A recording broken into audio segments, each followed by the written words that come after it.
Okay. Uh, can we begin, Joita? Yes. Okay. Yeah, I'll just do. Yes, please. Okay. Good evening, all. Welcome to the fourth and the last day of the fourth annual International Conference of Caesurae Collective Society. I'm sure we are all eager to listen to the speakers of the day, so without much ado, let us begin. Dr. Kalpalata is the Sutradhar for the day. Dr. Kalpalata is an assistant professor in the Department of French and Francophone Studies in the English and Foreign Languages University, Hyderabad. She did her MPhil in French literature from Jawaharlal Nehru University, New Delhi in 2010. She completed her PhD in 2015 in French literature from the English and Foreign Languages University, Hyderabad. The title of the thesis it's in French, please pardon my pronunciation, La femme d'altarité dans que con les contes de Maupassant. I'm really very sorry about the pronunciation. I'm sure Kalpalata will tell us more about it. Her research interests include French and Francophone literature, cinema studies, feminist studies, literary translation, and linguistics. Over to you, Kalpalata, for coordinating the session today.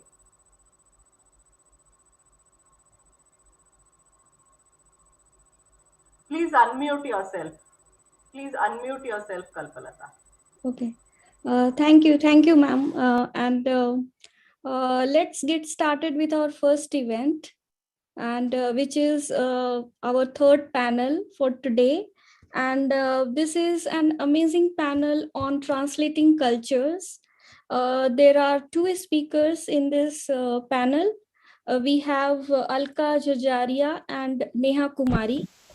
And this panel will be chaired by Dr. Divya Walia, who is a freelance editor who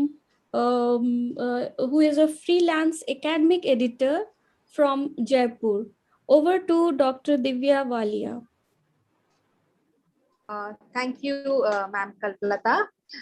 So we begin with today's first panel. In this panel, we have two speakers, Ms. Alka Jajaria and Neha Kumari ji. Are you there, both of you? Can you just turn? Yes, I'm Alka. Yeah. Okay. So Alka Jajaria is an assistant professor in Government College, Dunkaransar, Bikaner. So I invite her to present her paper. The title of her paper is Manifestation of Cultural and Linguistic Translation in Jhumpa Lahiri's in Other Words. Yes, thank you, ma'am. I want to share my screen. Yeah, it's enabled.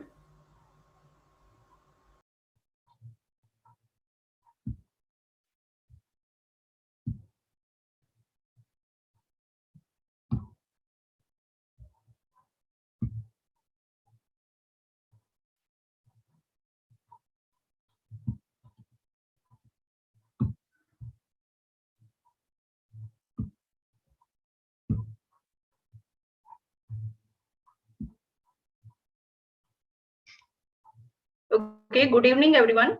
The title of my research paper is Manifestation of Cultural and Linguistic Translation in Jhumpa Lahiri's in Other Words.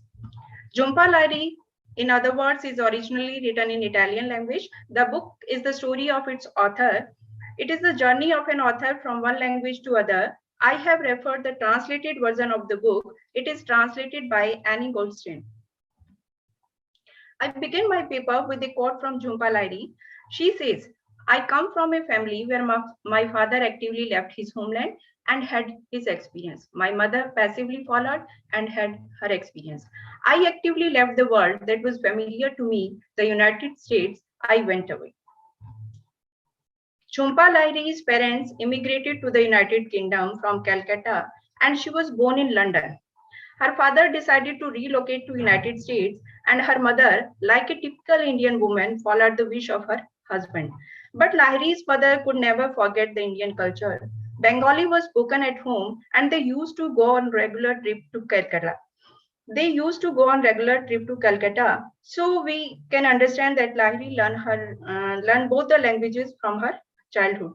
But growing up brown and foreign in a town where white was the predominant theme had its challenges. There was a persistent feeling of others, not American enough, not Indian enough. Lahiri's writings show a clash between Bengali and English culture. She has been rendering her services as a writer of English fiction representing Indian diaspora for the last 20 years. The characters in the most of the stories of Lahiri are immigrants from India who deal with issues of cultural displacement. There is a quote from Cronin. It says, migration is closely associated with border crossing phenomena involving physical and symbolic movement from a source to a target culture. Hence, migrants are considered translated beings.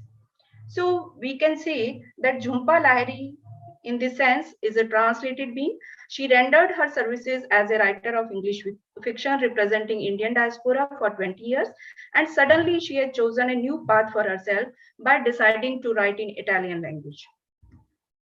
Lahiri tells in an interview, she says, I never know how to answer the question, where are you from?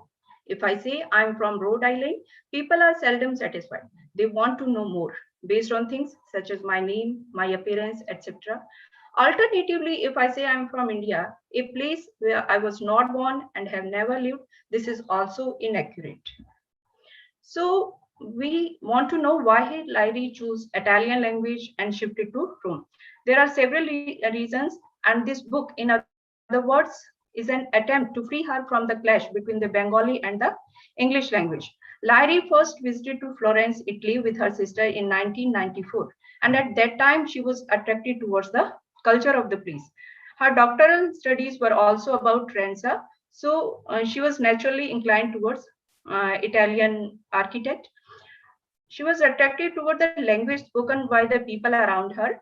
There are some illustrations when she listened children wishing her Merry Christmas in Italian when a person who wanted to pass asked Lahiri permiso, and the woman at the hotel asked Lahiri, did you sleep well? Lahiri could not answer these people, but she was attracted towards the tenderness present in the language. She expresses the feeling. It's as if Italian were already inside me and at the same time completely external. It doesn't seem like a foreign language, although I know it is. It seems strangely familiar. So culture and language are intrinsic part of a specific place. Language can be spread, but usually it is tied to the place where it belongs. Italian belongs mainly to Italy. So after 20 years of her first trip to Italy, Lahiri again decided to move to Rome. We can say subjectivity, that is the condition of being a person, is an outcome of cultural processes, notably the acquisition of language, which brings us into beings as subject for ourselves and others. In an interview, Lahiri reveals the secret of this language shift. She says, I learned Italian because I wanted to feel at peace and I wanted to be in a quiet room all by myself. When I opened the door, when I went into the Italian room, it was really quiet and I could think about myself. To conclude, we can say it is evident through language shift, Lahiri has proved her as a linguistic pilgrim, and by moving from non-culture and language to completely new culture and language, she has undoubtedly remained successful in getting her subjectivity. Linguistic translation here in this case is also important because many English readers want to read Lahiri's views, and now she is writing in Italy. So translation of her Italian books is important for English readers. I acknowledge the sources of my research paper, and at last, I extend my deepest gratitude to Caesurae Collective Society and thankful to the chair of the session, Divya Walia. Thank you. Over to you, ma'am. Thank you, Dr. Alka, for your paper and for giving us a brief insight into Lahiri's life and her feelings as a diaspora. May I now request you to please stop sharing the screen? Yes, ma'am.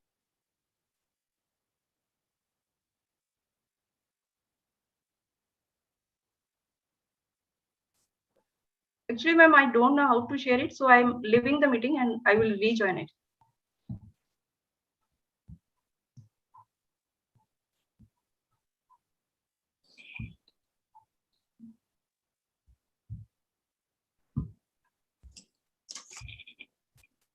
I think I. Yeah, it's okay. Thank you. So I would now like to invite our next paper presenter, Neha Kumari. She's a research scholar in Department of Humanities and Social Sciences, NIT Hamirpur, Himachal Pradesh. Hello. Yeah. Greetings and good evening to all. The title of my paper presentation is Manus Island, a spatial tale of violence, courage, and armed resistance translated in Behrouz Boochani's text, No Friend But the Mountains.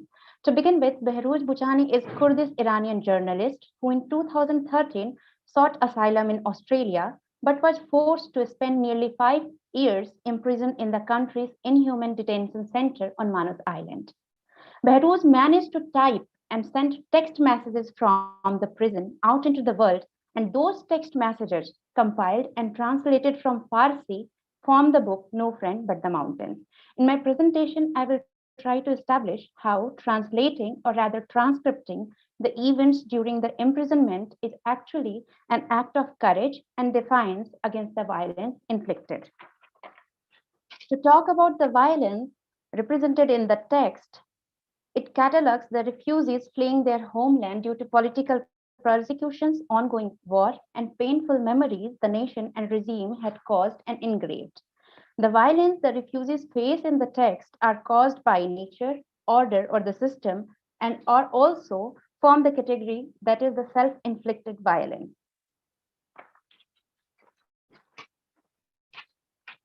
The refugees sailing in the boat were in constant fear of death by high tides, of being deported back to where they come from and what they believe a hell left behind. Behrouz in the text remarks that courage is profoundly connected with folly. Once nearly drowned, refugees persevere on their journey to seek a safe land, which they believe what Australia could offer. I intend to make point that the courage ekes out of fear and of violence. Rescued by a British cargo ship and taken on board by Australian ship, when the people on board landed on Christmas Island, a territory in Australia, they were caged, kept under surveillance, and were made feel small, lesser human, and humiliated.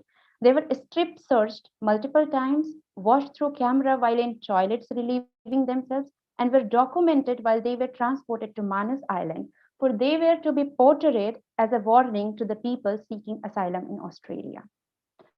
Manus Island was the detention shelter or prison where the refugees were starved, electricity and water withheld, packed in small rooms. They were forced to employ violence when they need to be heard. Behrouz refers to the prison system as hierarchical system, which act upon the principle of dominance, operation, submission, and aims the prisoner to surrender in the hopelessness. Prisoners were tortured in queues for food, cigarette, and phone, and even for relieving themselves. Being rebel, they were made by harsh beatings by Australian officers. They were not allowed to play, gather, and the prisoners were not in the capacity to feel the pain of others. This sheer inhuman operation in turn made some seek solitude, some docile, other cunning, and a few out of them as a courageous hero. There were the act of defiance and courage in simple and sometimes as horrific acts. One prisoner named Mysam, the whore, used to enact dances and help the prisoners to forget the violence of the prison for a moment. Another act of defiance was in the form of pissing in the open bushes and vegetation. There were incidents of people slitting their wrists in bathroom cubicles, which was wrongly valorized among the prisoners.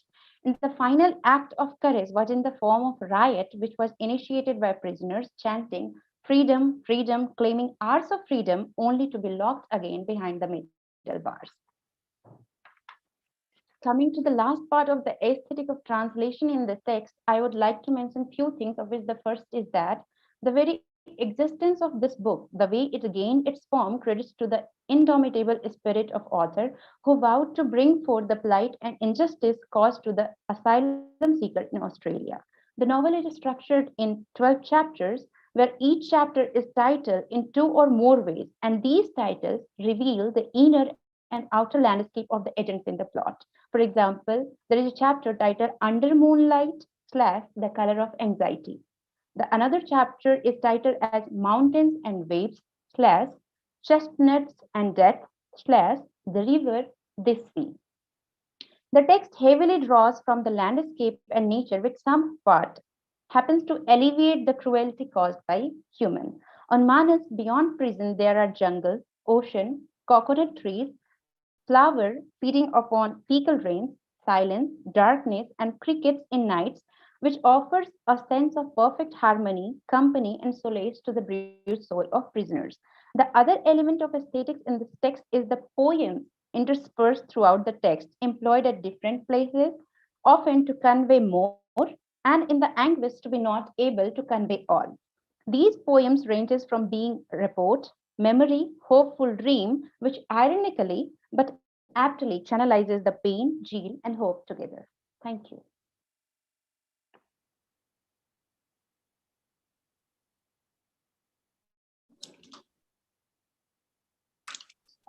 Thank you, Neha, for an analysis of Behru's No Friend But Mountains with reference to its translation into English. So both these papers are now open for discussion. Uh, I request the participants to please post their questions in the comment box.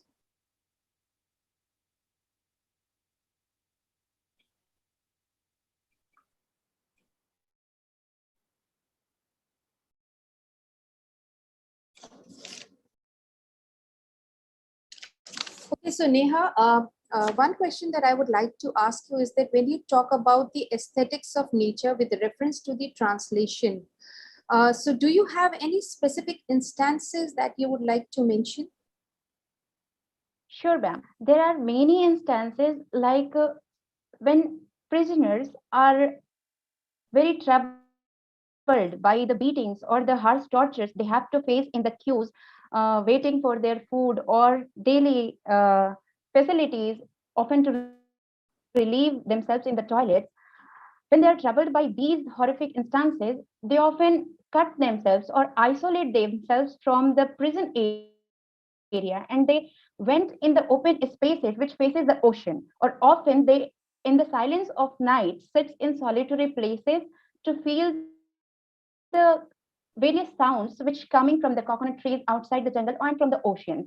So these partly or temporary escapes from the prison environment offer them a kind of solace or escape from the brutality they have to face in their daytime. So the night and the landscape beyond the prison offers them a refuse from the brutality or violence that has been or continuously inflicted upon them. But do you find any reference to the aesthetic side of the nature in the text, which you can quote verbatim? Okay, ma'am. Sure, I can quote. So, yes, Behrooz once mentions the sound of jungle consists of the sound of birds, insects, frogs, and snakes.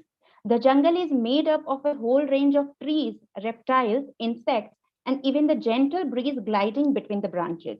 And he interspersed beautifully some four lines of a poem: the jungle, the fear of the jungle, the love of the jungle is all these things. Thank you. Thank you, Neha. Any other question? Any other question from any of the participants for the two presenters?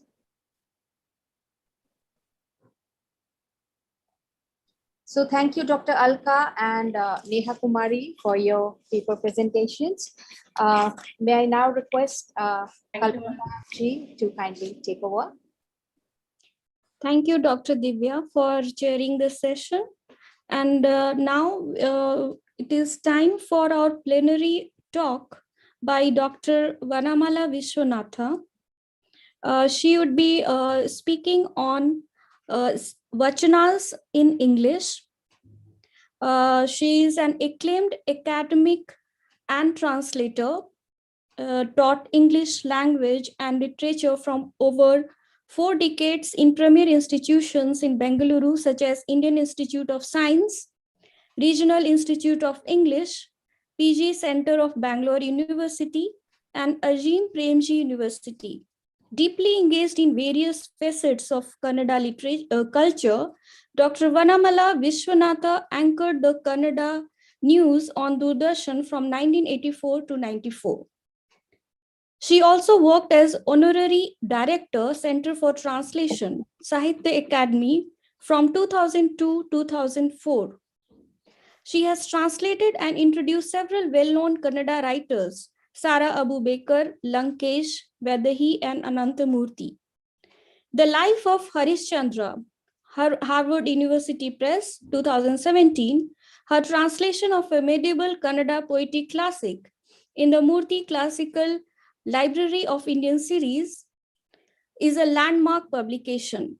Dr. Vishwanatha's translation with Shiva Rama Padikal of Indira Bai, the first social novel in Kannada, published by Oxford University Press 2019, is yet another milestone in presenting the literary treasures of Kannada to a global readership. This novel in English translation received the Best Translation Award in 2020 from Kuvempu Bhasha Bharati Pradhikara, Government of Karnataka. Over to you, ma'am. We will now hear from you, ma'am. Thank you very much. Can you hear me now clearly? Yes, we can. Okay. Thank you for that detailed introduction. And let me right away at the outset say how much I appreciate this opportunity to be speaking to all of you and sharing my thoughts. And so today, the topic, as you know, is speaking of vachanas. And of course, you know, vachana and speaking are very closely connected. And, you know, it has been defined in very different ways by different people. So, Nikhila, can I have the first slide, please? Sure, sure.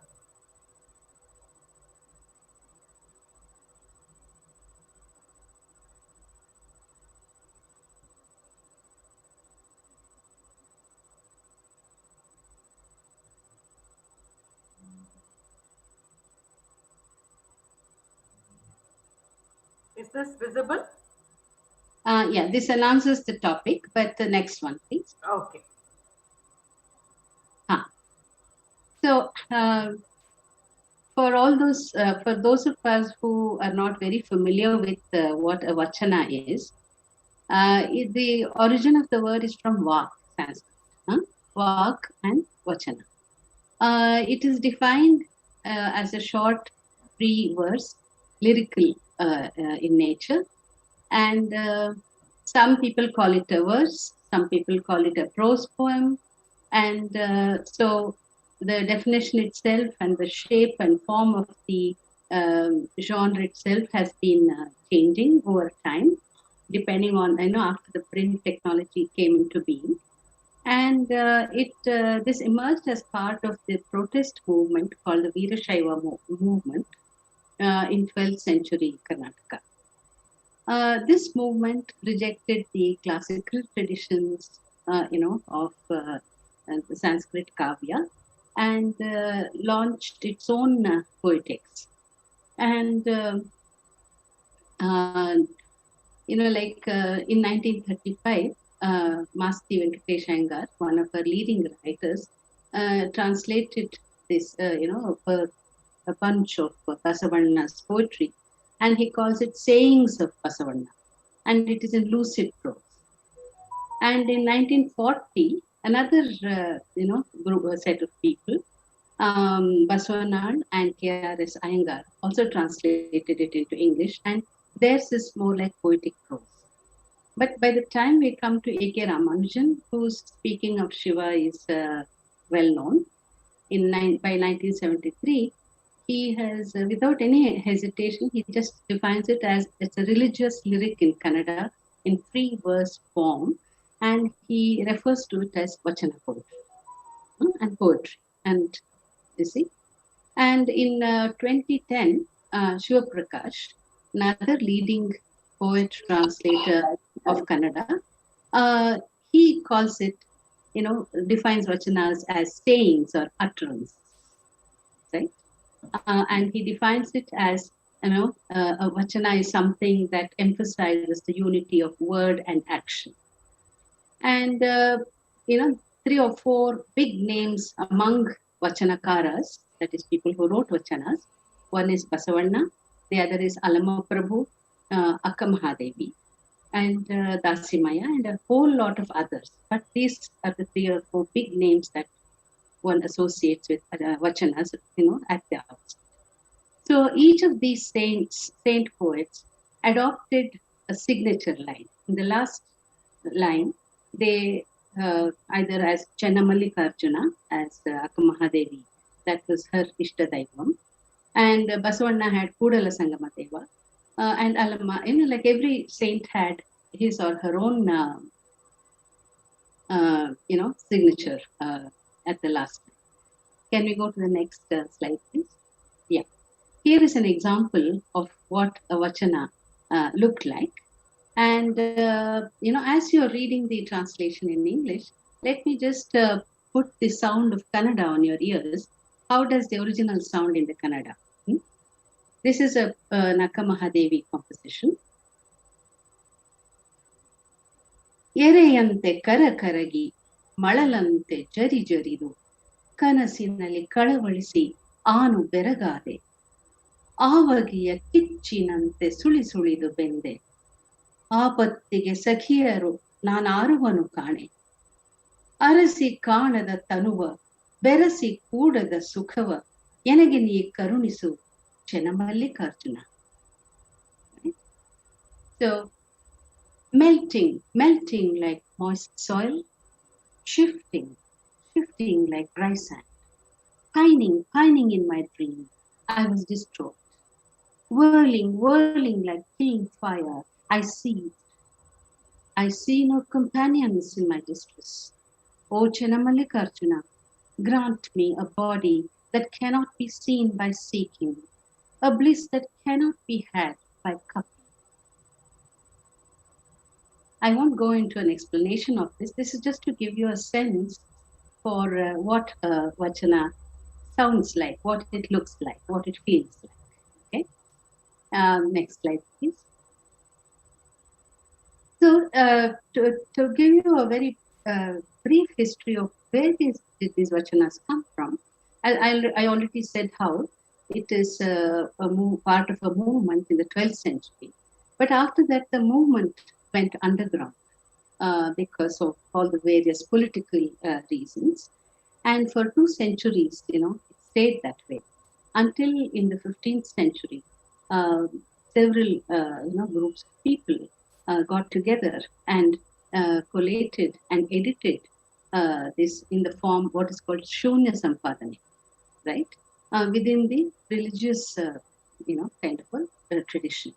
So Shivagana Prasad is one such name, who rearranged and compiled these poems as a series of dialogues among the saint poets, and adding a little bit of his own commentary, on as a connecting link between the vachanas. And after that, again, it was kind of a little, I would say, not so much, completely invisible, but it was not a prominent part of acknowledged Kannada literary history, even late in the later centuries, until the 20th century, the beginning of 20th century, when, Pagu Halakatti, he collated and translated them into English in 1916. And he published his own Vachana Shastra Sara, a collection of vachanas and their importance, in 1923. And since then, the growth, the body of vachanas, has constantly grown and has been burgeoning. And recently, Karnataka government brought out a series of complete, volumes of vachana literature of containing 21,000 lyrics, from over the centuries. This has 173 vachanakaras. 130 male vachanakaras, 30 women, and a few unknown. Next one, please. So, there has been a plenitude of responses to vachanas in Kannada. As I said, it was collated and edited in the 15th century and in the 20th century. And over the centuries, several people drew inspiration from them and created other lyrics based on the philosophy of these Veerashaivas called Tattvapadas. And in the 20th century, um, almost all are important writers. For instance, Girish Karnad, Chandrasekhar Kambar, P. Lankesh, and Shiva Prakash. They've all written plays, which go back to this movement and these vachanas. And there are hundreds of novels and numerous poems. So there's been a creative response. At the same time, there's been a critical response. Lots of books and lots of PhDs on this theme and on the issues raised by this protest movement. And translations, of course, to other Indian languages and to English and to some foreign languages. That has also been part of a creative response. And between 1915 and 2020, there have been 15 volumes of translations into English of Vachana poetry. Then in the media, through All India Radio, TV, and all these, Vachana Gayana, the singing of Vachanas, has also been a very, very important aspect of keeping Vachanas alive in Kannada culture. And it's a famous concert piece, Vachanas. So it's part of popular culture in terms of films and music, and it's part of the new media. Like there are numerous websites on Vachanas, blogs. Social media is full of this. So now what you will see, next slide, please. So there are all these new avatars, as I said. So I'm going to give you a glimpse of that by playing 4 different, kinds of presentations. One is, Mallikarjun Mansoor, who made this Akka Mahadevi Vachana famous, called Akka Kelava. That will be one. And then there is a film clip, a part of it, from Kitturu Chennamma, and that you will see. And then there's a more recent film called Allama, where there is a Vachana by Allama Prabhu. And the last one is also by a song sung by, a Vachana sung by Sonu Nigam, right? Just to give you a range of how popular and how alive Vachana is even to this day. Yes, Nikhila, over to you. Yeah, I'll just share the screen with those songs.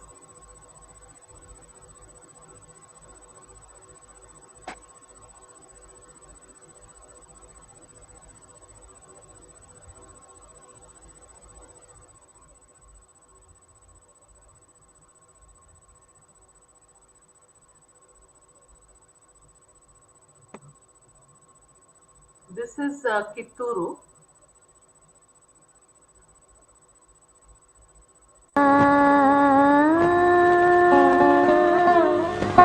Is the audio working? Yes, Shamiti.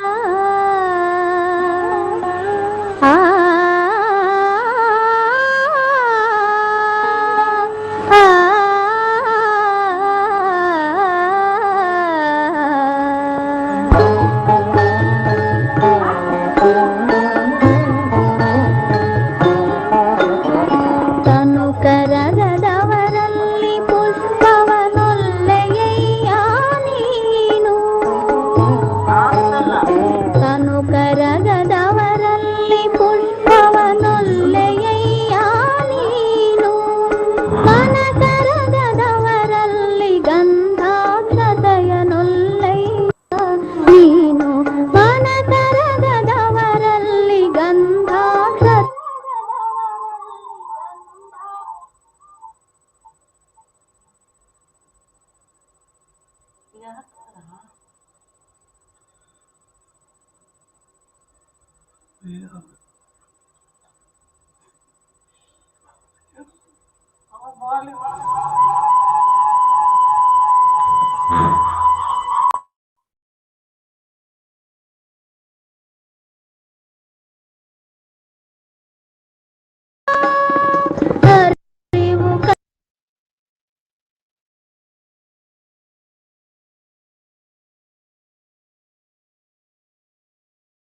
Screen.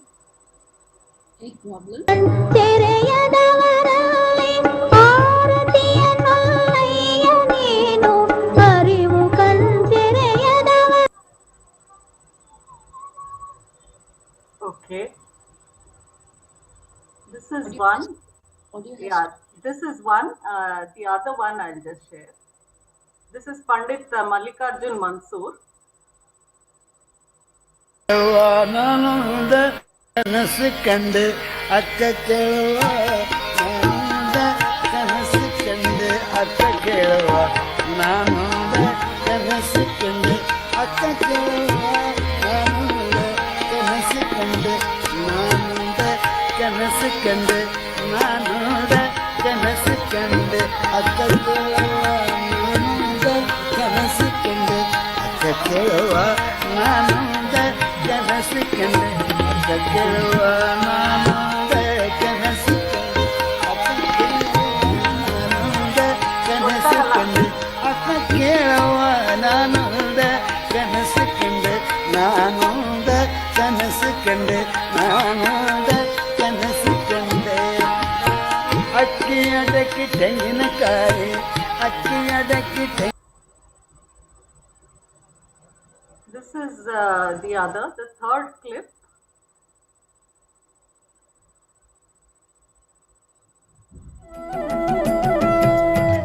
ಹೊನ್ನು ಮಾಯೆ ಎಂಬರು ಹೊನ್ನು ಮಾಯೆಯಲ್ಲ ಹೆಣ್ಣು ಮಾಯೆ ಎಂಬರು ಹೆಣ್ಣು ಮಾಯೆಯಲ್ಲ ಹೊನ್ನು ಮಾಯೆ ಎಂಬರು ಹೊನ್ನು ಮಾಯೆಯಲ್ಲ ಹೆಣ್ಣು ಮಾಯೆ ಎಂಬರು ಹೆಣ್ಣು ಮಾಯೆಯಲ್ಲ ಮಣ್ಣು ಮಾಯೆ ಎಂಬರು ಮಣ್ಣು ಮಾಯೆಯಲ್ಲ ಮಣ್ಣು ಮಾಯೆ ಎಂಬರು ಮಣ್ಣು ಮಾಯೆಯಲ್ಲ ಮನದ ಮುಂದಣ ಆಸೆಯೇ ಹೇ ಮಾಯೆ ಕಾಣಾಗುಹೇಶ್ವರ ಮಾಯೆ ಕಾಣಾಗುಹೇಶ್ವರ ಮಾಯೆ ಕಾಣಾಗುಹೇಶ್ವರ ಮಾಯೆ ಕಾಣಾಗುಹೇಶ್ವರ. And the last clip. This is by Sonu Nigam.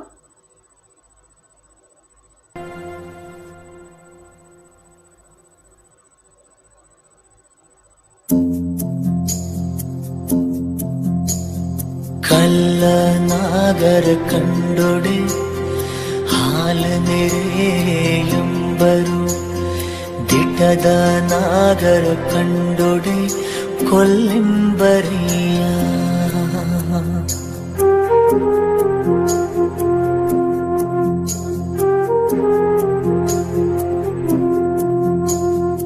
ಒಂಬ ಜಂಗಮ ಬಂದೊಡೆ ನಡೆಯೆಂಬರು ಕೊಂಡದ ಲಿಂಗಕ್ಕೆ ಬೋಣವ ಹಿಡಿಯೆಂಬರಯ್ಯ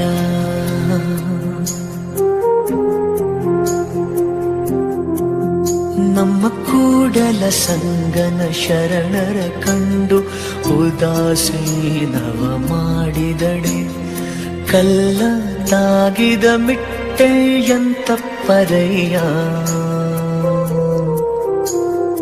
ಕಲ್ಲ ನಾಗ. That's fine. Thank you. Okay. Yeah. I'll go back we to can- the slide. Shall Yeah, we go back we to can. the slide? We can go back to the slides. Yeah. Slide Uh, number 7. Slide number 7. No. This is not 7. This is. Now I want the list of. Yeah, this is the one. Yeah. Thank you.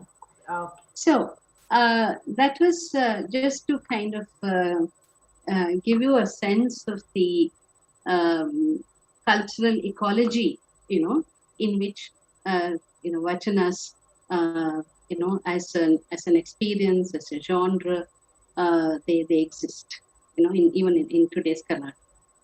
So we have so far tried to define what vachana is and tried to trace its history and its contemporary presence in Kannada culture. And as I said, there are several kinds of responses to it. And among them, chief among them is also the English translations of vachanas. Just for a shorter reference, I'm going to call them ETV, right? Now, starting from 1915, where Halakatti not only published, collated and published, but also translated vachanas into English in a significant way for the first time. This was followed by other efforts, like 1935, Masti Venkatesh Iyengar, 1940, Basvanad and KRS Iyengar, 1955, just Akkamahadevi's Vachanas by T.N. Srikantaya, 1965 to 71, it was a whole project of 5 volumes of Vachana poetry, Nandi Mata, Menezes and others, where they collated, transliterated and translated Vachanas from Karnataka University.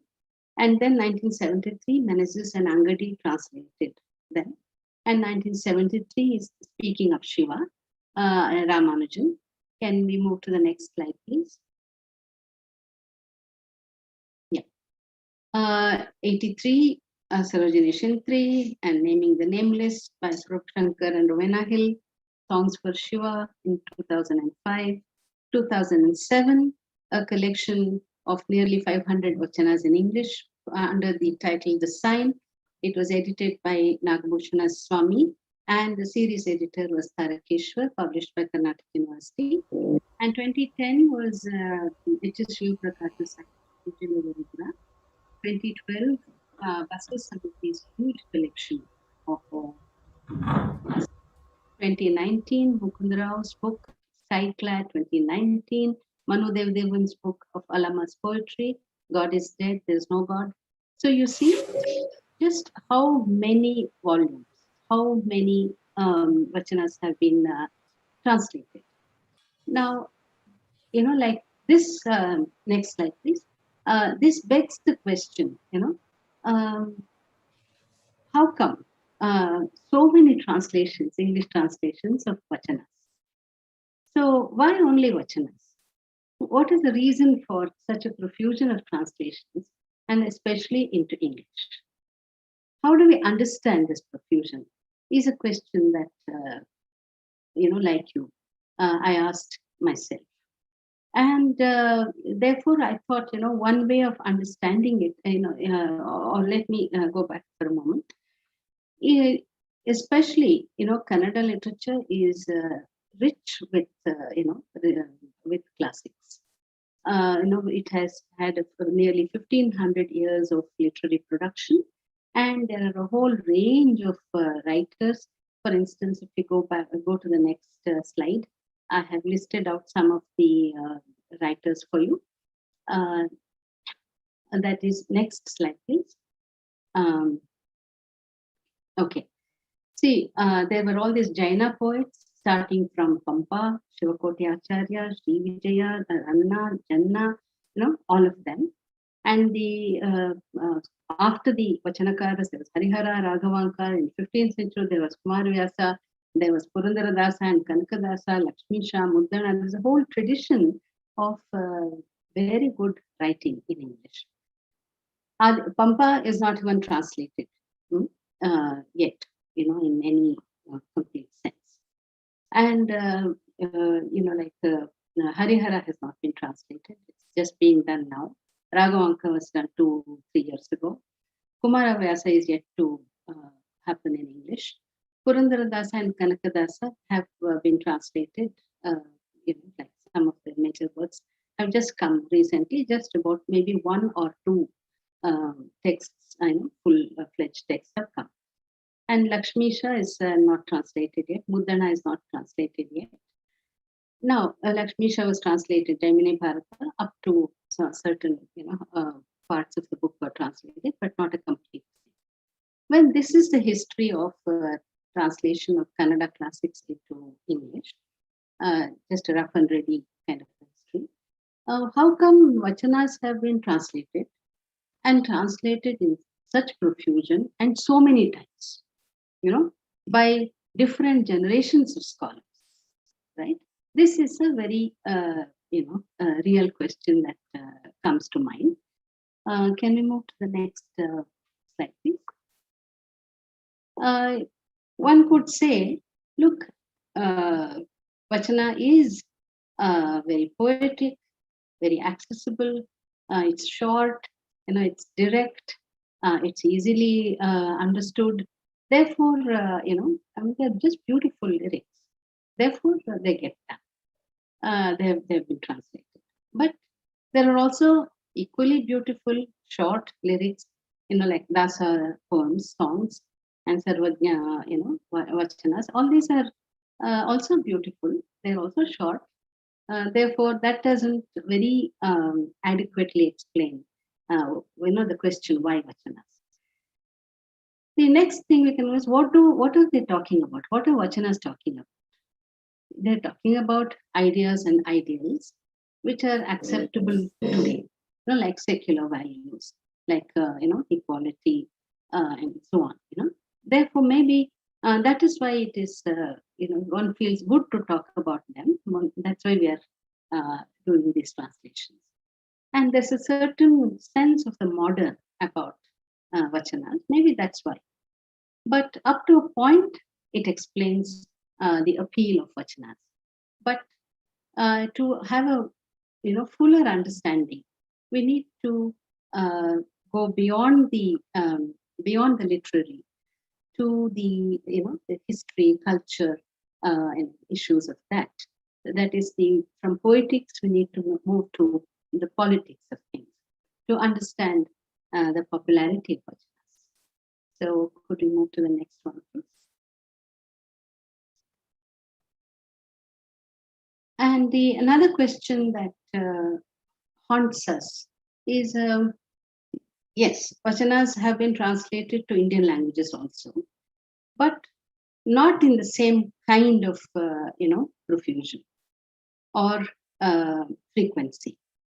So why so many translations into English is another question that, comes to mind when you look at this whole body of writing.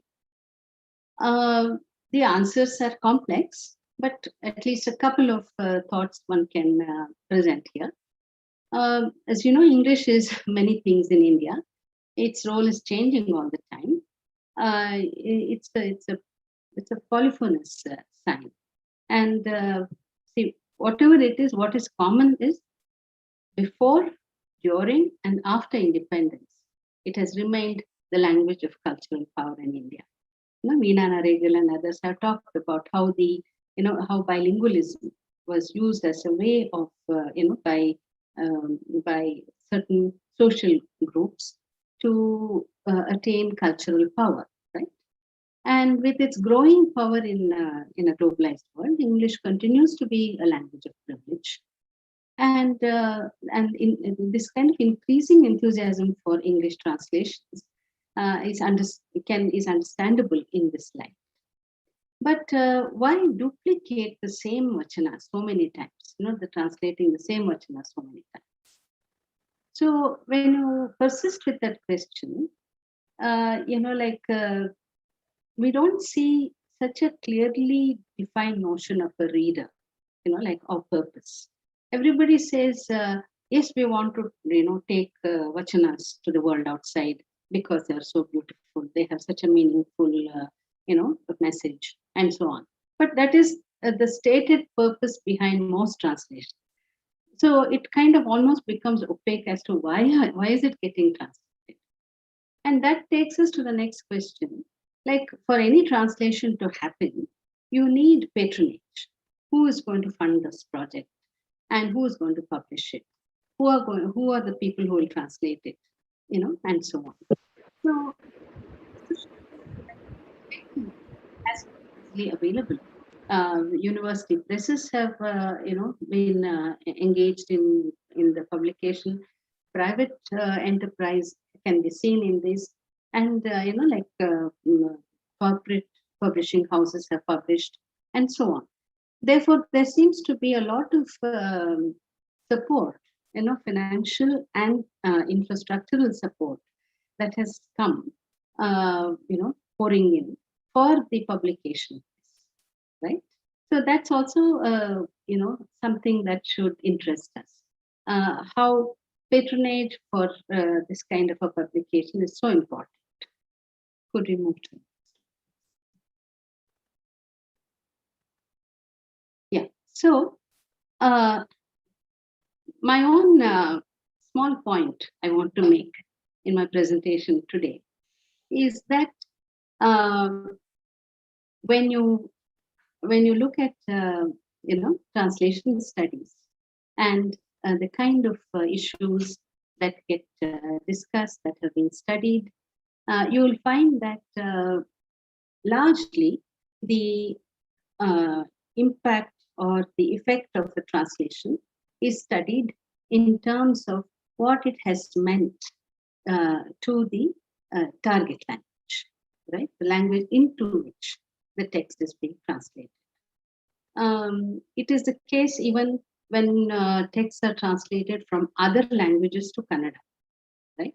For instance, I can give you this example of how B.M. Srikantaya early in the 20th century translated a bunch of romantic and Victorian poems and called it English Geetagalu, right?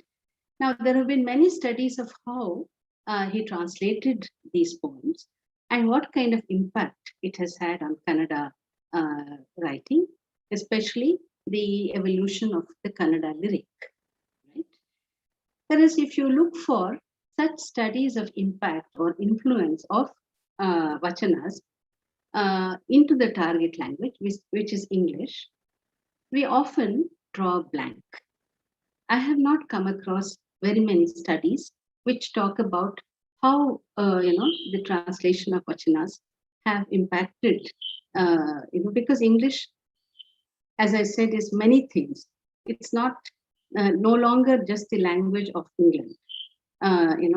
It is literatures in English we're talking about. Therefore, in a way, translations from Indian languages into English seem to just go into a black box. We don't know exactly what readers are making out of it, what kind of sense does it make to them. So we need to kind of develop sharper antennae about how things are being received. And what, we need to even develop the apparatus to, to study this phenomenon. And therefore, I feel in the current scenario, it seems interesting to look at what have these translations done to the source language and the culture of that, the text, the culture from where the text has come from. An added complication is that, you see, typically, when we study translations, there is a foreign text which is brought into the host culture by a translator who belongs to the host. He or she is the host. So the text is foreign. So often our narratives about translation describe this process. Whereas in the case of Vachana translations, Vachanas are in Kannada. The translators are located largely, with one or two exceptions, they're located here, and they speak Kannada is their language, so is English. So they translate it into English. So this presents a slightly different kind of a situation, and we need to understand this more deeply. What kind of differences, what kind of explanations or what kind of impact this kind of a situation can have on the translation and its effect, right? So my point is, when we look at Vachana translations, they seem to tell us much less about their impact on the intended audience, which could be non-Kannada people, but Indian, or non-Indians, people outside the country. That kind of impact we don't, we are not sure, right? But what they seem to tell us more is, if you train the light inward, and look at what is happening to Kannada culture, you see very interesting trends. So I thought I would look at what has been the impact of these English translations on the source culture itself. And I thought now that we have had a whole century of English translations, let me look at three seminal moments in this history. One is the 1915 work by Halakatti and others, who retrieved this whole body of writing and collated it in particular ways. And then 1973, A.K. Ramanujan, and 2010, H.S. Shivaprakash. Three important moments, not that others are not important, but there's a 50-year gap, and I thought that's a significant time gap enough to study. So next slide, please. Yes. Vijay Kumar Boratti, one of the scholars, who has worked extensively in this area, has studied Halakatti's, the politics behind Halakatti's retrieval and translation of vachanas. And he says that they helped, these translations helped script a modern and progressive history for Karnataka in general, in colonial times, and for particular, the Lingayat community, right? And he kind of picked out several vachanas which showcase the secular and liberal aspect. So like they want, like more towards not so much sectarian as much as kind of a universal ethic. That became an important concern for him. As an emerging community, he felt moved to establish the Lingayat community as a progressive community, against the kind of, fighting for Brahminical hegemony. It's against that. So at the same time, it helped, by choosing these liberal vachanas, it also helped him to recast the Lingayat community for, within the community also, self-definition as a progressive. Therefore, the Boratti argues that the retrieval of vachanas was directed towards correcting the misrepresentations also and re-script a new image. And there were misrepresentations by colonial administrators of the Lingayat community, and this, was a corrective to that. And we can move to the next one. And also he goes on further to make this point that it was not just a response to the colonial rulers, but there were a whole lot of processes, and it's a very dynamic situation, what Trivedi describes as transactions, colonial transactions. There were a lot of undercurrents, there were a lot of internal issues within the culture and society that were being addressed through this kind of a move. So what Boratti has done is he has, compared three translations. One of 1915, then the 1935 one by Masti, and then Baswanal and Iyengar, 1940. And he kind of, I go to the second quote here. Translation presents itself as the expression of the relations between the various intermediaries that have participated in its production. Right? These relations were not always harmonious or integrated. There was and at the one and the same time, they were fighting Brahminic hegemony, then colonialism, and the conservative forces within the Lingayat community. So very complex things were happening. So they point towards the competitive, resistant, and appropriative energies of the local voices for defining their literatures and traditions on their terms, right? Next.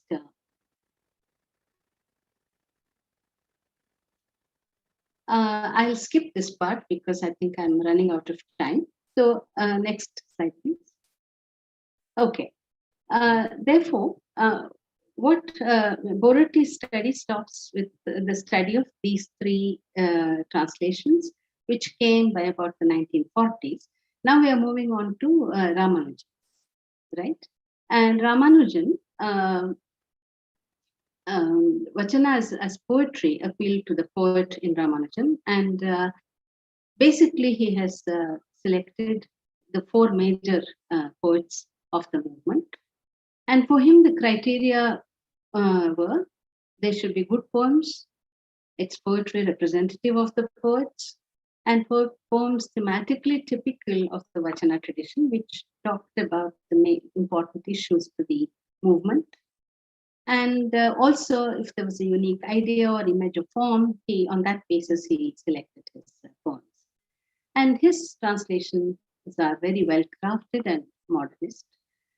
And his aim, very clearly, was to make Vachanas accessible to the people around him at that point, and largely the Western readers there. Hence, a whole range of paratextual features: a long introduction, a note on the translation, a glossary, and two essays on the Lingad religion. All these are there. That is, broadly, he had located himself within the framework of Indology. Indology. That was the approach he had taken. And but within the text, his approach was like very modernist. Now, Ramanujan's translation remains the most influential outside India even today. But there are very strong critiques, as you know, of his approach to these vachanas. And I don't have to go into those details now.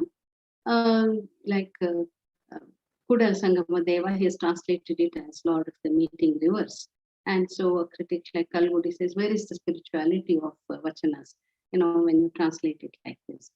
And Tejaswini Niranjana has commented, and Shiva Prakash has talked about how the Ramanujan's translation tries to assimilate Shaivite poetry to the discourses of Christianity or post-romantic new critical ethic and so on. But the point is that it remains an important moment in the history of Vachana translations. Next slide, please.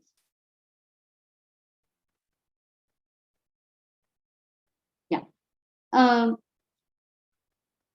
Shiva Prakash's approach has been different in two important ways. One is that he has included many more Vachanakaras like Madara Chennaya and Dolaya and so on, and others who belong to other castes, the lower caste and folks. So there's a representation for other social classes outside the Virashaiva Lingayat fold, and he says that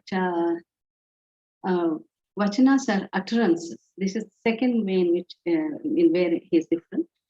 They're utterances. They're spoken, and it's a dialogue with God or a friend or even an enemy, right? And they're intimate. So there are all these words of address like Ava, Ayya, Ele, etc. And if you don't bring that into the text, this dialogic quality, then you're losing out on the very foundational kind of a quality of vachanas. So his attempt has been to retain some of these aspects and to be more inclusive in its breadth and breadth of representation. So we have now looked at these three moments. Can we move to the next? So when we ask ourselves, what is it that we see in this mirror of ETV? What you see is a very interesting shifts, changes in the last 100 years, and changes, changes within the culture, within the literary, cultural, political world of Kannada. For instance, as I pointed out earlier, the very shape of the vachanas, keeps moving. In the first few attempts, it was like prose, then to prose poems, and then to poems, and now to a kind of a prose poem again, or a dialogic, poem full of dialogues. Okay, so the very shape, it seems to defy, all generic expectations. Then what you also see is the growing cultural confidence about asserting the local register of English, evolving a variety sensitive to the text. Even if it means you have to move away from standard practices of using English, we shall do it. We will bring that in order to do justice to the text. That kind of a cultural confidence.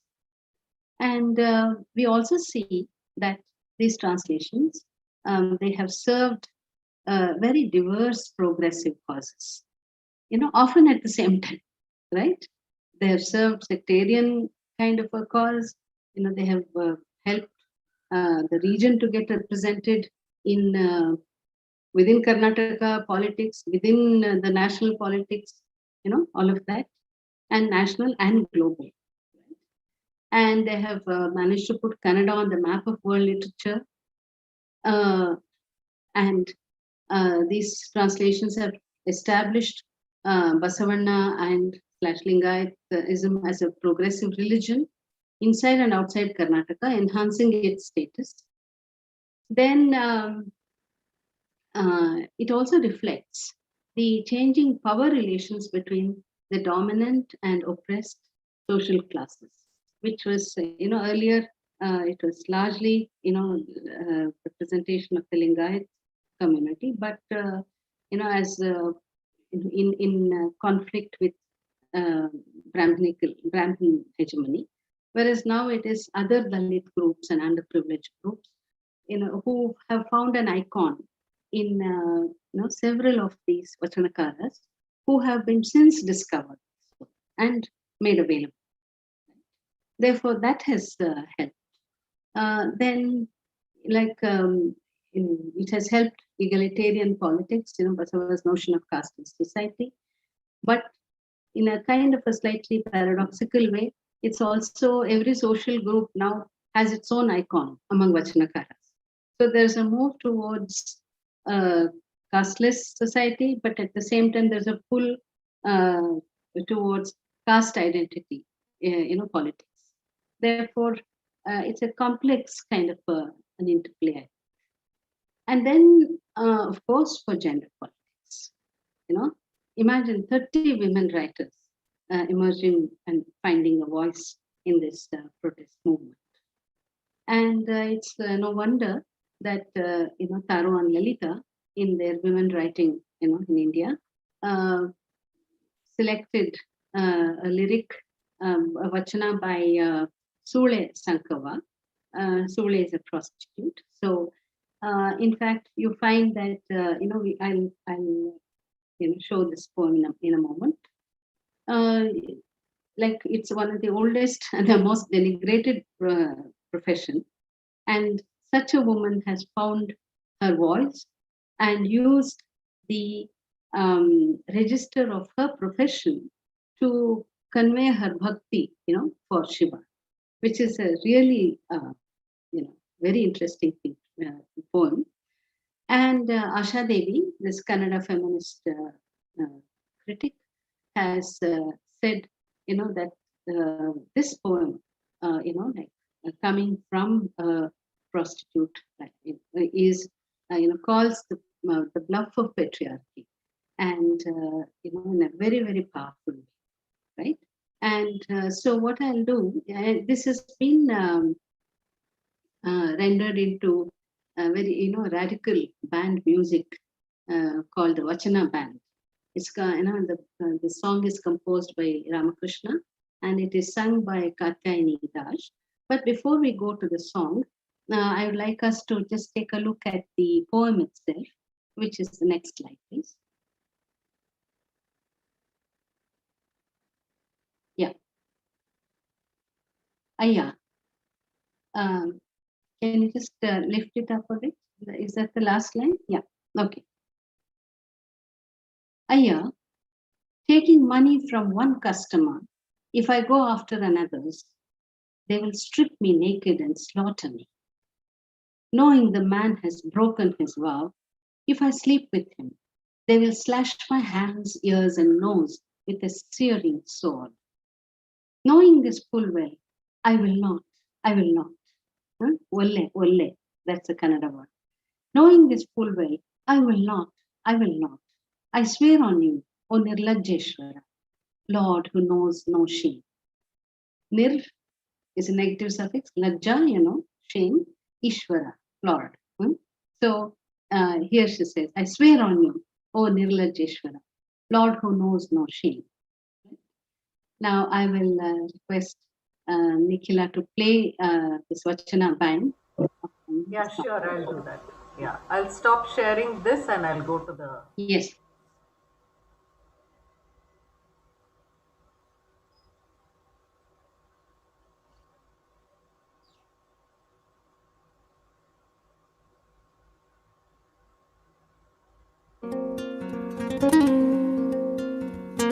Is it audible? Yes. Okay.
Should I stop or can I go on?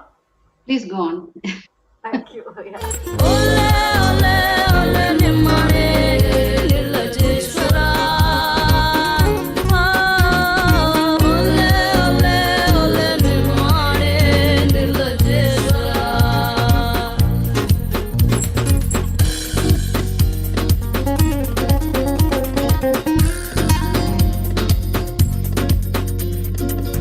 ಹೃದಯೀನ ನನ್ನು ಕೂಡಿದರೆ ಗಾದ ಕತ್ತಿಯಲ್ಲಿ ಕೈಗೆ ಮೂಗು ಕೊಯ್ಯುವರು ಹೃದಯೀನ ನನ್ನು ಕೂಡಿದರೆ ಗಾದ ಕತ್ತಿಯಲ್ಲಿ ಕೈಗೆ ಮೂಗು ಕೊಯ್ಯುವರು ಒಲೆ ಒಲೆ ಒಲೆ ನಿಮ್ಮನೆ ನಿರ್ಲಜ್ಜೇಶ್ವರ ಒಲೆ ಒಲೆ ಒಲೆ ನಿಮ್ಮನೆ ನಿರ್ಲಜ್ಜೇಶ್ವರ.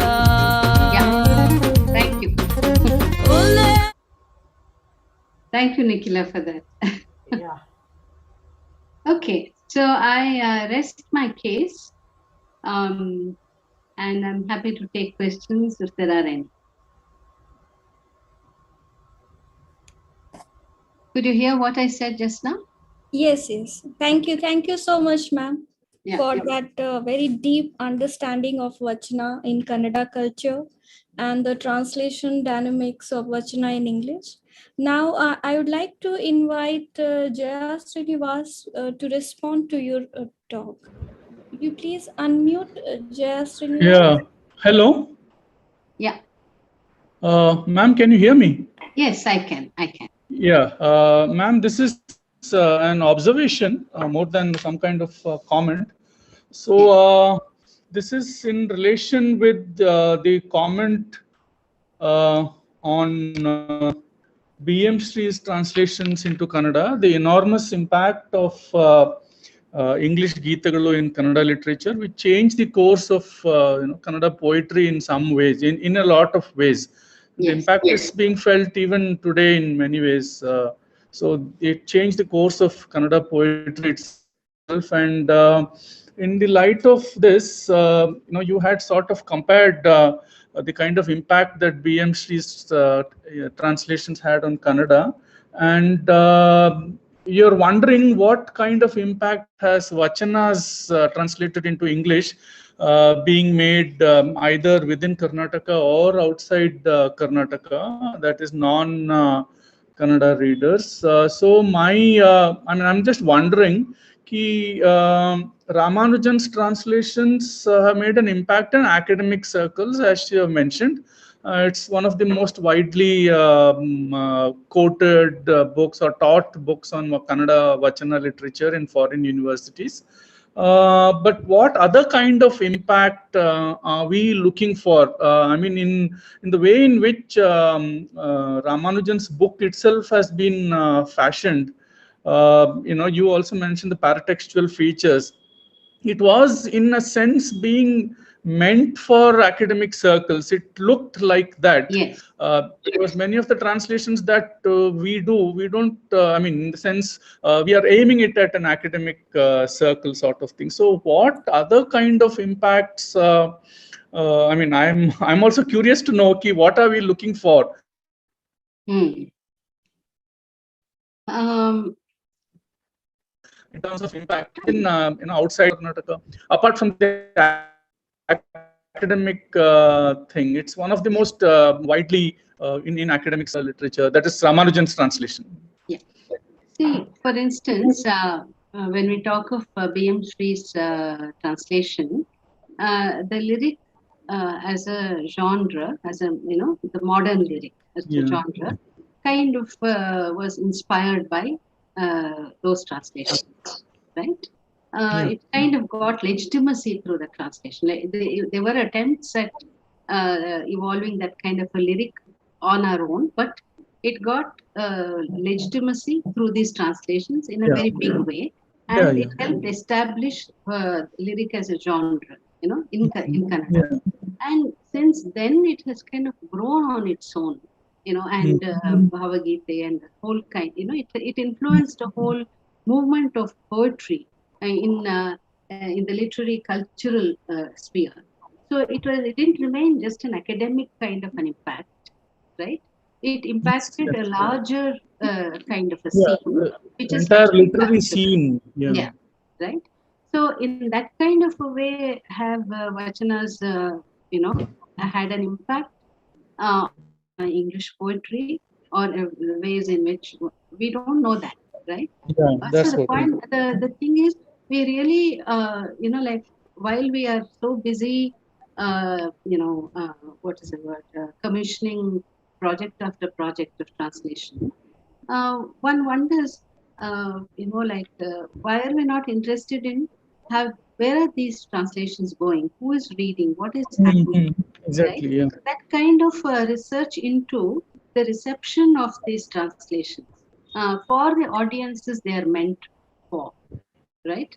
That I think is something that we don't have much clarity about. Exactly. That's why I said I'm not even sure if we have the apparatus to do it. If there is something like a TRP, which you can stick off and collect some data, that would have been nice. But in the absence of that, how do we assess the impact of these translations? For instance, if I were to, let's say, commission the next translation project on Vachana, how am I going to be different from the other efforts that have already come? The question arises for me because within a span of 5 years, three huge collections have come.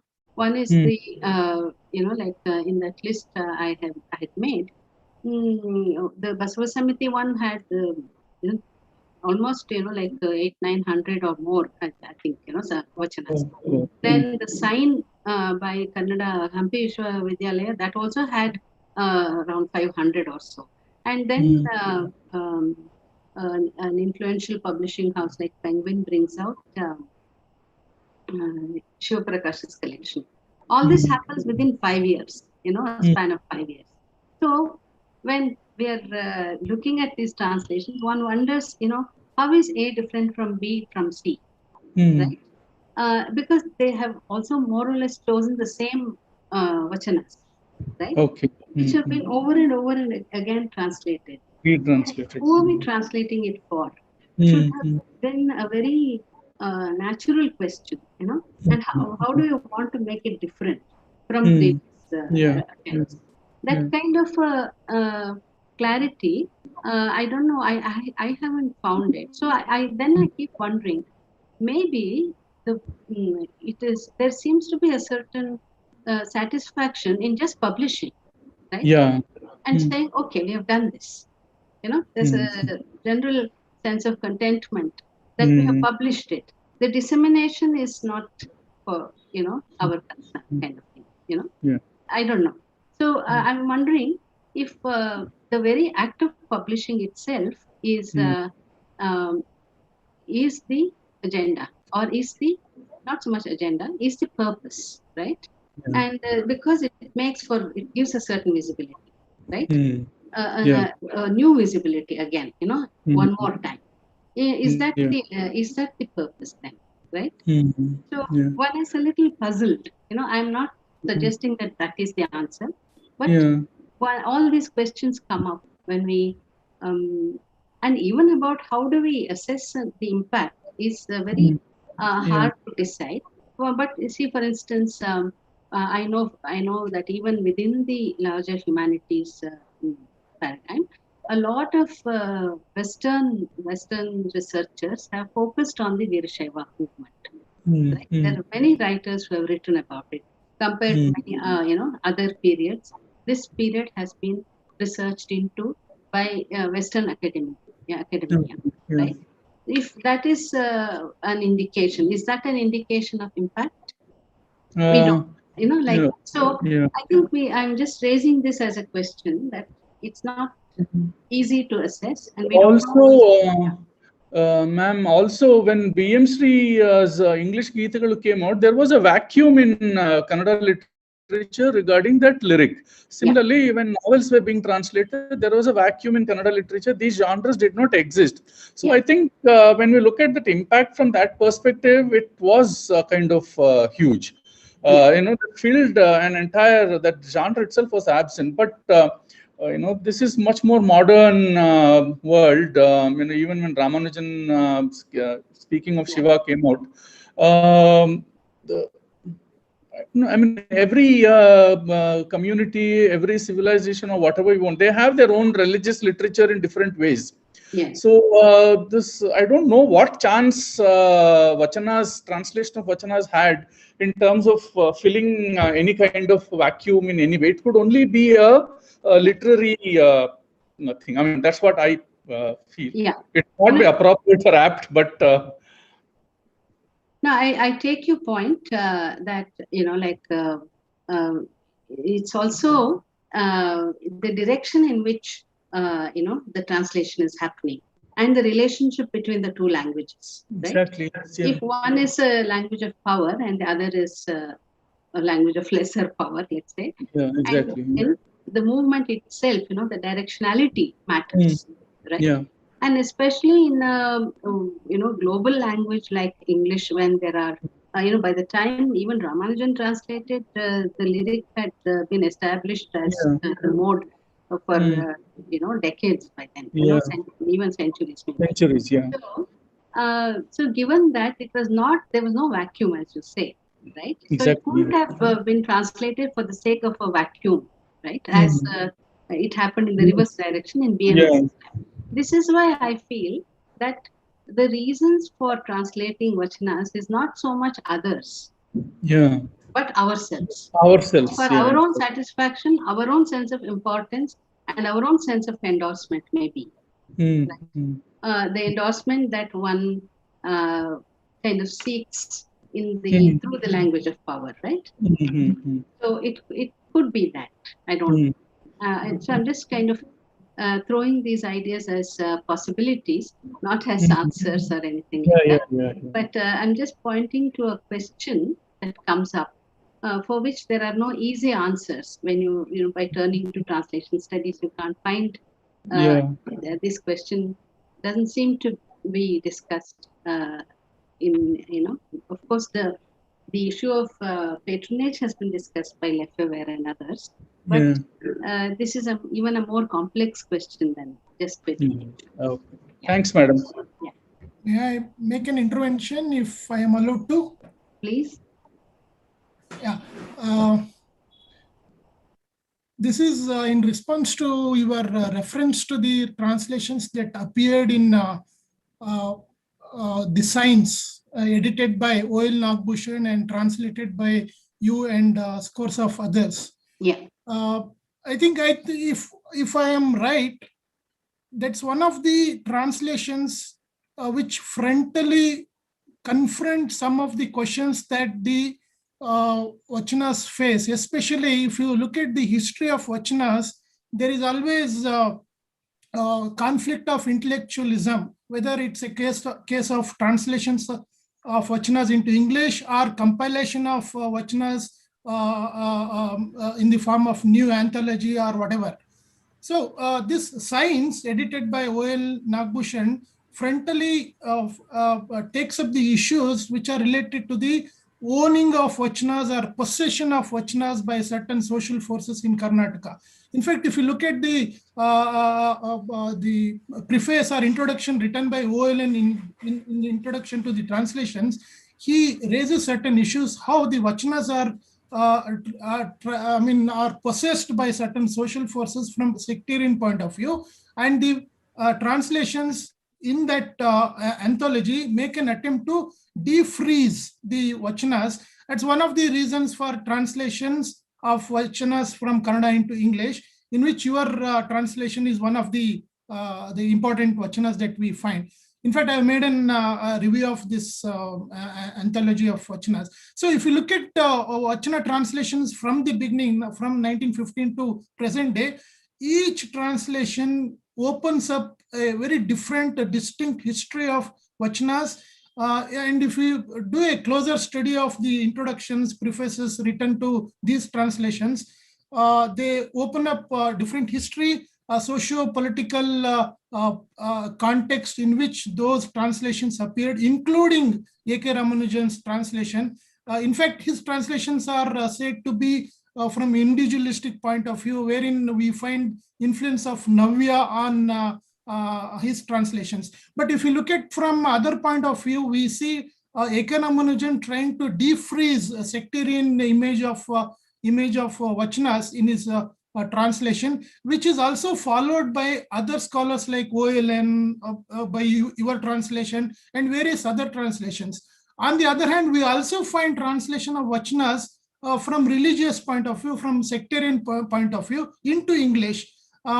Perhaps you could have taken up one or two examples from the other anthologies or other translations which look at vachanas from religious point of view, wherein we find an attempt to possess it, own the vachanas as literature of a particular community. So I hope I made it clear. Yeah, I think you kind of elaborated what I had said in the last couple of slides. regarding what is it that we see when we look at these, English translations of vachanas. We see the changing, the politics behind each attempt, like is different. And I did mention in the Nagbhushan Swami edited book that there's a greater attempt to include different kinds of and different social classes of vachanakaras, right? Therefore, so the point, it only strengthens the hunch that I have that we seem to be, getting more insights into our own politics through the English translations also, right? Because in the choice of texts, in the choice of vachanas, the choice of vachanakaras, and the manner in which we are doing it. In all these three, what is we are getting a kind of a glimpse of the political climate that has inspired that particular anthology, that particular translation.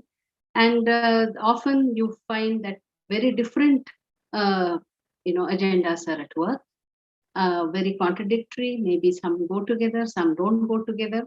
So all this is happening, right? Therefore, I have no, thanks for elaborating, what I was trying to just summarize, say it in a summary kind of way.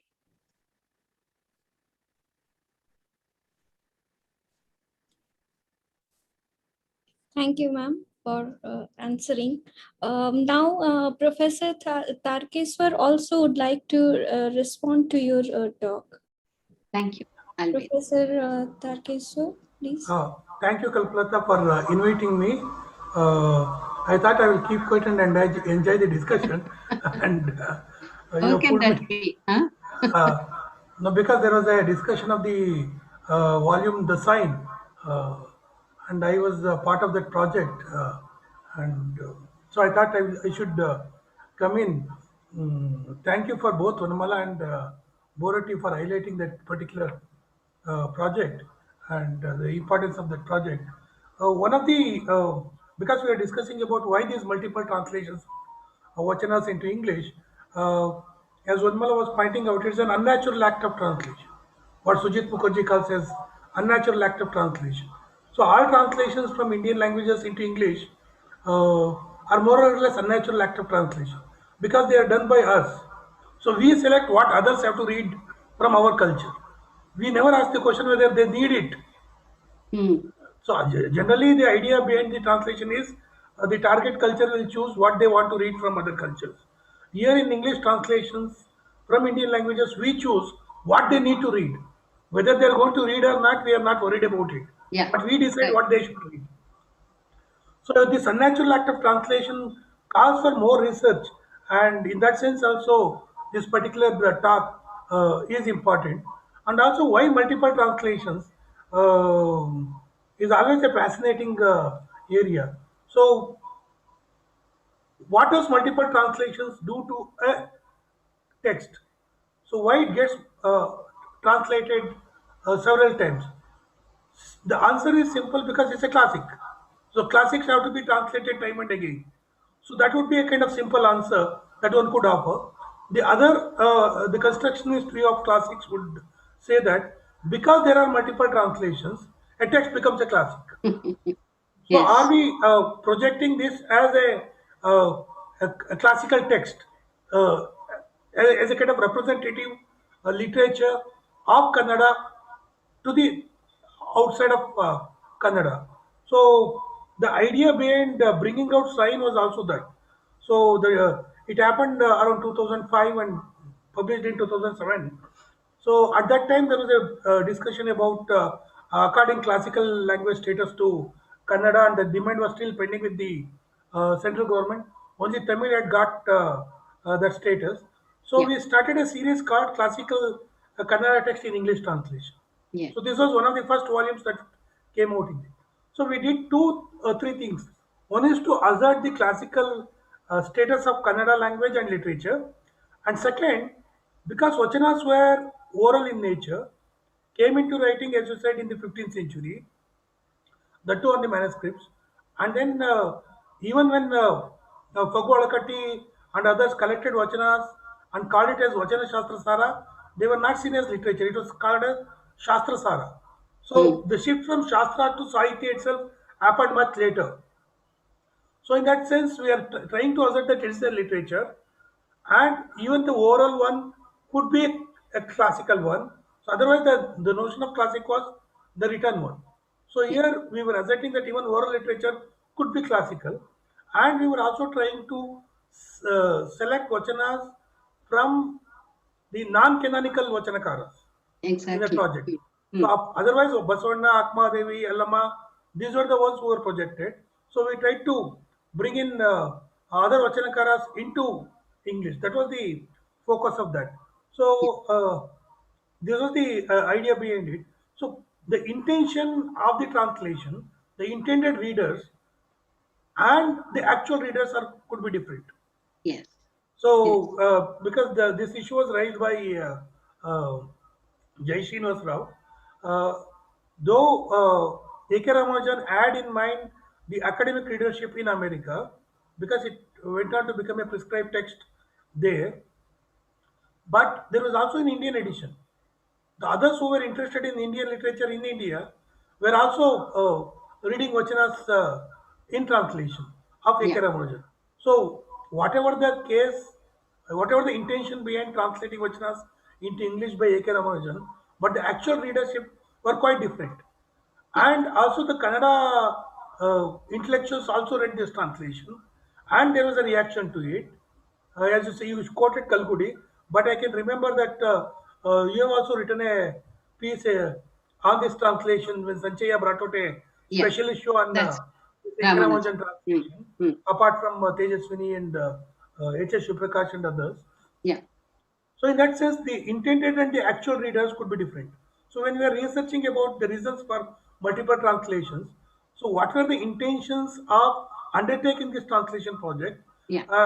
And then who are the actual readers could be two different things.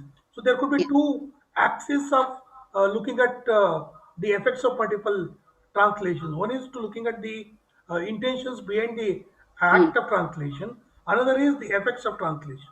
Yes. So otherwise, we collate both the intention and the effects, and then get confused.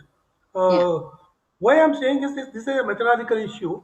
Are we looking at the context of Karnataka in the last 100 years and see what the cultural and social context in Karnataka prompted these translations? Then we are looking at the context as the cause for the translation. The other is to look at these translations himself caused certain things. So the effect, Consequence. the consequences of it. Instead of getting into this dichotomy between cause and effect, one would be what you are trying to say, but that what these multiple translations tell us about the source culture. Not looking at it as a cause and effect, but looking at the markers of the context on the translated text to understand the source culture. Yeah. So that would be another interesting methodological dimension. I thought that came out in your presentation. I don't want to take much time. Thank you for pulling me into the discussion. Yeah. Yeah, that was a very useful and very valuable intervention, Tarkeshwar. And like the causes and consequences. Even in my abstract, I had said that. So it is like Vachanas helped the consolidation of the Lingayat community over the decades, the last few decades, and because the community became stronger, Vachanas got more and more support, more and more visibility. So which is the cause, which is the effect? Sometimes it's hard to really say. That the point is not to determine that as much as to look at the dynamism itself of this relationship, right? And the point you made about unnatural translation, right? I like that word, unnatural. It draws attention to itself, and because it is not the normal, what is it, framework within which translations are studied, right? Therefore, it is unnatural. But this unnatural is now happening on such a scale in India that it needs to be theorized. We have to come up with some theoretical understanding of, like, for instance, you said how we seem to decide what text should go out of our, literature and culture. And that is that then an empowered position then, right? So these are very interesting and important questions. So what I found very valuable in just thinking about Vachana translations is it has thrown up so many challenges, so many questions for us to take our thinking on translations forward, right? So it poses, so many. It's a very good problem that we have. It gives us so many insights and so many. It helps us to extend our understanding, and therefore it is a worthwhile domain of study within translation and cultural studies. Right? So that was very helpful. May I just say just a brief observation? Vanwala ma'am, I just wanted to ask, I was reminded of the Baul song cycles, which could be compared very differently with the Vachana tradition, because this is also old and it also has the class, caste, all these politics of the caste class. So has there been any attempt to see the Vachana tradition in the larger context of the Bhakti tradition in India? To locate that, because all this while the talk has been only about the Vachana tradition as an inclusive sort of scholarship and the politics of translation, which is within the texts, but in the larger context of history, socio-political history, has there been any scholarship yet? Yes, this has been quite widely discussed and debated, the relationship between Vachana poetry and Bhakti. And for instance, on YouTube, you can find an interview of H.S. Shivaprakash, where he looks precisely at this question. And he talks about how, in several of there are a lot of common there's a lot of common ground between Bhakti and this, for instance, in the rejection of, religious orthodoxy, or in the, in the rejection of a priest as an intermediary between God and the human, the bhakti, or a bhakta, right? In some of these things are common, but Vachana poetry is also distinct. It has its own very, very local, kind of a presence. And so he does talk about it. And one thing he says is that the Vachana itself, where the word and the deed come together.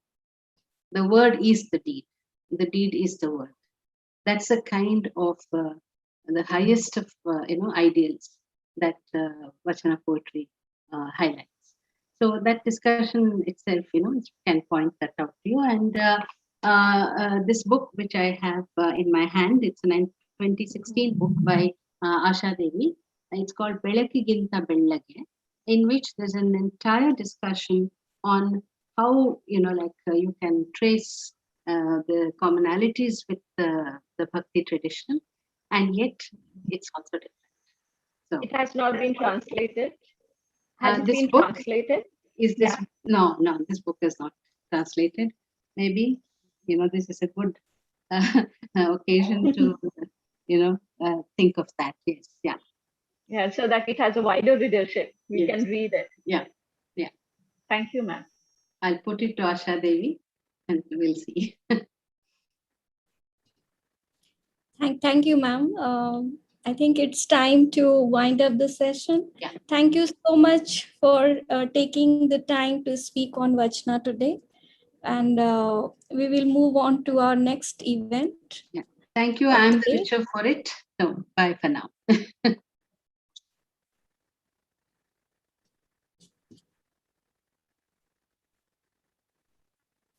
Our next, the following event is a panel which has six paper presentations, and the title of the panel is Translating Space, and it will be chaired by Professor Tharkeswar.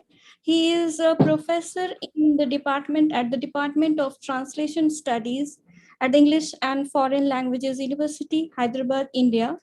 Over to you, sir. Thank you, Kalpalata. Let us not waste the time and let us begin the session. And as Kalpalata said, there are six papers in this panel, and I will go according to the order in which the names appear in the abstract book. So we'll have a first presentation titled Spaces as Sites of Social Memory, a study of Dargahs and its significance to the Hyderabadi Muslim community. The paper is going to be presented by Ami Pua Mein, who is a doctoral candidate at Chinese University of Hong Kong. Her areas of interest are in urban anthropology, religion, and nationalism in the region of South Asia. Our PhD project is on historical shrines and places of worship in the city of Hyderabad, India. So I invite Ami Pua Mein to make a presentation. Hi, thank you, sir. Is it okay if I share a PowerPoint? Yeah. Okay, I will, hold on.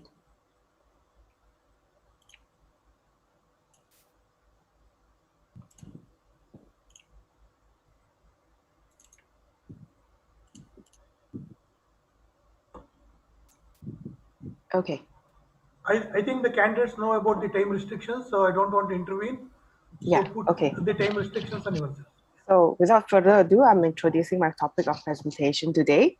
I first give a very brief introduction to Sufism in India. And secondly, how the graves of Sufi saints, also known as dargahs, make a presence in the lives of the Muslim followers and communities in present-day Hyderabad.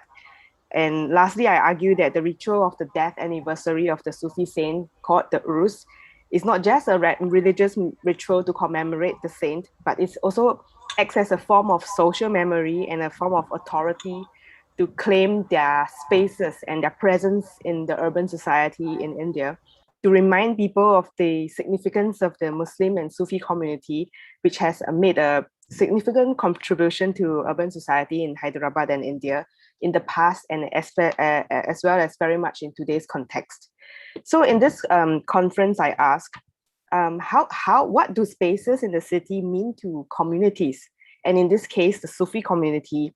And in my case, what do these spaces mean? The spaces of the Sufi shrines mean to the communities in Hyderabad, the Sufi communities. Sufi shrines, I think, as many of you in the panel know to hear, are also known as dargahs, and they are graves of Muslim holy saints who have left an impact or a legacy among the people in the place that they have settled in. And I explore how the presence of this dargah is more than just a religious site, but they are spaces that is more than meets the eye. They hold the presence, power, and memories of an earlier time, and through the belief barakat or spiritual power of the saint in the dargah, these spaces of the dargah is one that brings a person to traverse through time space to bring them back into to another era or another era or another regime. So who are the Sufis? The Sufis originated from the Middle East, and they are known as walis, meaning friend of God. And the Sufi order is that they are a lineatic chain of master-disciple relationship, which could be traced back to the origins of their founder, and from the founder back to the spiritual heritage of the Prophet Muhammad and to Hazrat Ali, whom they believe to have wielded spiritual authority from the Prophet. And this started the master-student or the peer-murid method of discipleship. And such relationship actually grew into the institution known as the Khanqa, or like such like an institution. And these disciples, when they are ready, they are blessed by their Sufi masters to spread the tenets of the spiritual path or the tariqah, and they travel out of the Middle East to spread their teachings. And the Chisti order is one of the most prominent Sufi order in India, and this is how the teachings of the Sufi saints from the Middle East, especially Khwaja Muinuddin Chisti, who's from Afghanistan. This is how he spread his the Sufism into India, and he settled down in the town of Ajmer, Rajasthan. And as we all know, the grave today is visited by hundreds and thousands of people all over the world, and it's it's highly commemorated by Sufi communities in the region. And the next Sufi saint I'm talking about is Nizamuddin Aulia in Delhi. So from Ajmer, there's a chain that is carried on to Delhi, and Nizamuddin Aulia is a very famous Sufi saint and a very prominent Sufi saint who has a very huge following up to today. And later on, the wars and conquests between different Muslim empires have forced many downwards during the medieval ages.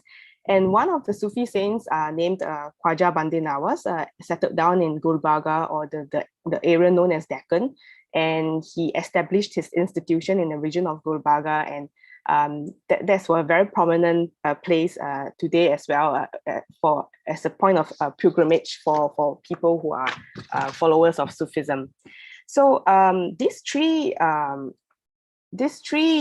Sufi saints, Khwaja Muinuddin Chisti, Nizamuddin Aulia, and Khwaja Bande Nawaz, are the three very prominent Chisti Sufi saints in India who have made an impact in society, in cultural, in literary culture in India.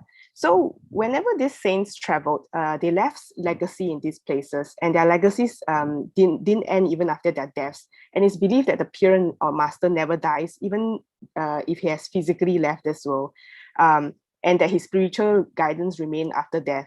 So after the death of the Sufi master, a grave is erected in the premises in which he set up his school or his khanqa, and this grave is commemorated regularly in remembrance of the saint. So typically, Sufi saints married and had families. So upon the death of Sufi saints, usually the families will carry on the legacies of the saint and be in charge in the affairs of running the graves and khanqahs that the saints left behind, known as the dargahs. Yeah, and these dargahs are believed by the followers of the Sufi community to exert a form of power or blessing called barakat, which is emanating from the bodies of the saint even after death. And in fact, after death, the barakat is believed to increase because now that the saint has physically left the world, he's reunited with Allah, and the word dargah in Persian means door and place. It means like a doorway to heaven, which means that the saint now connects the blessings of Allah onto him and through his physical body in the grave.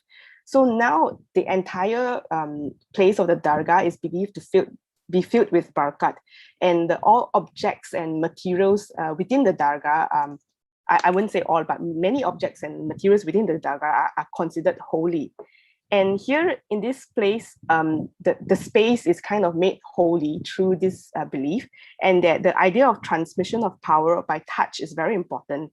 So, for example, in my field work, I noticed that it's very customary for people to touch the steps leading up to the dargahs, and using that same hand to place their hearts or kiss it. And they place their foreheads to the door frame or the threshold of the door as a sign of respect when they enter the dargah, as a sign of respect to greet the saint.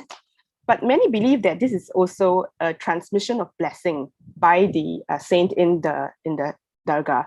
So I heard many stories of people who are like possessed by spirits, or who are physically ill, and the moment they touch their head or their bodies onto the premises of the dargah, they are said to have been delivered of the possession or being healed of illnesses. And I've also seen how women use the coals of burnt ashes, like incense, to kind of line their eyes as kajal, And also through the acts of prostrating and waving fumes of incense into their bodies, these people, they look like they're mimicking to embody Barakat into their being. So from the spaces of the Dargah into their being. So for example, like in this picture on the slide, there was an Urs celebration that I've attended. You can see this lady who is reaching out to the candle holder at the side, and she's kind of rubbing her fingertips with the soot under the candle holder, and she's lining her eyes with kajal. So in the sense that when I spoke to them, why are they doing this? They kind of told me that they believe or they kind of want to believe that because everything in the shrine is kind of holy, and then putting out themselves will kind of be a blessing for them. So through this, I argue that the physical premises of the Dargah holds the power of Barakat, and it is a non-human actor that retains the agency and the power of the saint. And even though the saint is not physically present, he is believed to remain present in the physical premises and objects that reminds and mediates people to the presence of the saint. And hence this belief in the power of Barakat is essential to translating the spaces of the Dargah to imbue effectively the bodies of into the bodies of followers and devotees with the power and social memories of an era of the past, of a Muslim sovereignty and justice that will intercede for them, bless them, and help them in their present daily lives. The believed spiritual powers of the Dargah and its historical legacy of stories and hagiographies of the Sufi saint thus gives the present Sufi communities and followers authority in negotiating and protecting their communities from larger social political changes, which has taken over the last half century in India. So, for example, spaces in the urban are also claimed through ritual procession at the Dargah during the death anniversary of the saint, known as the Urus. So the Urus is also interchangeably known as the wedding anniversary of the saint, where he physically dies and his soul is reunited with Allah. The highlight of the Urus lie in the hours of long hours of street procession that begins from the home of the Sufi saint's family, and it circles throughout the region of the town and the area and back to the Dargah. And it is usually a very huge event full of pomp and paraphernalia, and it is the occasion where ritual is performed at its highest symbolism. So let me give a description of what typically takes place during an Urus event. So in the days leading up to the Urus, sandalwood is prepared by the ladies of the Sufi saints' descendants and family members. It is a tedious process as they kind of rub a piece of sandalwood onto the ground with mortar, as you can see from the picture, and water is added to it so that the sandalwood dust forms into a paste. And with the grinding of every movement of the sandalwood, the women would recite verses from the Quran to pray over this sandalwood paste and blessing the paste to make it holy. So imagine a huge pot of paste will be made, and with this huge pot of paste, thousands of verses will be uttered over this paste. So it's believed to be very holy. And yeah, and this whole process takes about a day or two. And so then this will be collected into a pot and it'll be kept for the procession later on in the evening. The Urus will always take place in the evening. Kawalis or devotional songs will be sung and rituals will be performed at the start of the Urus at the house of the Sufi family. And so to prepare for this procession, the men of the Sufi families, together with their male followers, would take this pot of paste and depart the house of the Sufi family and go out on a street procession. So for example, this is, you can see in this picture, this is the Jah Nashin. So he's the next in line of the successor of the Dargah, the leader of the Sufi shrine. And he's taking this thing that's covered in cloth, which is filled with a pot of sandalwood paste, and they go out for the procession. The processions are usually a very crowded event and is full of pomp and adrenaline rush. A chosen person, like I mentioned earlier, which is the spiritual successor of the Dargah, would place the pot of sandalwood paste on top of his head and head out to the streets, as you can see in this picture, to do a street parade. And he will make his way round to the tomb of the Dargah. And on the streets, throngs of people, usually males, Sufi male Sufi devotees, would try to rush and push and try to touch the pot of sandalwood because they believe it to be holy. And so the whole pushing and pulling would cause this entire procession to take hours, even though it is quite a short walk of about maybe 1 kilometer or so. But as you can see in this picture, the sheer crowds of the pushing and pulling makes walking very hard, and also makes it very the entire journey very tedious. And after this, in the whole process of this procession, Sufi disciples from other dargahs and other regions would pay a visit to the dargah that's having the urs, dressed in their paraphernalia and their symbolic attire. And they would be patronized by political figures and other esteemed people in the community as well. And on top of that, sometimes spiritual prowess is displayed during the urs. So this is a picture where they're trying to touch the pot of the sandalwood paste. So sometimes spiritual prowess is displayed during urs, and is done by a certain Sufi order called the Rifai Ratib, whereas disciples of this order perform impalement to their bodies. And this is done when the spiritual leader blesses the tools of impalement in the name of their Sufi master. And upon taking the tools that have been blessed, the disciples pierce themselves, sometimes through the tongues, or they swallow swords, and they don't bleed after removing these blades from their body. So, can you see the slides? I'm not too sure. It says that sharing is paused. We are not able to see the slides. Oh, I'm so sorry.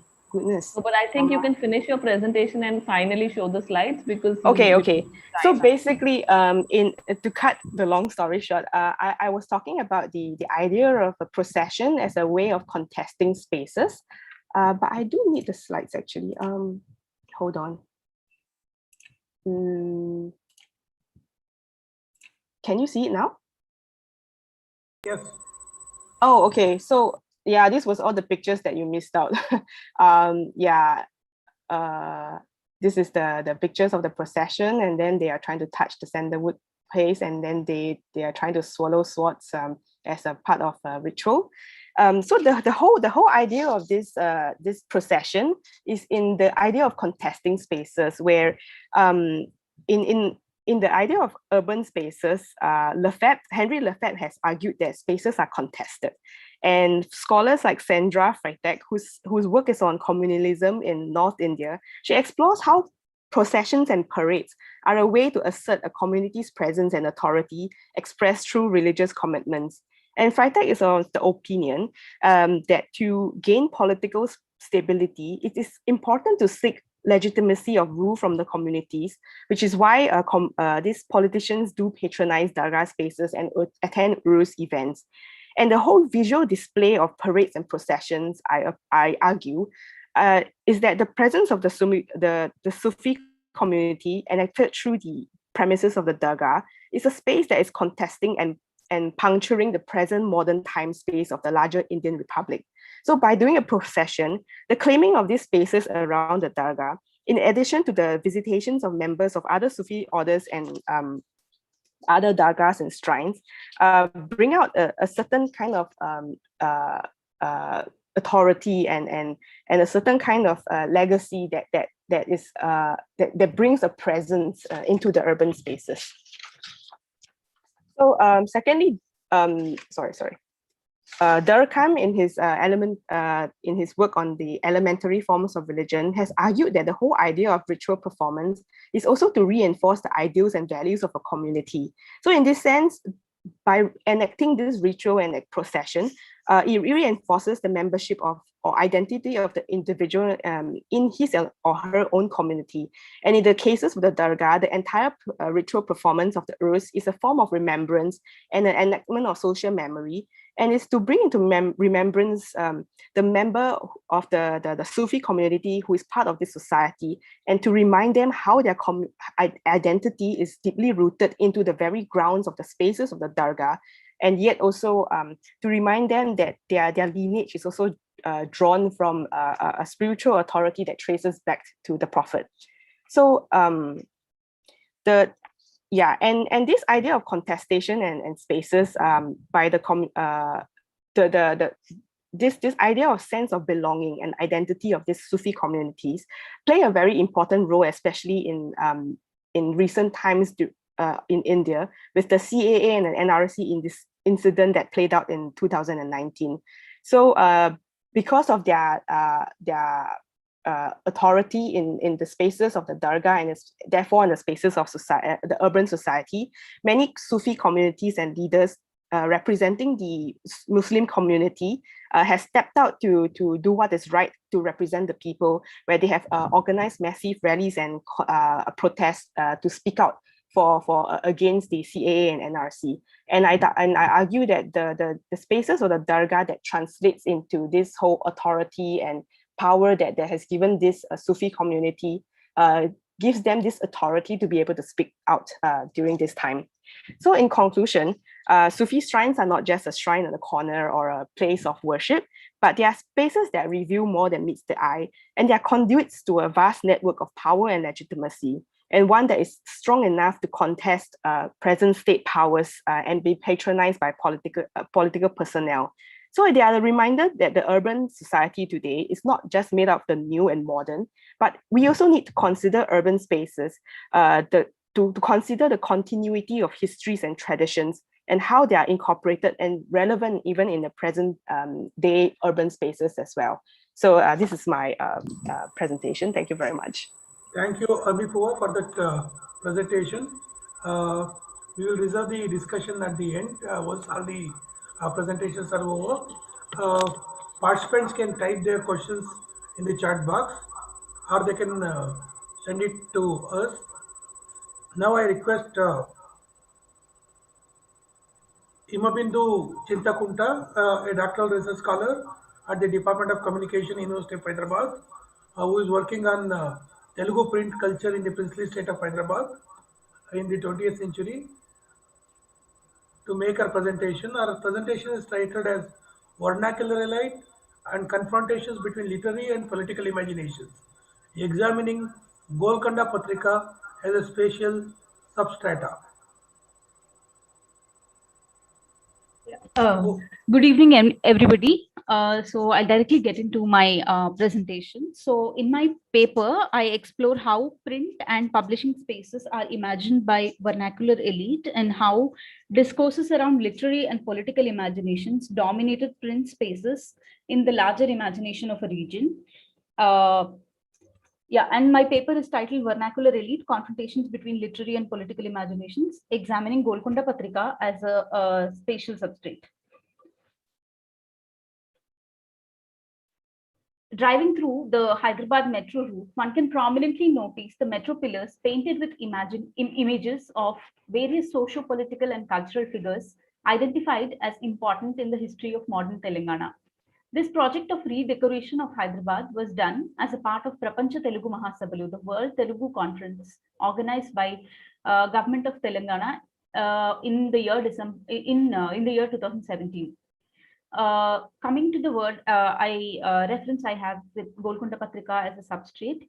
Derrida and Pranowitz, in their article Archive Fever, a Freudian Impression, discuss how an archive needs to be understood as existing in a substrate. And for my work, I look at substrate as a constitutive environment in which objects exist, events occur in relation to each other. It is important to read the archives in relation to the nature of the state structures, civil society, influences and imaginations of literary educational institutions such as schools, publishing houses, newspapers, and also importantly, the associations and solidarities of class, caste, and coexistence of multiple languages.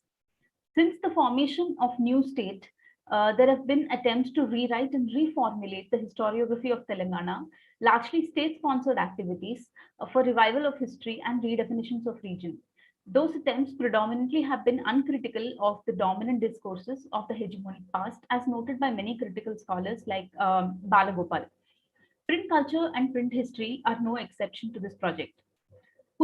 This pushes us for a need to engage with historical and archival sources, not just as means to revive history, but calling for a need to engage and re-evaluate the dominant narratives around cultural histories and imaginations of a region.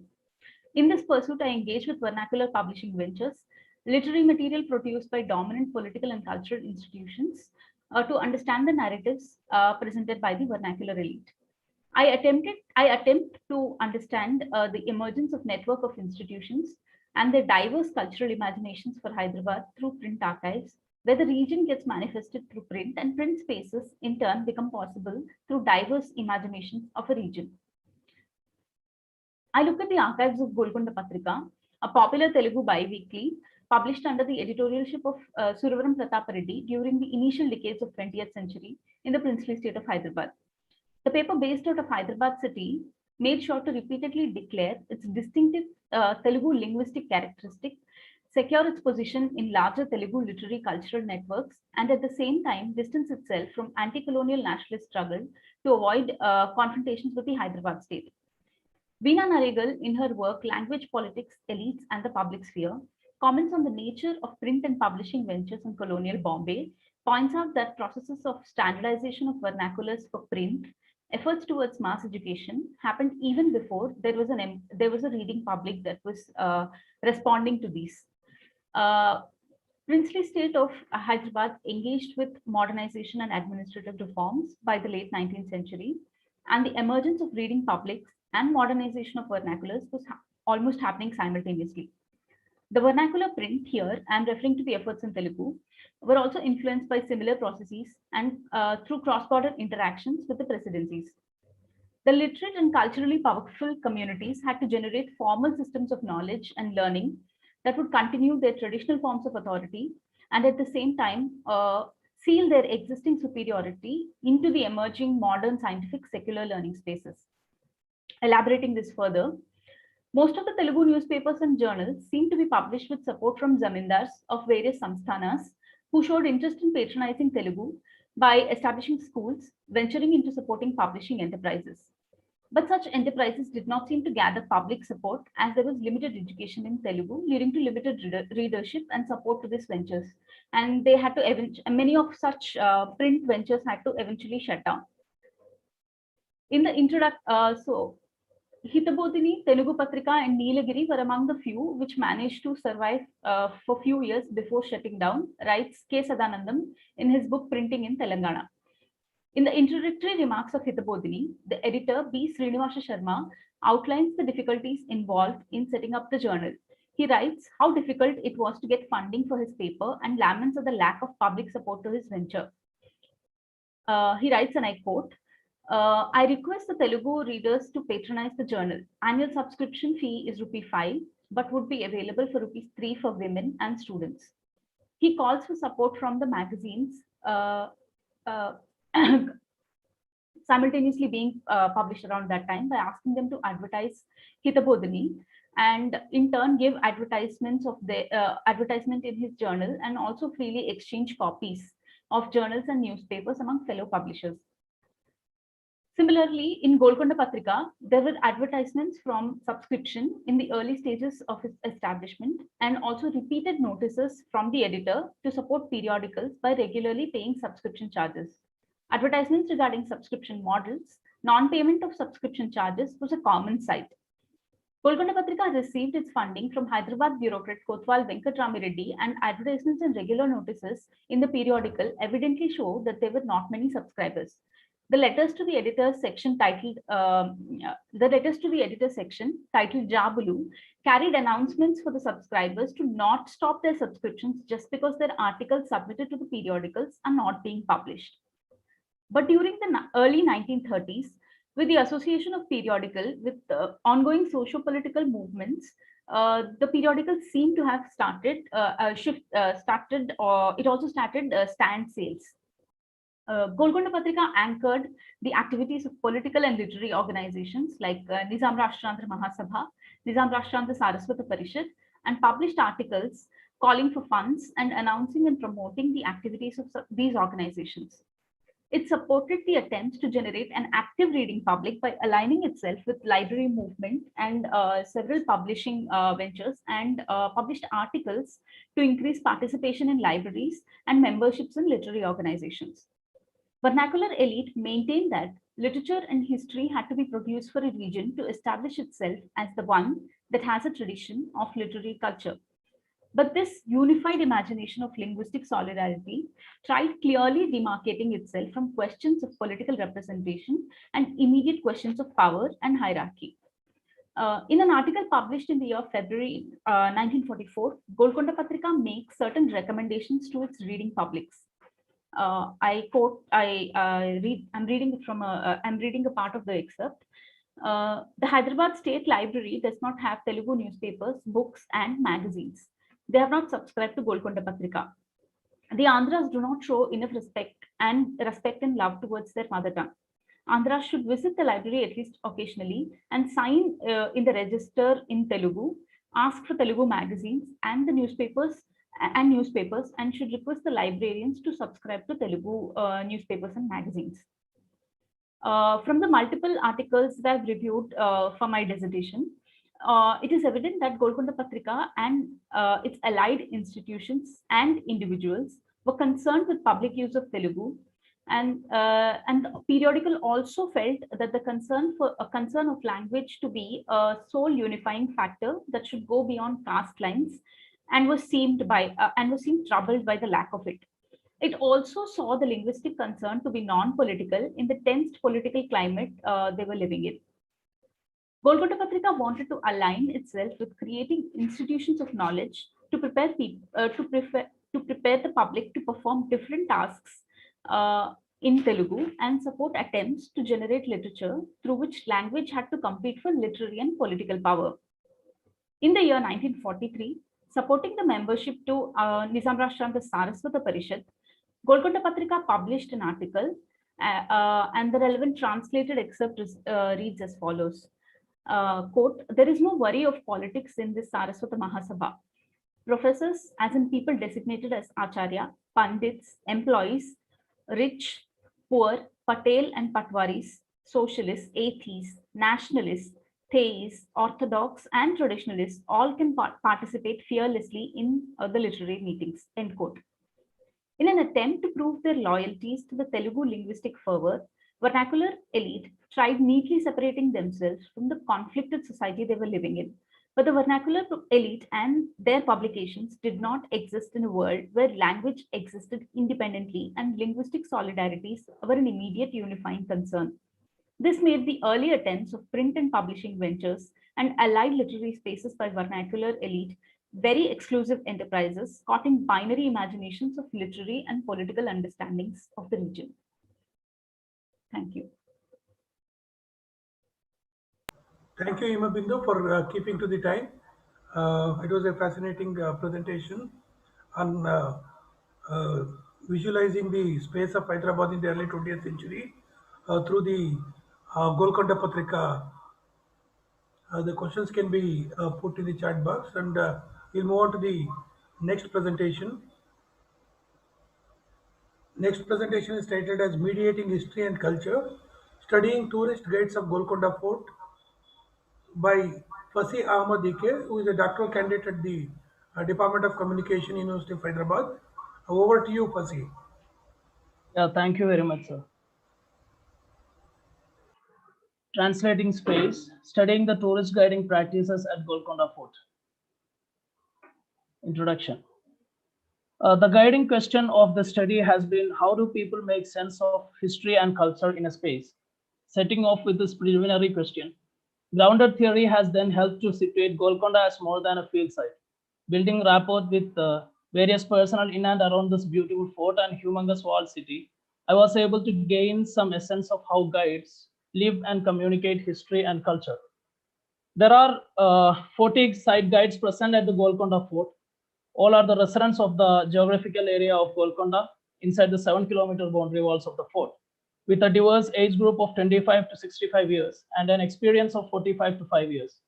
Among the 40 guides, 36 are Muslims and 4 are Hindus. Most of them lack formal education and can read and write Urdu. Only a few, maybe less than 10, speak English, and some of them speak Fort English, which I will be explaining later.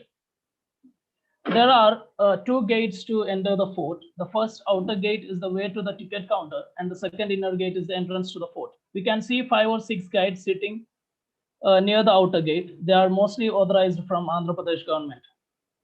The moment you enter the inner gate, after giving the tickets to the collector sitting below the massive fort door, you will be welcomed by clapping sounds. You can see some guides along with many visitors clapping at the clapping portico. The visitors might not feel it comfortable when some people shouts guide, guide to them with gudka-filled red mouth and shabby clothes.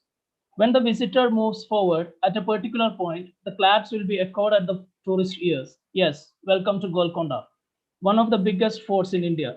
The echo would be absent a feet behind, and the visitor will be getting closer to the guide where the negotiations happen. They cost 400 to 800 for taking the visitor to the top of the fort, explaining the stories. These guides, sometimes we call as side guides or otherwise storytellers, are the primary focus of this research. Performing the space, epistemology, legality, and identity in guiding. Quote, there is only one Abdul Aziz, and I do explain the things very nicely. Unquote. Aziz affirmed that this is the same Aziz that we are in search for. Aziz started guiding since his childhood, precisely around the age of 7. I don't used to go to school. I spend my time around the fort, unquote, he said. He worked in the nearby shops and later on completely engaged with guiding. He said that he learned the history of fort through training. This is the answer given by all guides if any of the visitors ask the origin of their knowledge on history of Golconda. The word training makes their job more authentic and official for visitors. By this training, they actually mean the experience they gain from accompanying the older guides to the fort. All the guides present here have learned things from the older guides. He calls his job card as private, meaning the job card is provided by the union formed by the guides themselves, and it has no recognition from any external authority. The guides will be showing off this card to prove their authenticity in front of the customers, and sometimes they claim it is from Telangana or Andhra tourism. This private card is made to give an official outlook for the traditional knowledge they possess. In order to get the authorized guide license, they'll have to give an exam conducted either in Telugu or English. Most of the guides are incapable of reading or writing both these languages besides speaking. The majority of these guides are from Muslim community and read and write in Urdu. The guides are unable to express the knowledge which they gain through oral narrations from the older guides through the literary aspects. So most of these guides do not attempt to get the official authorization from the government. For people like Aziz, who spend his school time inside the fort, it becomes an unbearable task. He stresses during the conversation that he is illiterate. Quote, "Hum padhna lekha nahi hu," unquote. He says, as Ismail reasons, quote, "These guides have been working here since decades. Suddenly, if somebody asks you to attend the exam," unquote. Therefore, the Golconda Fort is not a tourist spot for these guides or anyone living around the fort. It's their home. Being at this home, they know many things. They are not historians, but the storytellers. In other words, in the words of Gayatri Spivak, they can be called as native informants, someone from a particular race or place who is seen as an expert on it simply by virtue of belongingness. Most of the foreigner tourists will be visiting the fort along with tourist guides associated with the travel agencies or hotel they are in contact with. Despite of having so many years of experience, most of the site guides are illiterate in English language. Generally, the guiding is done in Telugu, Hindi, and Urdu with some exceptions. There is an Abbas who can speak Kannada, another guide who can speak Tamil, or someone who can speak Arabic as well. And two guides speak Fort English. In this case, they speak English inside the fort and about the fort. If we go into the next level of communication and started having a casual conversation, they'll start replying us in Urdu. At the same time, they'll explain you the history and sports of the fort in a very confident English. I call this English as Fort English. The relationship between the site guides of Golconda and the king's role in Golconda is something to be understood beyond the dominant academic perspective. From the statements given by many guides in the fort, the guides are related to the kings in two ways. One is from the religious or identity perspective. That is, many of the Muslim guides consider the kings as their brothers bound through their faith. In addition, the guides form a feeder-receiver relationship with different dynasties ruled the fort. Once Gausbai told us, quote, they were given talents, they made miraculous construction, and now we live upon them after these many years, unquote. So the relationships which these guides keep with the kings are not that kind of which a historian keeps with the historical facts. Sirajuddin, known to be the Siraj Bhai among colleagues, is one of the most senior guides in the fort. Siraj Bhai has witnessed the transformation of history narrations. He remembers once the narrations were dominated by religious stories. Quote, there are two kinds of histories. Some will be written in the books and some will not be written. These unwritten histories will be according to the religion. The history I learned from my parents were mostly dominated by these unwritten histories. For Hindu religion, something will be there, and for Muslim religion, something. We used to narrate them accordance with the people. After the dominance of textual narratives, rather than the stories, the year rolled, the names of the kings, the year and names of the war, etc., became more important during the narrations. According to the guides, the training which they get is the time they spend accompanying and listening to the older guides.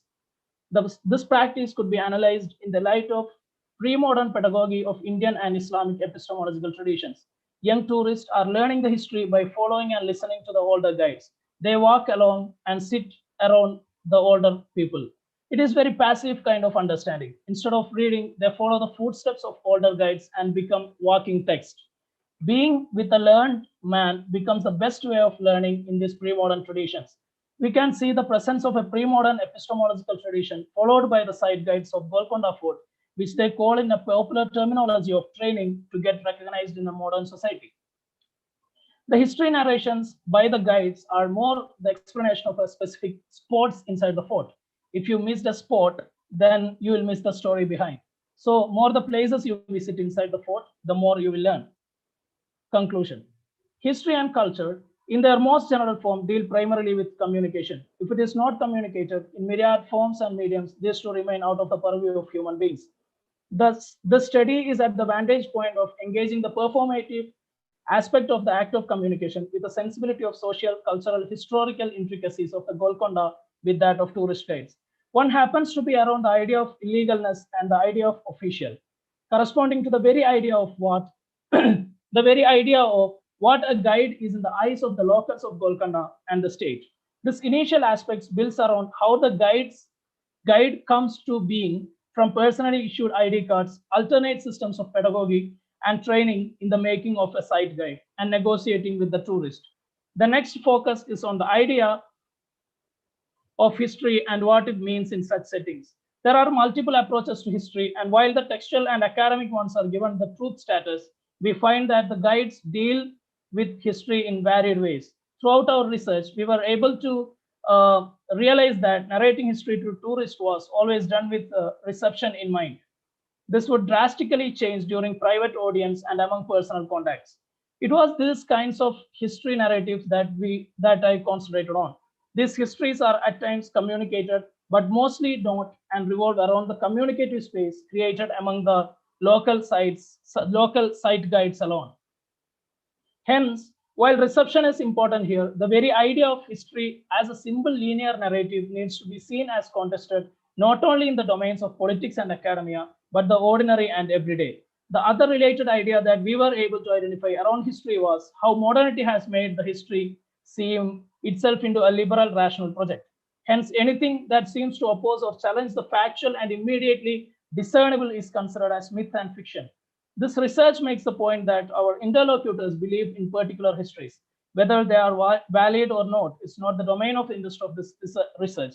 Rather, the study is interested in how these guides live and orient their lives around such histories. The idea of local and the global are also interestingly played out throughout this study, because while the site guide seems to be limited to Golconda alone, the city guide who accompany the tourist throughout the city is able to make use of Hyderabad itself as a rallying point of culture. It is then in the shared and imagined idea of Hyderabad that culture is communicated, experienced, and made sense of. We can see a kind of epistemological violence of modernity, which created rupture in the life of traditional communities over here. This creates different kinds of crises among the people. They believe that the traditional knowledge they gain through the oral narratives to be true. At the same time, it questions their validity of their knowledge in a modern society. Talal Asad criticizes the modernity, saying, modernity is defined not only as standard, but also the only authentic trajectory for every tradition. I'll conclude by the statement of E.H. Carr. E.H. Carr says, quote, history consists of a corpus ascertained facts. The facts are available to the historian in documents, inscriptions, and so on. Like fish in the fishmonger's slab, the historian collects them, takes them home, and cooks and serves them in whatever style appeals to him. Thank you. Thank you so much. Thank you, Fasi, for that wonderful presentation on the question of history and the space through the tourist guides at Golconda. Now we will move on to the next presentation titled as Sexual Harassment and the City, Filmic Construction of Public Spaces. Uh, it is going to be presented by Sasikiran RM, who teaches communication theory and cultural studies at Flame University. His research interests are in the areas of cultural history, print cultures, film, gender, and representation. Over to you, Sasikiran. Uh, Thank you, Professor Tarakeshwar. I'll be sharing my PPT just a moment.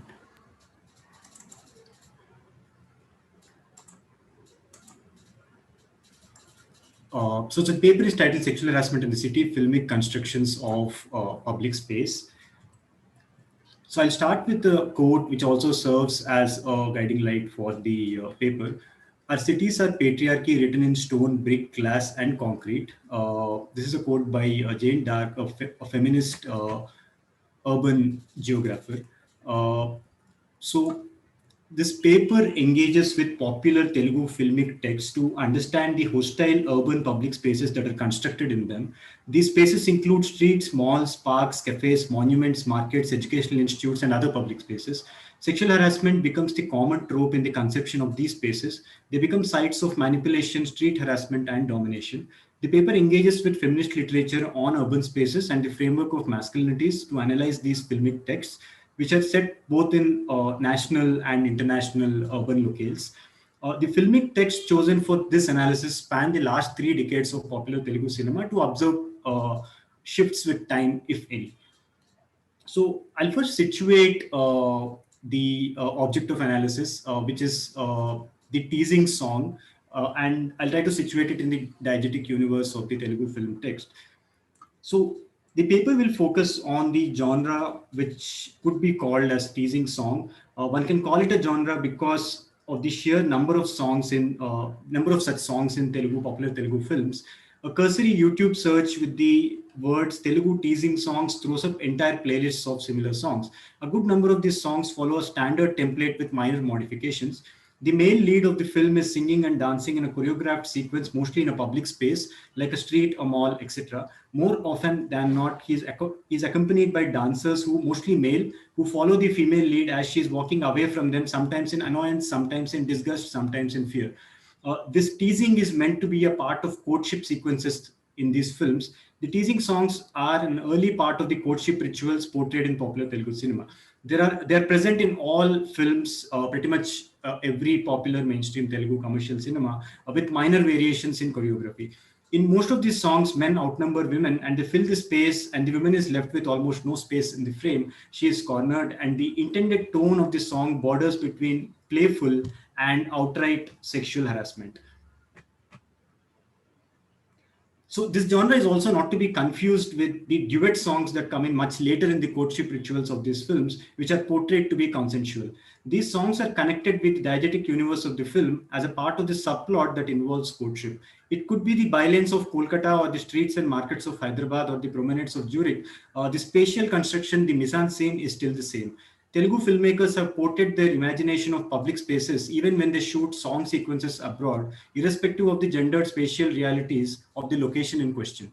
So this paper tries to address these questions. How are public spaces imagined in courtship sequences of Telugu cinema? How is masculinity performed in these cinematic spaces? What are the implications of this filmic gendered spatial performances? I'll now take you through a few screenshots from these songs. In the interest of time, I cannot show the entire video. So I tried to pick up out of the pool of films that had songs that I had chosen for analysis. I picked up some screenshots. So this is one of the early films in terms of the time frame in my analysis. This is a 1991 film called Nirnayam. So again, like you can see, this space is basically a public space, and then it's public transport. And I also urge you to look at the expressions on the faces of the actors here. And then the shot shifts to the interiors of the public transport system. And again, you can look at the expressions here on the actors. And this is a 1999 film called Tamudu, who is now, this is starred with Pawan Kalyan, who is now one of the major stars in Telugu film industry. And you can notice a similar mise-en-scene here also, but this is, the song is picturized abroad. And this is again, this song is from a film called Lakun Nodu, which is a 5-year-old film. And if you look at this space, this is supposed to be Hyderabad, but I think it's a set in Ramoji Film City. And I wanted to again notice how the mise-en-scene is kind of structured in this. And again, from the same song. This is again from another film, again a similar kind of mise-en-scene, and again this is also in an urban space outside of the country. So I think it's some city in Europe, and this is a college. This is a public space, again an educational institute, and so this is also supposed to be a part of the teasing courtship ritual. And this is also from the same song, again an aesthetically designed harassment scene. And you can see that in this particular case, there are also weapons in the hands of the male lead and the others who are kind of following them. And it's also filled with men in that sense. The entire space is filled with men, both on the top and also in the bottom side of the frame. And these are some of the close-up shots or mid shots in these songs, which also very briefly portray what the women in these shots are actually feeling. So now I'll again move to the analysis part. These two pictures are from a film that released in the last week. And I'll try to move on to a brief analysis of this. In a chapter titled City of Fear from her book, The Feminist City, Leslie Kern quotes geographer Hill Koskela, who notes that, quote, sexual harassment reminds women every day that they're not meant to be in certain spaces, stop quote. She also refers to the media portrayals and how they create a heightened sense of fear while navigating the spaces in the city. These, in turn, she observes, create mental maps of safety and fear, which she calls geographies of fear. A geographic perspective on gender offers a way of understanding how sexism functions on the ground. Male power and privilege are upheld by keeping women's movements limited and their ability to access different spaces is constrained. While Kern is talking about real geographies and real spaces, this paper extends his argument to filmic imaginations of space, more specifically public spaces. Cinema also shapes the urban imaginary, especially in a film-obsessed culture like ours. While this is an everyday reality for women in our country, this is also representative of how these spatial constructions enable a toxic masculinity, which is hegemonic, since popular culture plays a huge role in setting a standard for hegemonic masculinity in India. Rowena, in the context of Malayalam cinema, notes that cinema has been a dominant mode of conceptualization and presentation of masculinities.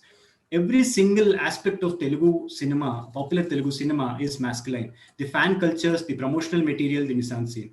The songs are also derivative of the same culture of toxic masculinity and rape culture. The act of sexually harassing a woman is morphed into a courtship ritual. The disconcerting fact about these conceptions of public spaces is the mise-en-scene of these songs, that they normalize sexual harassment on the streets. As it is, most of the popular Telugu cinema is mounted as a contest between masculinities of the hero and the villain. While the villain's masculinity is projected as unacceptable, the hero's masculinity is supposed to be emulated and given the reach and complex history of performative fandoms that the star system in popular Telugu cinema is famous for, the harassing behavior becomes a part of the performance of hegemonic masculinity. The other terrifying feature of these spaces is the teasing song is rarely shot in a private space. It is shot in full public view as if seeking to normalize sexual harassment in public spaces. In fact, there are songs where police also are shown as complicit and dancing along with the perpetrator of sexual harassment. In one such song, which I just showed, the female lead goes and complains to the police in the street, and then the police also join with the hero and they dance along with him. And the bystanders in these songs are always siding with the hero, both literally and spatially. It's a grisly, nightmarish spectacle that is meticulously staged by filmmakers. In conclusion, I'd like to talk about the genus loci of this film. The word just a second. The word genus loci is a term used in architecture to connote the spirit of a space. The genus loci of the public space in popular Telugu cinema is one of trauma and terror for the women involved, and for the men, it becomes yet another space that offers them a vicarious scopophilia. If there is one thing common across all these cinematic spatial constructions in this paper, it is the fact that women are always running outside of the frame, giving up their right to the public space, and men, by chasing them out, tend to occupy that public space. The other alarming thing about these songs in the context of digitalization is that while they were earlier limited to viewership in theater or television, now these songs command millions of views on YouTube. For instance, the first song, the Nirnayam song, has 11 million views and counting, thereby constantly shaping our collective imagination of a public space and what it entails, maybe for eternity. Thank you. Thank you, Sasi, for that presentation. Trying to imagine the space through filmic representation and the question of gender. Now we will move on to Hyderabad, listening to Hyderabad, a study on the sounds of happiness in the city by Khadija Amanda. Khadija Amanda is also a doctoral student at the Department of Communication, University of Hyderabad. She is doing her she did her MPhil from Center for Media Studies, JNU. Over to you, Khadija. Thank you, sir. I'm straight away going to my paper. It is titled as Listening to Hyderabad, a study on the sounds of happiness in the city. This paper hears to the Marfa Baja, that is Marfa band of Hyderabad, by listening to the Hadrami Marfa. Important themes emerging from the Hadrami soundscape with regard to Marfa are based on questions of ownership, production and distribution of music, the politics of listening, and the life of the instruments in a Marfa Baja. The sonic experiences of Marfa with a dialogue between its sonic past, present, and transformations based on the social, historical, and cultural, and along with the sensorial are discussed.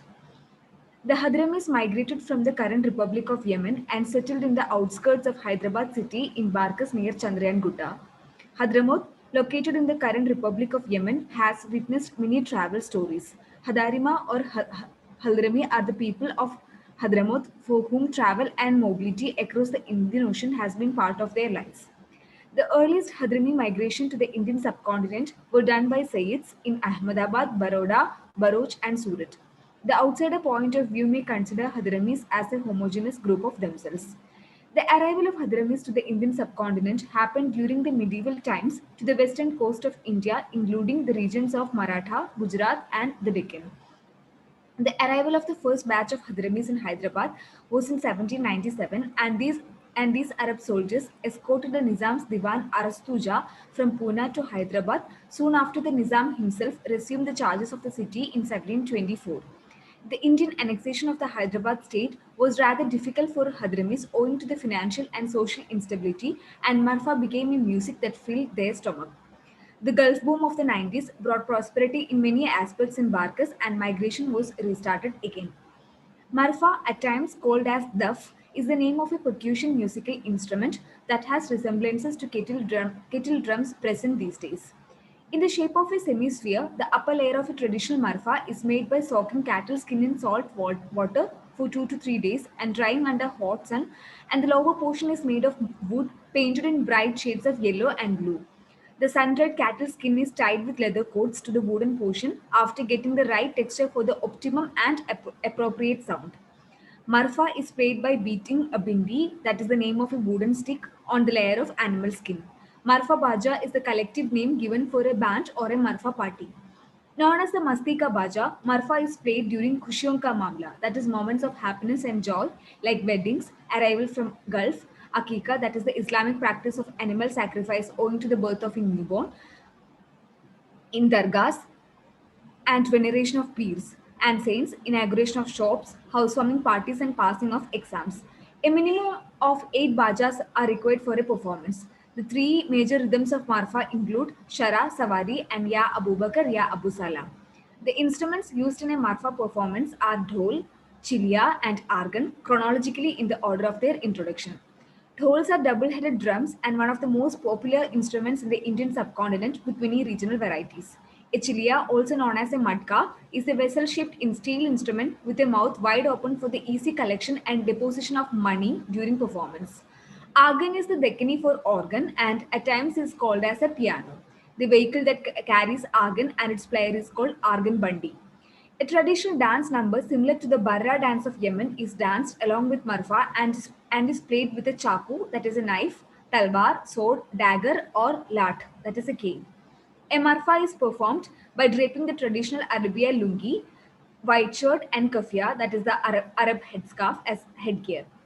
Later, after the Gulf migration of the 1970s, a white-colored dress known as Araba dress, supported by black-colored belt and white headgear, was introduced. Recently, the dressing depends on the payment given by the party. If the payment is not sufficient, normal jeans, t-shirt, shirt, and lungi and trousers are used, often supplemented with a kafia.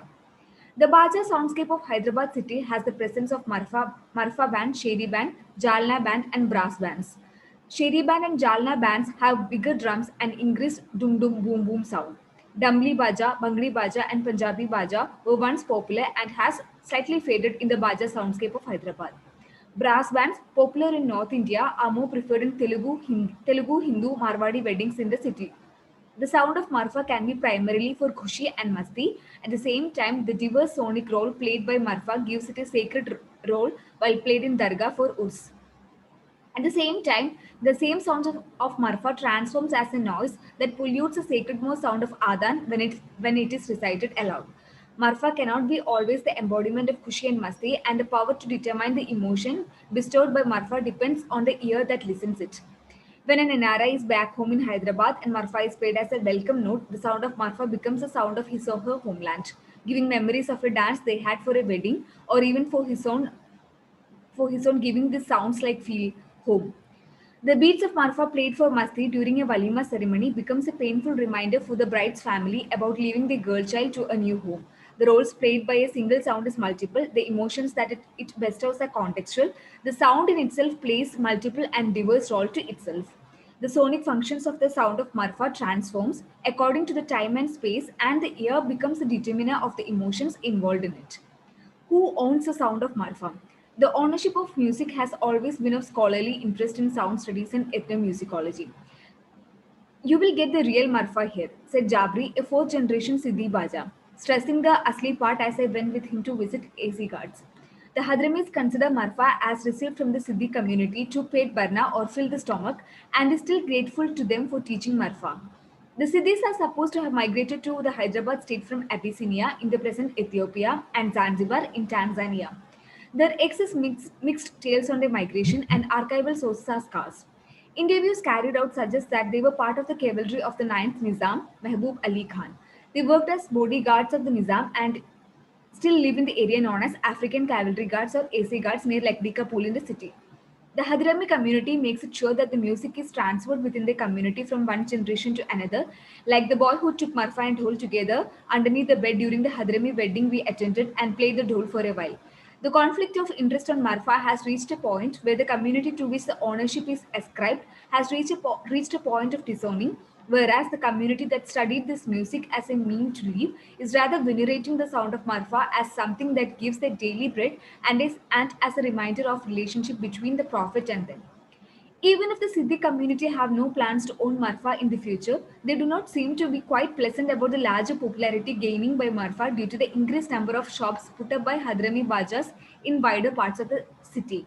The shops put up by Siddhis are concentrated in AC Guards. Jabri, a fourth generation Siddhi who is a YouTube sensation in Siddhi Marfa with around 37,000 subscribers, and more than 230 videos. Xerox कभी original नहीं हुआ करता है, Jabri is his WhatsApp status. When asked about it, he said it is to address the Hadramis who are making Xerox copies of their Marfa. For the Siddhi community, the past of Marfa is something that they still remember, but the future of Marfa is something that needs to be erased and forgotten. Almost all Marfa musicians do other jobs like driving, mechanics, CCTV installations, and other blue-collar jobs in AC guards. One Siddhi was asserting that our children will not play Marfa. We don't want them to be mere Bajawala. Will that lead to the asli life of Marfa in jeopardy? If they are not ready to include the beats of Marfa in the soundscapes of the future, why is it that they are still holding on to the past of the same sound they are trying to depart? This belonged to our ancestors. Our daf, Arabi daf. You go ask around the whole world and understand that this is our daf, said Afzal Mohsin. Afzal Mohsin was claiming the history of a sound and was ready to live it off at the same time. The Siddhis, even if they are about to leave the tradition of playing Marfa, considers the same as Khandan ka entertainment or family's own entertainment. One factor that determines the asliness or originality of Marfa is the presence of sound. Songs, the songs in Arabic that are passed from one generation to another, starts with veneration of Prophet by singing Ya Rasulullah. The lyrics are giving an essence of legitimacy to the sounds, and the knowledge in Marfa is determined through the lyrics than the sounds in this case. A knowledge in sounds gave a legitimacy based on heritage and tradition and creates a hierarchy among the Bajas. The Hyderabadi Bajas are not aware of the sounds, and this remains exclusively to the Hadrami and Siddhi community. The unique thing about Baja performance is that the Baja Wala never gets a pure soundscape with silence and the breaths anticipating the music, unlike a classic concerts like opera, Carnatic, or orchestra. The moment before Baja starts, the soundscape becomes musical when each and every instrument is tried and tested before playing. This testing period is the only time frame for a Baja to play an instrument according to his will. Maybe it is the only time where there is a choice for a Baja to play anything beyond the fixed rhythms and desire of the party. Locating any music in a soundscape is easy because music is the most privileged form of sound. The beats of Marfa are easily identifiable, courtesy to its rhythm and the programmed music of the organ for the ears amidst of shouts from bazaars, honking vehicles, mundane announcement, and fruit vendors, shouts of fruit vendors. The soundscape of the old city of Hyderabad is filled with the chakra chakras of one form of baja or the other after the adhan for Isha Namaz, except for the sacred month of Ramadan and morning period of Muharram, which is the first month of Islamic calendar.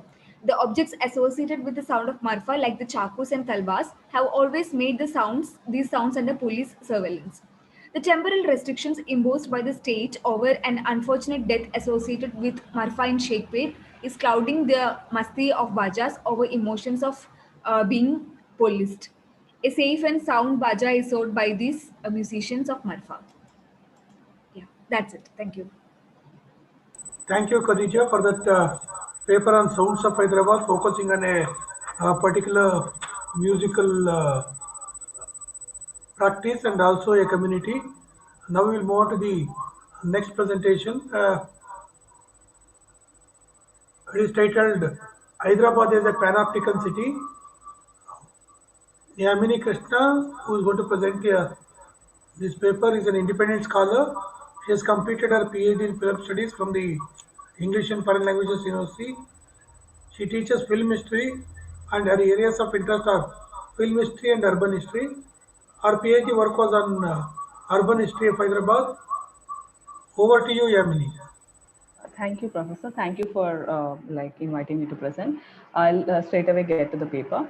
I'm reading the paper out. Hyderabad as a panopticon city. I begin the presentation with a personal anecdote. About 3 to 4 years back, there was a discussion in my neighborhood on where exactly the CCTV cameras were to be placed. These cameras allegedly were being given by the government, and many households contended that the camera be placed in front of their house so that their courtyard is watched. The CCTV here was counted as one of the utilities provided by the government, and hence all the rightful citizens were demanding their share in it. This incident came back to me when Hyderabad recently gained the distinction of being one of the 20 most surveilled cities in the world and the most surveilled city in India. The Hyderabad City Police uses a variety of technologies such as CCTV, artificial intelligence-based facial recognition for monitoring the citizens. In this paper, I examine the ecology of surveillance and present the multifarious meanings and implications of it in the context of Hyderabad. That is, how is Hyderabad translated as a panopticon city? I draw a genealogy of Hyderabad as a surveillance city. For this purpose, I use a variety of material ranging from news reports, films, social media posts, industry reports, and government websites. Ecology and economy of surveillance. I adopt the concept of ecology to discuss the surveillance in Hyderabad as it allows me to think of a system with multiple power centers, an entangled web of interconnected activities around surveillance, and allows me to discuss the interactions and exchanges between different actors in the system. The second reason is that I posit that the surveillance system has given new identity to the city and new subjectivities to individuals, and hence thinking of it solely as an additive technology to the existing does not do justice to it. In this section, I trace the ecology of surveillance. The CCTV network in Hyderabad started to grow in the first decade of the new millennium. The ecology of surveillance consists of the government, the CCTV industry, the users of CCTV, and the public. Each one of the actors has specific orientation in the surveillance ecology. However, all of them operate within the same broad discourse. I discuss the different stakes of realizing surveillance ecology. The government of Telangana's CCTV project, Nenu Saitam, announces that the CCTV project is a part of, I'm quoting from their project website, a series of measures to upgrade the standards of safety and security in the capital city of Hyderabad with an objective to transform Hyderabad city into a global city and Hyderabad city police into a global city police. The CCTV project, thus statedly, is conceptualized as a right arm of the Global City project. The Global City dream for Hyderabad city now has a 3-decade history. The global city is forever in the making. It is always getting towards the global city. It began in the 1990s. It draws both from the national focus on cities and some aspects which are very specific to Hyderabad city. I will present a brief history of this dream here to place the CCTV in context. The decade of 1990s has been well theorized as a marker of new era in the life of the cities in India, with liberalization of economy and resultant focus on cities as economic centers. There were multiple changes happening to Hyderabad cities in the 1990s decade. It was one of the cities in the centrally funded megacities project. These funds were channelized to improve infrastructures in the city, such as waterworks, roads, solid waste management, and tourism. A large share of funds were allocated to create tourist spaces. With the growth of tourist spots, also grew public transport, express buses were increased, new luxury bus services were introduced.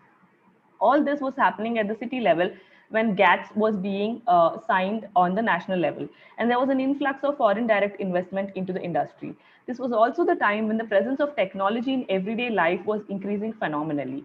Instead of waiting for several months and sometimes years, BSNL began allocating home telephones quickly. Technology-based work was increasing. Newspapers carried reports on growing technology-based careers. There was a great enthusiasm to use technology in all spheres of life, education, governance. Training sessions were being conducted for bureaucrats and staff of government offices. Technology meant efficiency and progress.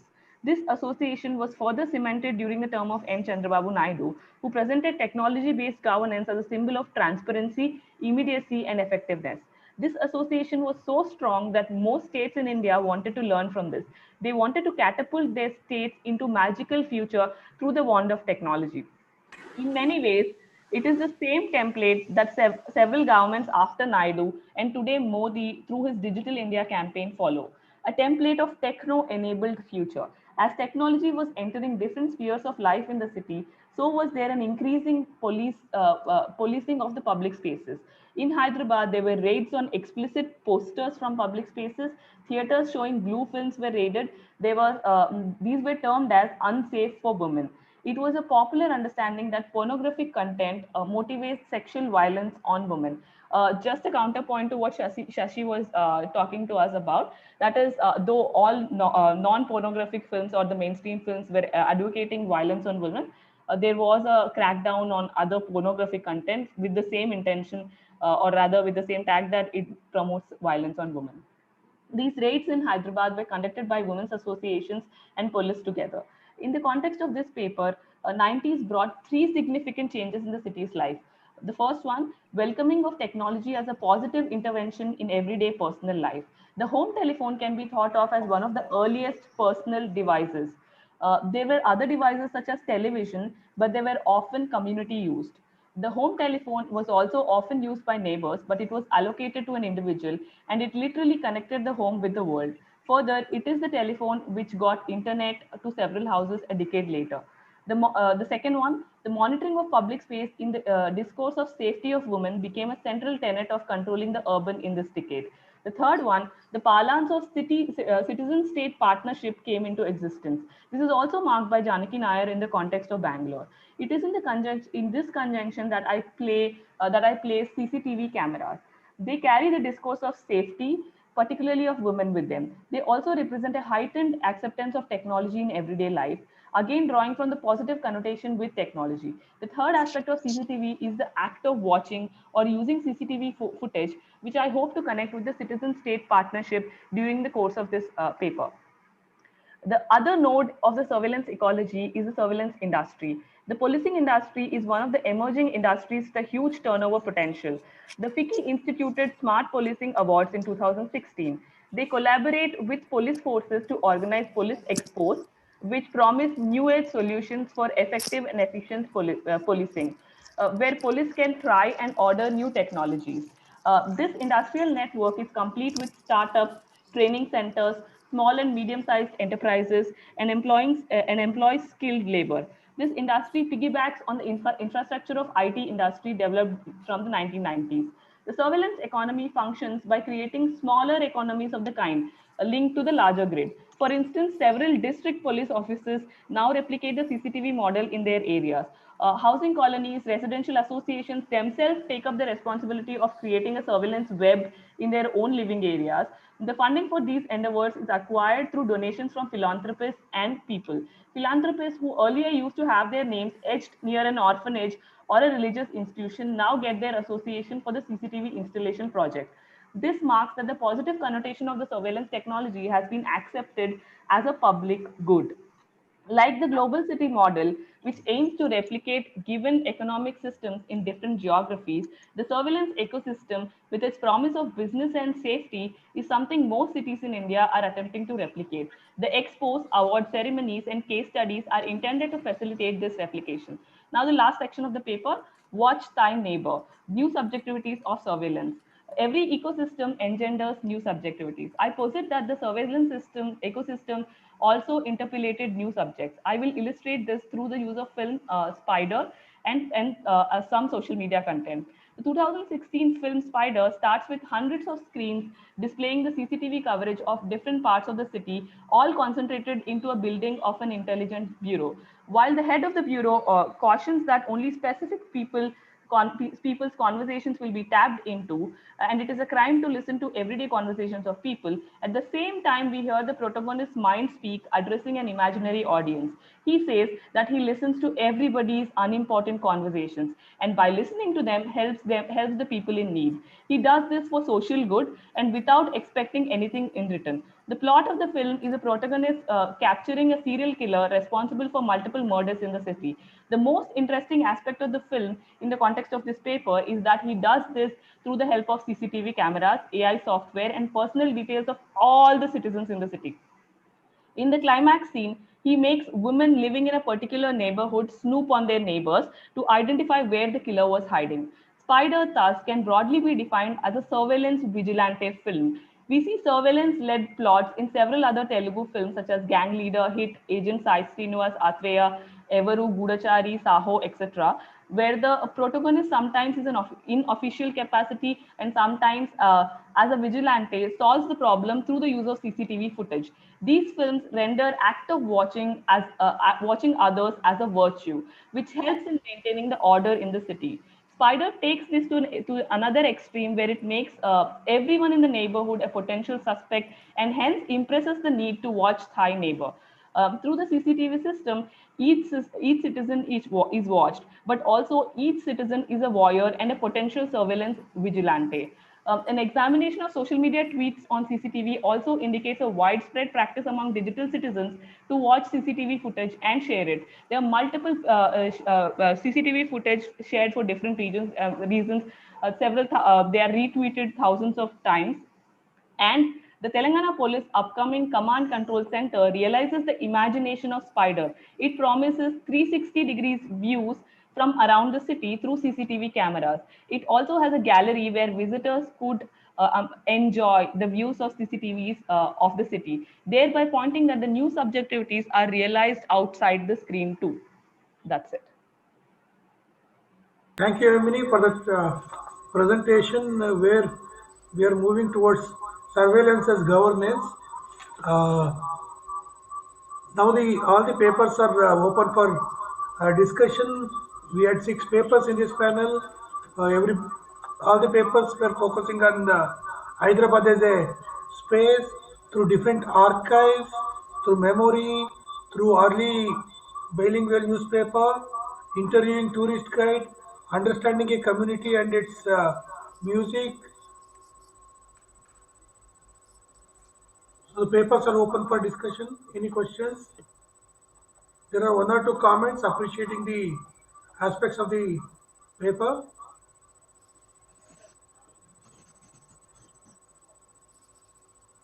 If there are no questions, let me ask 1 or 2 panelists. Let me start with Sasi Kumar. Sasi Kiran, sorry. Yes, sir. You focus about sexual harassment and the question of masculinity and how it is represented in Telugu films in the last 2 decades.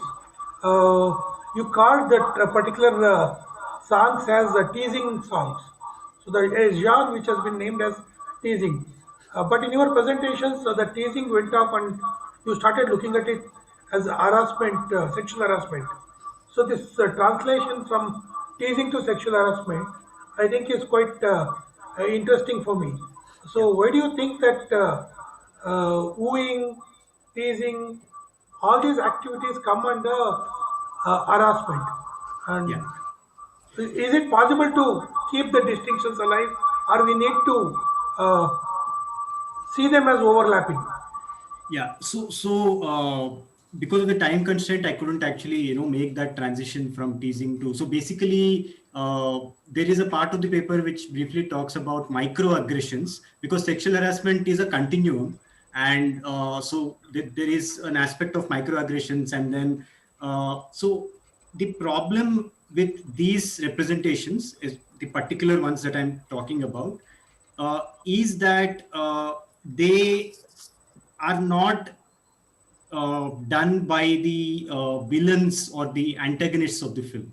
Now, if you watch a song like the first one, the Nirnayam song, I think the Telugu audiences must be very familiar with the song because it's a hit song, and a lot of people kind of hum that song also even to this day. It is known to be one of SPB's hits. So if you look at that song, there are portions in that song which I didn't want to show or take screenshots of because they start off as playful. The beginning of the song starts off as playful, but then by the time we come to the 2nd minute or the 3rd minute of the song, the hero is actually it borders on sexual assault because he's kind of pushing her and he pushes her on the floor. I kind of would recommend you to watch it, to just look at it. I didn't want to show it to an audience because it was really horrendous. So the hero kind of pushes the heroine on the floor, and then she rolls, and then she gets up, and then again he pushes her. So it's a very morbid kind of aesthetic that we have developed. And the problem is that while we can separate out playful, innocuous teasing with acts of sexual harassment, what happens in all these songs, which is now like an established genre.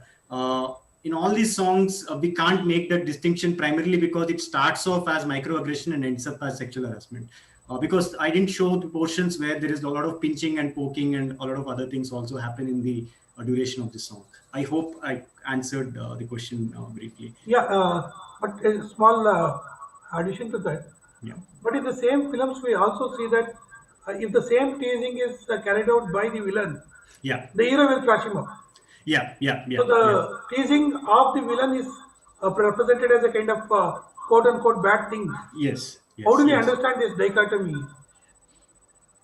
I think the framework of hegemonic masculinities is useful to understand that. So there are again we have to go back to the history of popular Telugu cinema or even other regional cinemas to see how the masculinity of a villain is portrayed and the masculinity of a hero is portrayed. The teasing songs, by the way, have been there even during the times of like to talk about Telugu films, NTR and ANR.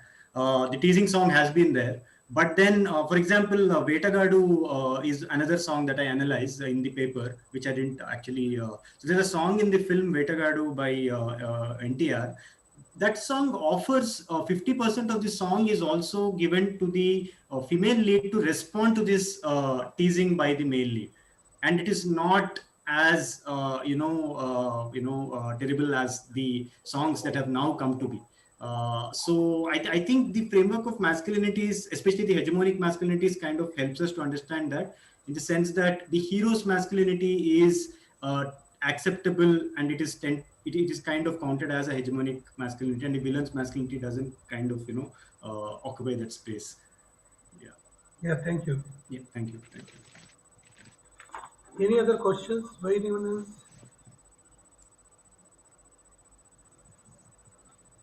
There is a question on chat box. Yeah, I'm just looking at that. Yeah. So see, these songs are also stalking songs.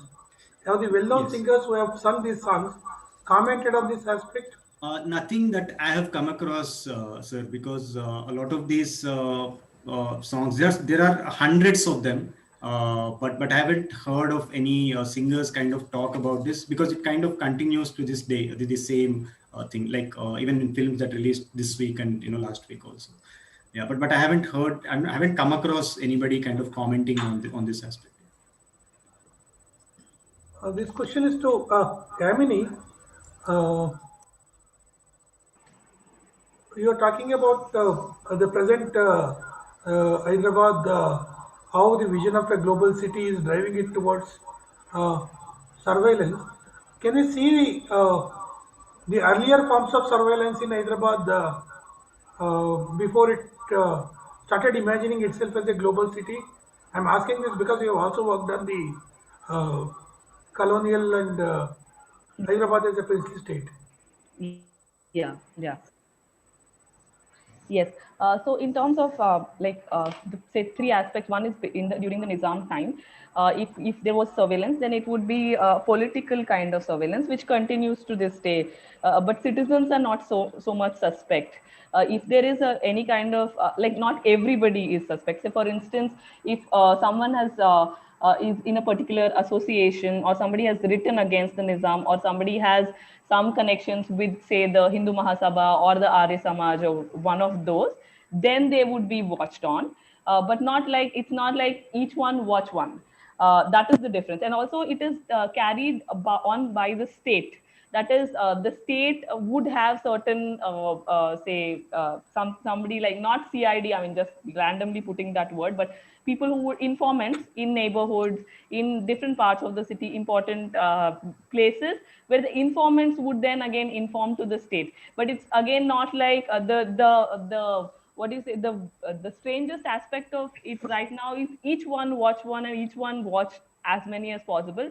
And that's literally, if you look at the social media posts, they're continuously any kind of CCTV footage which is available for whatever reason. Either it usually, I have not elaborated on this because of the paucity of time, but the usual kinds of CCTV footage which we see is basically if there's an accident, or there is a theft or anything which is being caught, or there is something which is of a novelty. As a result, it gets shared and shared and shared, and there's a lot of praise for it also. There's a lot of positive discourse generated around it. And like I said, all the movies talk of surveillance as a very important thing, which in all the cities, if you look at Delhi wants to have another Hyderabad. Hyderabad is a model which everybody wants to replicate. It's also mixed with tourism. That is, there is a center where you can go and see everybody, basically the command control center. I don't know if it be ticketed or not, but you can go and watch CCTV footage from around the city. So I think it's got into some very weird places, this aspect of surveillance, from being very specific and state centered. Yeah. It's interesting how the discourse is generated to make us voluntarily submit ourselves to surveillance. Yes. So this Yes. voluntarily submission to surveillance is quite interesting. Yeah. That's also what drove me to this project, that everybody, like, it happened in my own neighborhood, that everybody wants the CCTV cameras. It's like I want it and I want it. It's like water. You get water, free water, so everybody goes and recruits themselves. It's like that. You're getting CCTV. They're not free, but you have to, you want it. So that's how it is. Yes. So, if there are no questions in the chat box, I would like to thank all the six paper presenters for bringing Hyderabad alive to us online through their research, looking at pre-colonial, colonial, and the present Hyderabad as a global city. Thank you very much for these wonderful six papers, and I hope all these papers will get developed and get published. Thank you, Yami. It was wonderful. All the presentations were topical. Wonderful. Wonderful panel. So I thank the organizers for giving me this opportunity to chair this session. Now over to Kalpalata. Thank you very much, sir, for chairing the session. We have reached the last event of the conference, which is a keynote speech by Priya Jayakumar. She would be speaking on translating film spaces. Priya Jayakumar is Professor of Cinema and Media Studies at the School of Cinematic Arts in the University of Southern California, Los Angeles. She is the author of Cinema at the End of Empire, A Politics of Transition in Britain and India, published by Duke University Press 2006. And most recently of Where History Reside, India as Film Space, also from Duke. The book was published by Orient Black Swan for the Indian market in 2020. A prior publication related to this book titled An Accurate Imagination, Place, Map, and Archive as a Spatial Objects of Film History received the Society for Cinema and Media Studies Award for Best Essay. The book has also received USC's Phi Kappa Phi Faculty Recognition Award and is shortlisted for Best Monograph for 2019-2020 by the British Association of Film, Television and Screen Scholars.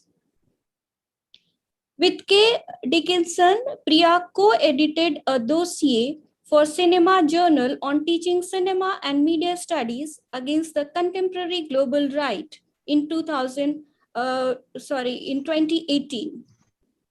She has published widely on colonial cinemas, film policy, comparative modernities and aesthetics in film and cultural geography, film historiography, and transnational feminism. In publications such as Marg, Positions, Cinema Journal, Transnational Feminism in Film and Media, Post-Colonial Cinema Studies, to name a selection. Her current interests are in the environmental humanities and extractive media. Over to you, ma'am. Thank you so much. Can you all hear me? Yes. Okay, great. I just want to start by thanking everyone and also congratulating you, for this conference. I've been attending a few papers here and there, and to put this together, to have it online, it's no mean feat, especially it's in the middle of a pandemic, entirely online, in the middle of some important elections in India, in the middle of Holi. So you've really pulled it off. Congratulations. Also, a special thank you to Dr. Swarnavel Ishwaran Pillai, Dr. Nikhila, Dr. Kalpalata for the introduction especially. And thank you all for inviting me to do the keynote here and inviting me to your own homes. I have not been able to travel to India because of the pandemic, and my parents live in Coimbatore, so this has been a hard exile. I'm very glad to be there, at least virtually right now. And also hi to Sushmita, I see her and haven't seen her for a while. So if I can be made co-host, I will share my screen. Oh, you have already made me co-host. Thanks, Swarnavel.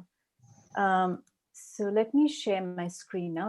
And can Swarnavel, can you see my screen? Yes. Fine? Yes. Oh, Yes. great. Okay, so let me start this from here. Okay. I think there's lots of interesting intersections actually, and it's a nice place for me to be right after the panel on space. You've been talking about surveillance and CCTV. I didn't get to hear all the papers, but I see interesting intersections as well as the idea of tourism. But as was mentioned, this is based on my book. This is my US cover, Where Histories Reside. And in this book, I'm following a range of British, Euro-American, as well as Indian films that were shot on location in India from the 1930s until the present day, until actually 2010s. And I use this analysis to launch a broad investigation into the nature of cinema, the nature of space, and the nature of historiography. My talk is going to be in 3 parts. The first part is going to lay out some foundational ideas. Then I'm going to pull a particular historical example and then finally conclude. So let me just say that, many people enter a field that has been relatively unexplored, but the topic of film and space is neither new nor is it underrepresented in our field. So to take a very quick and somewhat random tour, André Bazin, the French film theorist, as you know, richly theorizes location cinematography in the 1940s and 1950s. Screen theorist Stephen Heath writes on narrative space in the 1970s. Bodwell, Thompson, and Steger established the imprint of Hollywood modes of production on cinematic space in the 1980s. Madhav Prasad has done it with Hindi cinema. Frederick Jameson cognitively maps global culture onto geopolitical space. And then historians of early visual technologies like Jonathan Crary, Tom Gunning, Miriam Hansen, Vanessa Schwartz, and Freeberg, they look at cinema's emergence in relationship to the spatial sensorium of modernity, largely Western modernity. And several others, some of whom are mentioned here, consider cinema's relation to architectural and urban environments, to political borders, to migrancy and population displacements, to virtual, ecological, infrastructural, regional, vernacular spaces. And I hear some of those papers here as well. In fact, devising a taxonomy of space in 1996, Edward Soja lists so many that they have to be alphabetized, from absolute and abstract space to urban, queer, utopian, and women's spaces. And literally, we can think of film, media, in relationship to all of these spaces.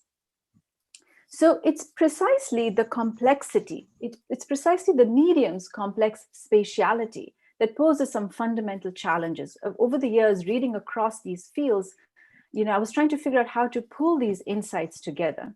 I think different approaches to film and space often bypass each other because of their diverging preoccupations, intellectual moorings, and political stakes. Conceptual fault lines are built into our vocabulary, and my book is partially an attempt to grasp these fault lines and speak across them. One key conceptual fault line that has been with us since the founding of film analysis is the differentiation between filmic space and pro-filmic or real spaces. So filmic space has been defined as, quote, the space created within the film frame as opposed to the space of the real world or the pro-filmic event. The pro-filmic is what's in front of the camera about to be filmed. Filmic space is a wholly distinct type of space, one that can only be created on the cinema screen, or you can say on your phone screen, perhaps, through the techniques and languages of cinema. One of the distinctive attributes of film as a medium being that it creates its own patterns of spatiality and temporality. And I don't disagree with that. This is pulled, these images here are pulled from David Bordwell's blog, and he's talking about the film His Girl Friday, which you'll be familiar with.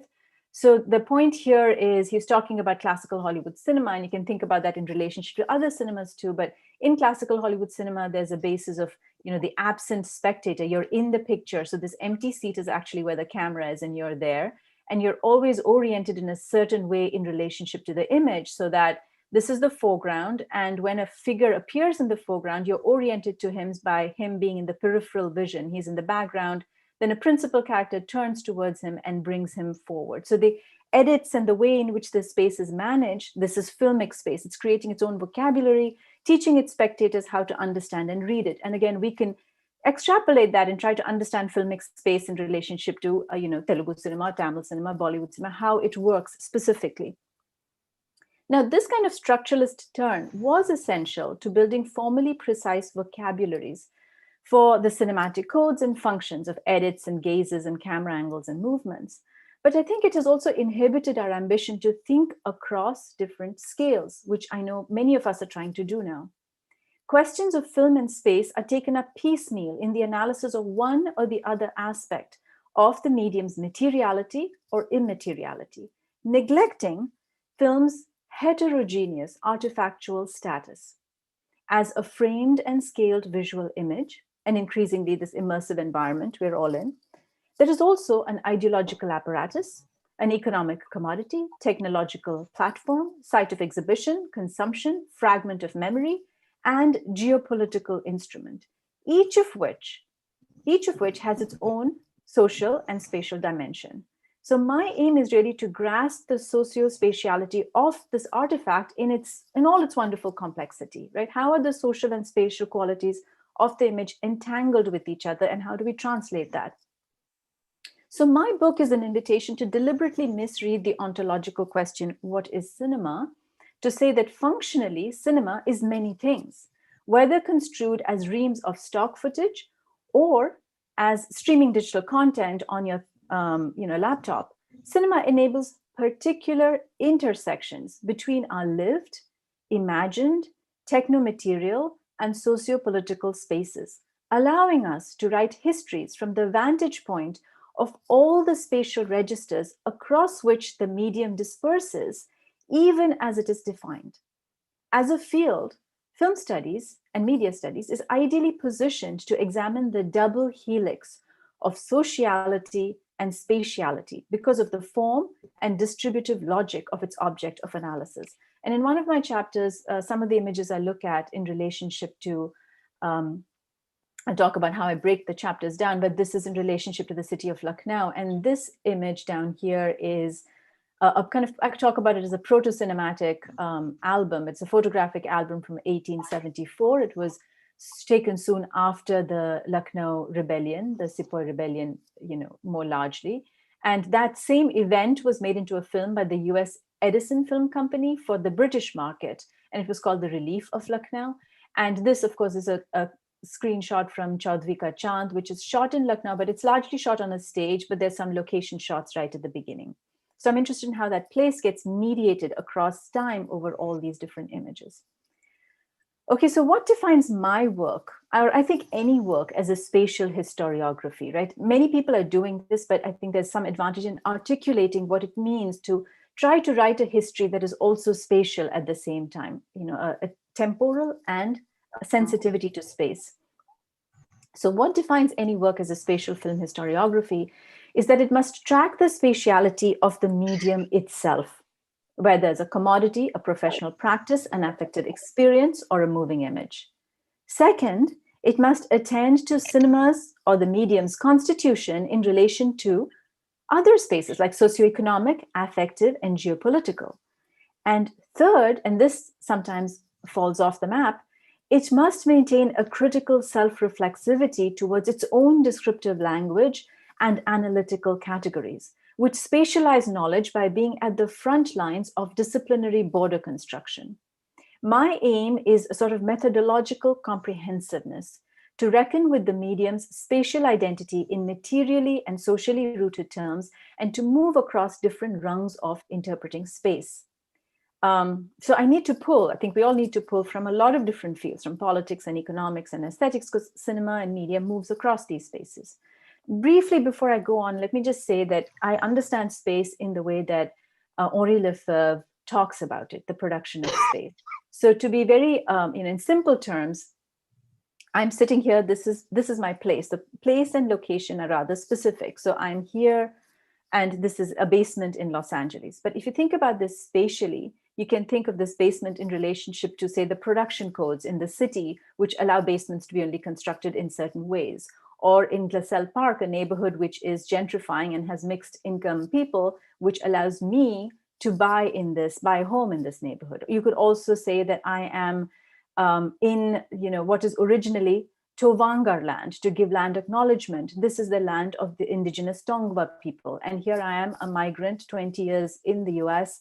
And what is my relationship? What are my lives, and how are they intersecting with the settler colonial entity that is Los Angeles, right? So the question is, and when you think about space, the question is, how does any object or person or territory acquire its spatial qualities and values, some of which are recognized and institutionalized, and others that are not?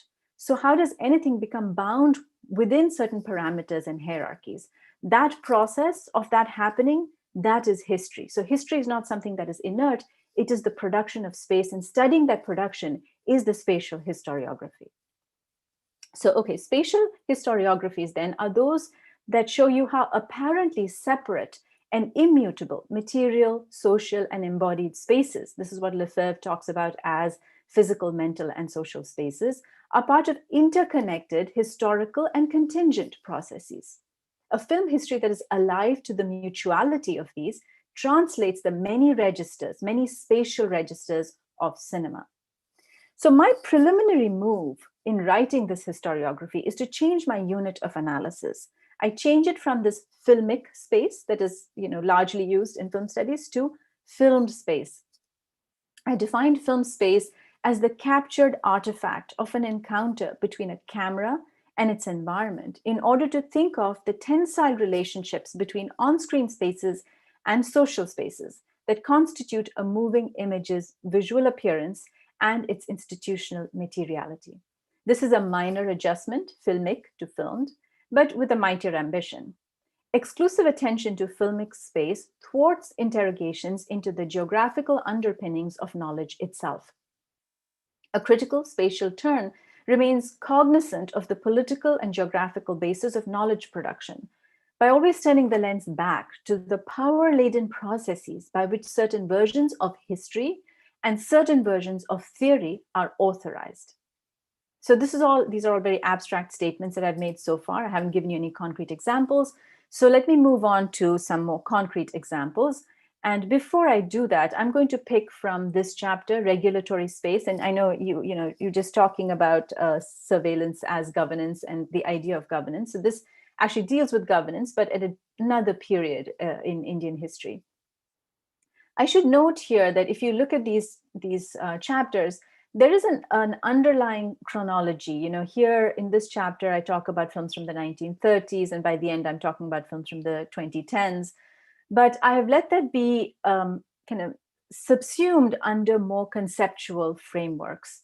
Why? Because time doesn't, as we know, move in linear fashions. There are laws, colonial laws, that are reinstated and recuperated, right, in the 1970s with the sedition law, and again in contemporary times, which is a colonial law. So rather than going in a entirely chronological way, I wanted to organize it by frames of power, knowledge, and visuality, so that here I'm talking about, for instance, the British who shot films in Indian towns to teach them in geography classrooms in the 1930s in Britain. And here I'm looking at state-produced films with the films division on the Himalayas. And these are institutional geographical histories and films, as opposed to affective, dealing with feelings, with emotions, a different mapping of both history and of space, which escapes the nominal and geographical. So each one is also, there's a sense of one that escapes the other, but is present in different ways. All right. So let me move on then to my example. As I noted, this draws from the chapter that looks at regulatory space. And I'm looking here at India's state-funded travelogues made by a man called N.S. Thapa. Here he is, Narayan Singh Thapa. Now, Thapa was a documentarian who worked for Films Division of India from 1948 to 1992, so a long time. And Films Division, as you all must know, is Ministry of Information and Broadcasting's documentary filmmaking unit. Thapa shot many expedition films and mountaineering documentaries about India's border territories with Pakistan, Afghanistan, Bhutan, Nepal, and China. Through decades of political upheavals, ecological disasters, and wars in these territories, India's INB ministry produced landscape shots that were remarkably homogeneous in their form and theme.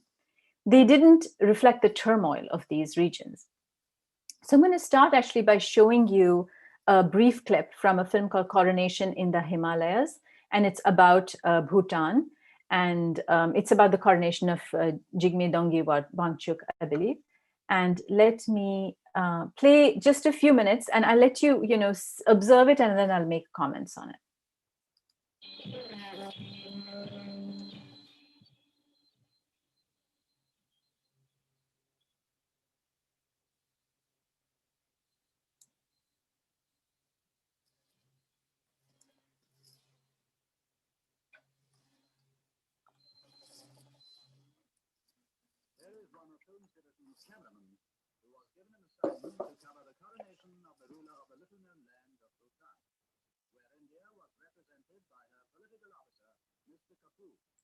This is Thapa.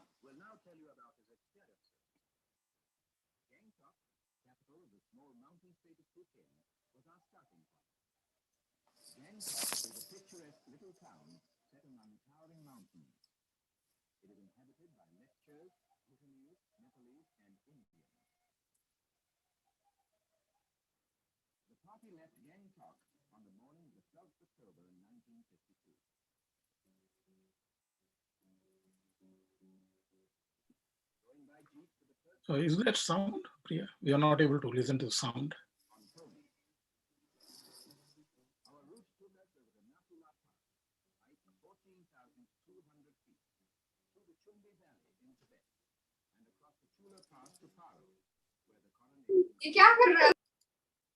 Okay, I'm going to stop it here.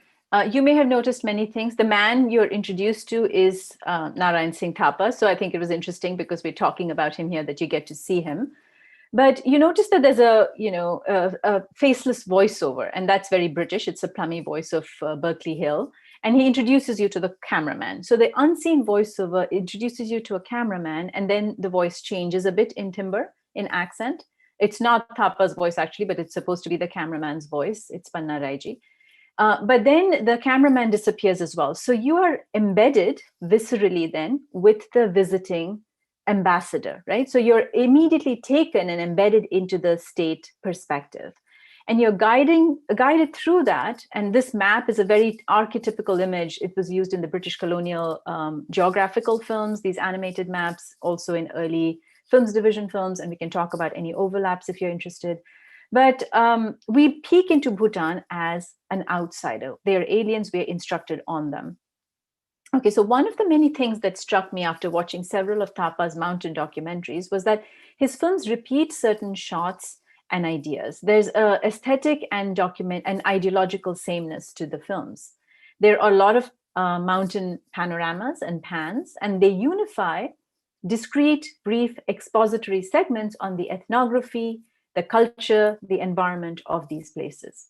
In his Himalayan documentaries, for instance, he repeats the idea that the Himalayas are the origin of sacred Hindu texts, that Mount Kailash and Kedarnath are Lord Shiva's abodes. He talks of places of pilgrimage, the diverse people living in the mountains, which you saw over here as well.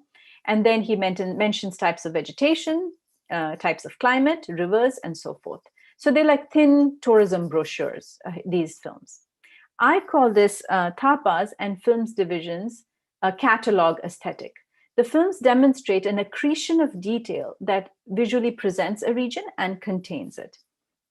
And these are all images from that coronation in the Himalayas, the large, long shots that are also pans, and then smaller shots, which are either crowd shots or two shots. So in the case of Bhutan, it is treated as a place that is remote and outlying to India's center. It is viewed from a quasi scientific perspective of ethnography and geology. And the short has an overarching national developmentalist administrative voice undergirded by universalizing Hinduism. So they're Buddhists, and that is kind of talked about from a perspective that is neutralized. Okay, so on further examination, I realized that Thapa's mountain documentaries don't just have similar looking shots. They literally reuse shots, as in they have the same footage. For example, his award-winning documentary, Songs of the Snows, reuses footage from Himalayan Heritage and The Silent Sentinels, all from the 1960s. So this offered me one clue to the ways in which a nationalist and statist aesthetic ripples out into other spaces. It allowed me to move between the enframed spatial scale of an image's content to the boundaries created by government regulations, the spaces of social interactions, and the fiscal limits through which a national economy itself gets its territorial fix. Now, I've said many things, and let me slow down and explain that. Films Division had an anti-waste policy of raw film stock. Raw film stock, for us in the digital era, we should know that it is the unexposed plastic film base of analog film, and on which the film is printed. And this was regulated in the colonial era and in the post-colonial era. So the policy of rationing film stock started in 1943 when the British Indian government wanted to conserve stock for wartime film production. The practice continued after India's independence, when the right to import raw color film stock was supervised by the Indian government via canalizing agencies. And you'll be familiar with some of these, the Film Finance Corporation and NFDC. So these are the only public agencies that were authorized to import stock and give it to the film producers. Now, filmmakers, and I can talk about this in more detail in discussion if there's an interest, but filmmakers could acquire stock only if they proved that they had stayed within a certain limit of stock usage. And how could they prove that? They proved that by providing a certificate from the film laboratory that printed their film, right? So in other words, if you need that, to get stock to make a film, that document becomes really important. So lab certificates became a coveted document, like currency. Film labs could hold up film productions by refusing to issue a certificate. Film labs could be open to bribes, and they were, and they could illegally sell a certificate. And that did happen. And here's one film lab that gets mentioned quite a bit by people who are working in that period. So lab certificates added a new avenue of corruption to the well-recognized problem of a thriving black market in raw film stock when it was regulated. In other words, if regulation created restrictions, it also set up parameters for workarounds and dodges. A perverse sociality formed around infrastructural elements like raw film stock in film. Filmmaking involved the messy materiality of permissions, certificates, licenses, and bribes to acquire stock. And they are part of the story of how India acquired its spatial contours as a fiscal territory in this period, which is also gets to be called the license Raj. Right? So stepping back from the weeds of this example, what I want to say is what I'm doing here is conceptually shifting from the notion of the state or the government as one institution, Films Division, and thinking of state as space. Put simply, state space is the space produced by those strategies for managing territory, capital, and life that sustain and authorize governments. Thinking in terms of state space focuses our attention on the myriad practices through which any government tries to acquire a territorial fix, by which I mean the ways in which any government tries to make itself seem coextensive with the land through the issuance of documents, regulations, and images. It denaturalizes the presumption that states pre-exist a field of action or agents or policies that give them that territorial fix. In this case, Films Division is making documentaries that have an ideology, that are cultivating the perspective of an ideal national citizen, but also commercial and documentary filmmakers are operating in a social space by bartering for film stock, and they do this by adhering to or dodging the conditions created by the state, right? All right, so Films Division was a particular manifestation of the government's attempts to regulate land's visual, psychic, and fiscal spaces as a nation. Because Thapa was a state-appointed documentarian, he was guaranteed raw film stock. So he did not have to hustle for it in the market. But what he did have to do is adhere to the government's strict anti-waste policy. And there was an elaborate bureaucratic oversight over state documentarians. These are all forms that they had to fill. So, you have to fill form CA and show it to the ACPN, and another form RA5, like the tons and tons of forms to show that you had stayed within your limit of stock usage. So here's an additional reason why Thapa may have repeated not just the same ideas, but also literally the same footage. Reused footage is conserved footage. You don't count that footage. It's not new stock, right? It's reused. So the catalog style with its repeated footage and ideas is ideological, yes, but it's also expedient under these conditions. Now, the surveillance did mean that Thapa was caught in a web of social bartering with the government. And I'm going to give you an example of that. So in 1964, the Indian Mountaineering Federation, IMF, contacted Films Division to record India's pioneering climb to Mount Everest. This is an image of the climbers. And they requested Thapa to helm the project. They rationalized that he was a Kumaoni from Uttarakhand, and he was experienced in mountaineering and filmmaking. But the INB ministry refused to give him this permission. From Thapa's memoir, I learned that he had been disciplined for using his contacts in the defense ministry to get aerial shots for a documentary by flying on an Indian Air Force supply plane to Ladakh without getting Films Division permission. This put him afoul with the INB ministry. The climbers, though, these climbers were amateur cameramen themselves. So they took their cameras to record their ascent to the Everest. And they had one still camera and 3 Bolex 16mm motion picture cameras. Then when they came back, they sent their rushes to Films Division and they said, can you help us edit the film? At this point, a Films Division once again refused them permission. And what Thapa did was then he rescheduled an appointment for screening the rushes with influential ministers from the defense ministry. And he used this influence to get the permission. So at this point, he receives the permission based on that. And he says, I will do it if you give me permission to do a minor reshoot of the footage. So here's a typical wrangle between a government's cast of characters. The Films Division bosses are bristling over a subordinate's connection with other ministries. A network of permissions is derailing the film's production. And then there's a strategic use of high-ranking contacts to upend another government branch's veto. In other words, the film's final form can be understood in relationship to the social jockeying for permissions to shoot and reshoot in the spaces of ministerial and closed-door meetings. So that's also a space we have to take into account. So let me push this a little further. How do we relate a film's form to these processes? I want to talk about the reshoot for a second. You can't just climb up 29,000 feet like, oh, I forgot, there's some footage that's missing. Let's go back to the Everest. This is not something that is possible. So Thapa organized a second unit shoot in Darjeeling in West Bengal. And the final film combined footage, that was the original footage from the amateur filmmakers, from the cheat shoot in Darjeeling. Now I'm going to show you a clip. So this eventually he got credit as directed by Thapa, even though he didn't do any of the principal camera work. But he did the second unit shoot. So I'm going to show you this. I'm going to talk a little bit over it so you won't hear the audio. And then I'm also going to speak as the clip plays for the sake of time.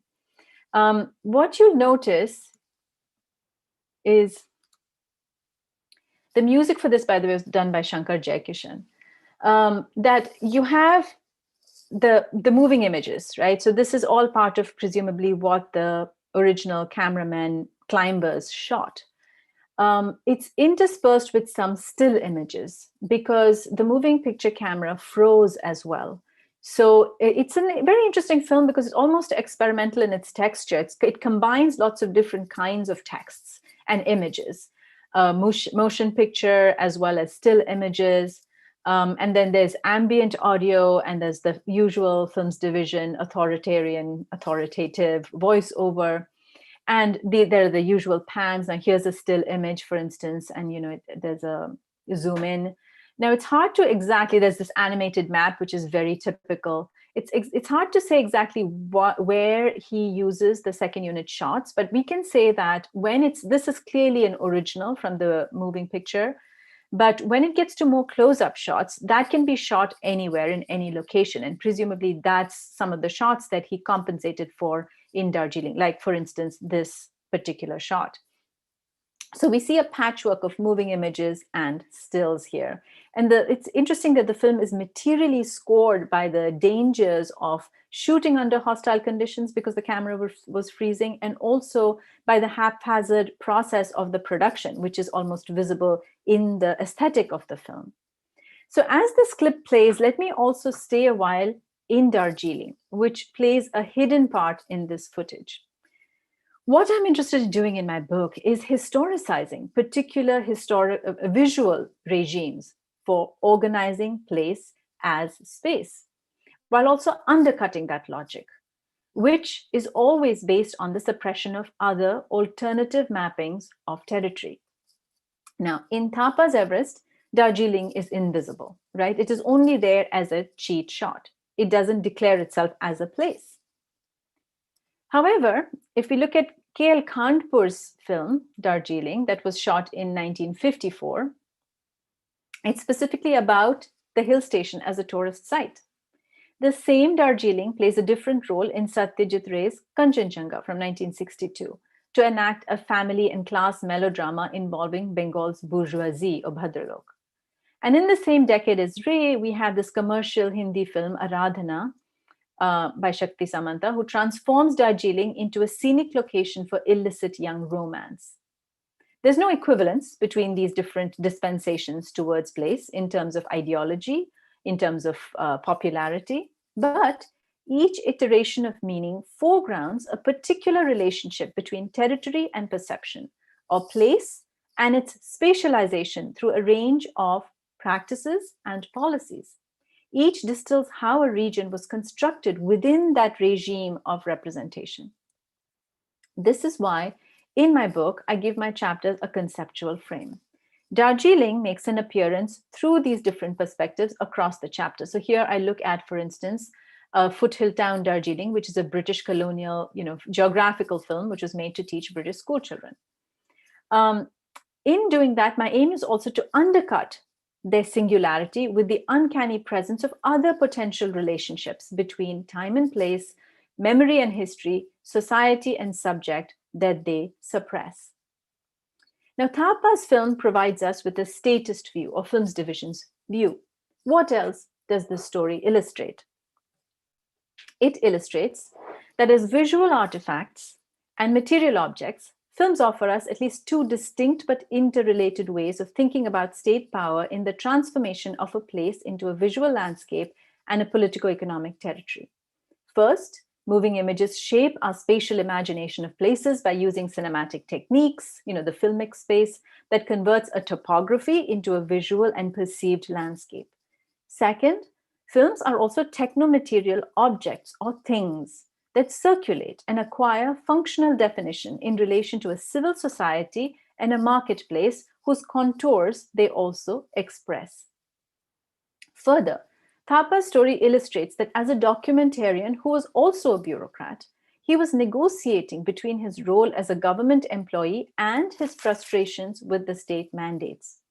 This sometimes caused him to veer between doctrinaire support for films division and an awareness that the state's authority was facilitated through him, right? You can see that in his kind of tension every once in a while with films division.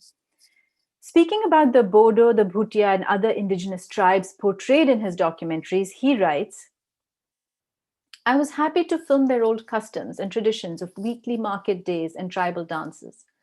However, I was shocked at the way our Aborigines were being treated by so-called civilized Indians, as mere anthropological oddities segregated in their forest dwelling. The films division appreciated my work, but what was released was only what the authorities considered to be the positive side of tribal life and development. Unless we listen to the voice of reason, blood will keep flowing down the Brahmaputra and Godavari rivers." I was thinking of this with the 2021 Chamoli glacier melt. Anyway, let me be clear though. Thapa was a state agent. He was complicit in the visual disempowerment and exoticization of the Sherpas and the Adivasis. But he was also an affective microcosm within whom state power over the spatial imagination of a nation became individualized and idiosyncratic. In this sense, we are each an embodied spatial unit. And I know we were discussing this, you're talking about this in relationship to the CCTV and why people volunteer. We are each a spatial unit. As Judith Butler reminds us, the psychic lives of individuals are unruly. Policies and nationalist discourses read together with subjective enactments of compliance, resistance, and loyalty towards state institutions fill in the many shades by which ideas, thoughts, and images harden into structures of institutionality and power. So the body is a very important spatial unit in the enactment of state power or the resistance of state power. So I'm going to pull back again, and this is the concluding section, to get a little abstract again. We can translate the history of an image by relating it to a film industry, an ideology, and an aesthetic. And many people have done this.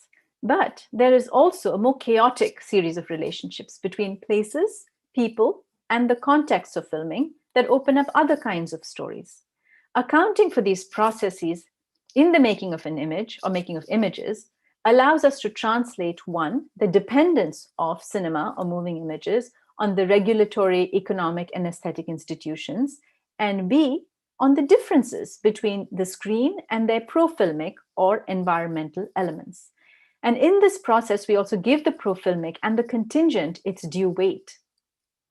Certainly, such histories are hard to recover, particularly from the past, and particularly from archive-impoverished sites like India.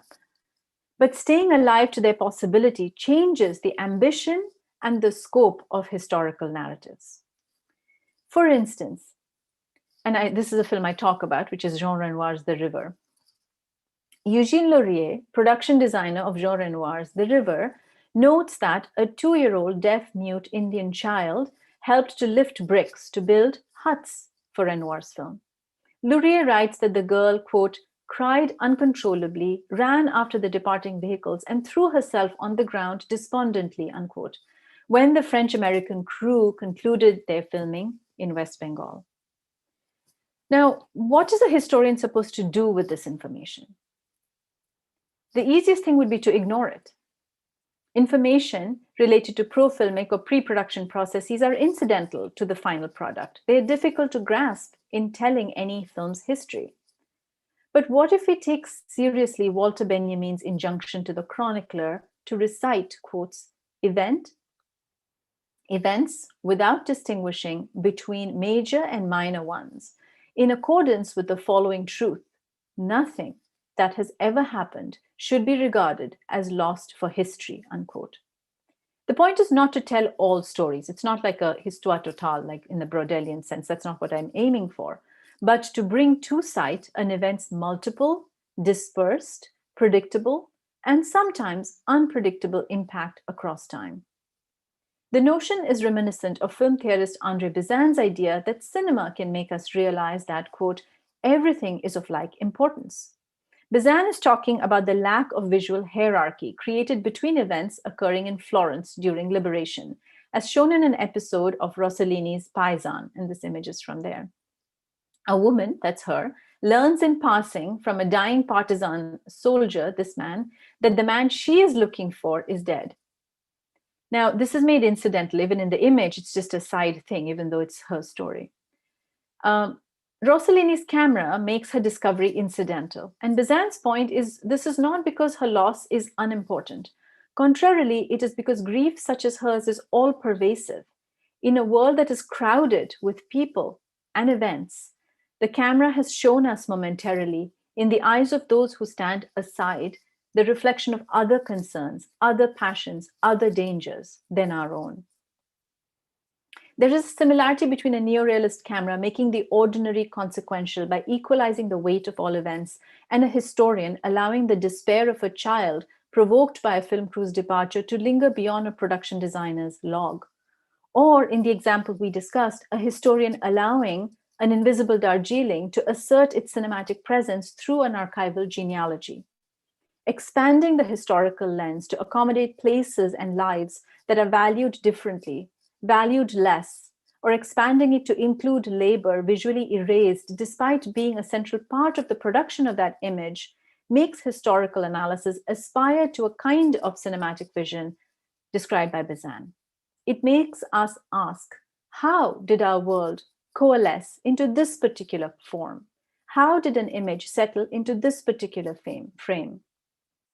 Identifying and airing in the open the mechanics through which anything acquires its fixity becomes a critical, ethical, and political gesture. It opens up the possibility of change. And one such fixity is the repeated use of certain histories to represent all history. Even though history happens everywhere, all the time, and to all people.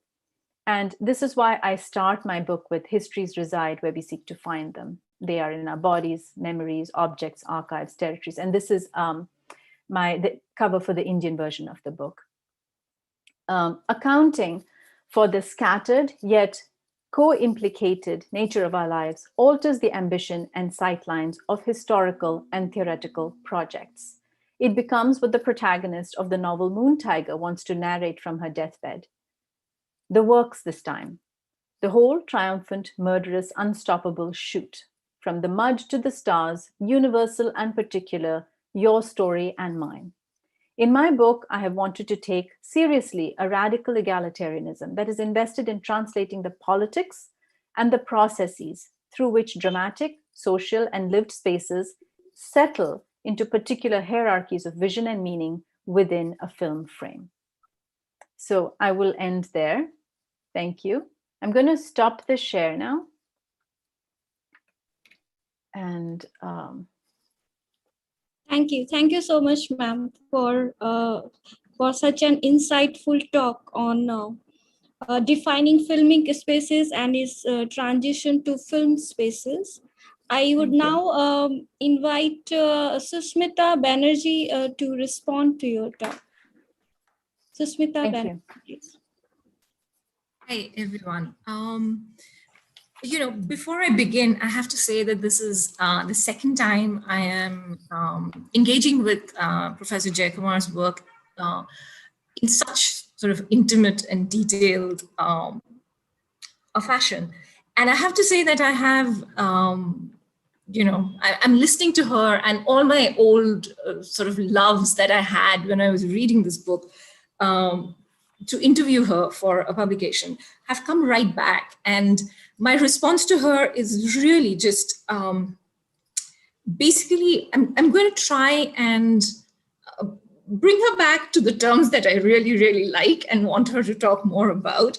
I'm going to basically, point to two significant things that I think Professor Jayakumar's work is doing and contending with, particularly in the chapter that she has decided to present on today, and in the larger theoretical framework of the book. And I have one not a suggestion, but basically a request to please elaborate more on my favorite director who makes an appearance in your book. And I think all answers lie in Ghatak, so why not? Yeah, I am that person, I guess. So a couple of things that I think will help people who are perhaps may not be as familiar with the vastness of the terrain that you're dealing with, sort of to reiterate two different points of entry. And I think two things that you're doing with this project, particularly with the Thapa chapter. And I remember asking you about this in the interview as well. And you've talked about this in your presentation, the notion of state space. the business of there not being a pre-given institution of space. There is a geographical territory that needs to be represented, iterated, reiterated, rewritten as state repeatedly. And we see that, that social formation play itself out both in the way in which Thapa is spoken to by the state and speaks in the language of the state. Both a product and an adversarial sometimes relationship to the state, but at the same time, it is, like you say this in the book as well, it's Foucault meets Lefebvre, right? So it's, what do you do with the power structure and have it speak the language of spatiality? So that is something that, that notion of state space is something that I think is a very productive handle with which to understand the various ways in which Thapa's cinematic production emerges, the social, the relationship to mainstream India, whatever that is, the relationship to the cinematic production of India in the FD shots. So, I mean, that entire relationship is, he's being produced on various levels. So there is that notion of the state space. And the other, I think, where film theory needs to keep coming back is to understand, and here, I'm reading out something that you have in your conclusion of the book. I'm at page 292. Cinema with its simultaneously referential and representational technology turns out to be an exemplary form through which to grasp the dialect between our lived, conceived, and perceived worlds. To be at that node, I think, is where you locate an understanding of a historical analysis of cinema, but through a much broader framework, as well as it's not a place, it's not an event, but it is all of those things on various planes. And cinema is the one node at which all of these planes connect. So I think those two points of entry would help us understand the complexity of the work that you're trying to do with the various chapters. I particularly loved the Haveli chapters. Those are gorgeous, but that's for a different conversation, I think. In terms of the relationship between the episteme of the modern, all of its concomitant problems that we see so difficult and so, this so easy to feel, but difficult in its practice when you think about Renoir's, understanding of River and the production history of that movie. Of course, I think your brilliant analysis of what Ghatak does with breaking of that relationship between the camera and the modern episteme. Please talk more about that. So for people who are listening to Professor Jayakumar, I would basically try to suggest 2 points of entry: state space as an idea, the idea of cinema as a node between various levels, various planes of interaction of the lived, conceived, and the perceived world. That is the material history of cinematic production, the material history of the context of production, and what one experiences, the experiential. That, I think, is something that allows us to think about film history in many more productive ways than we have so far. Our education in film history has allowed us to speak to. So that is something that I think is extraordinarily productive. But I really would wish you would say a little more about what you think you can do with Kathak a little more for us. Thank you so much, Sushmita. And I shall say again, it's been such a pleasure. You know, anything one thinks is only as productive or useful as the one person you engage with. And I've had conversations about my ideas with you and with Swarnavel, and please call me Priya, I mean, Professor Jagmar. And, you know, I feel like it brings a new light, a new understanding to the material itself for me. So I'm so grateful for everyone who's engaging with these ideas and taking it in their own way. But I think that you're a very insightful reader, and you're absolutely right that those are some of the key ways in which I am thinking. And some of it just comes from reading, you know, years of reading, and also having multiple conversations, as we all are. And again, to talk about the specificity of our locations, and here I am, part of the US Academy and attending panels. And I've mentioned this story to some people, where the very first time I applied for a conference and I wanted to present a paper on British cinema, and I was included on a panel on Asian cinema. And that was very offensive to me, because I was like, I may be Indian, but I'm writing here this particular moment about British cinema. So that's where I need to be heard.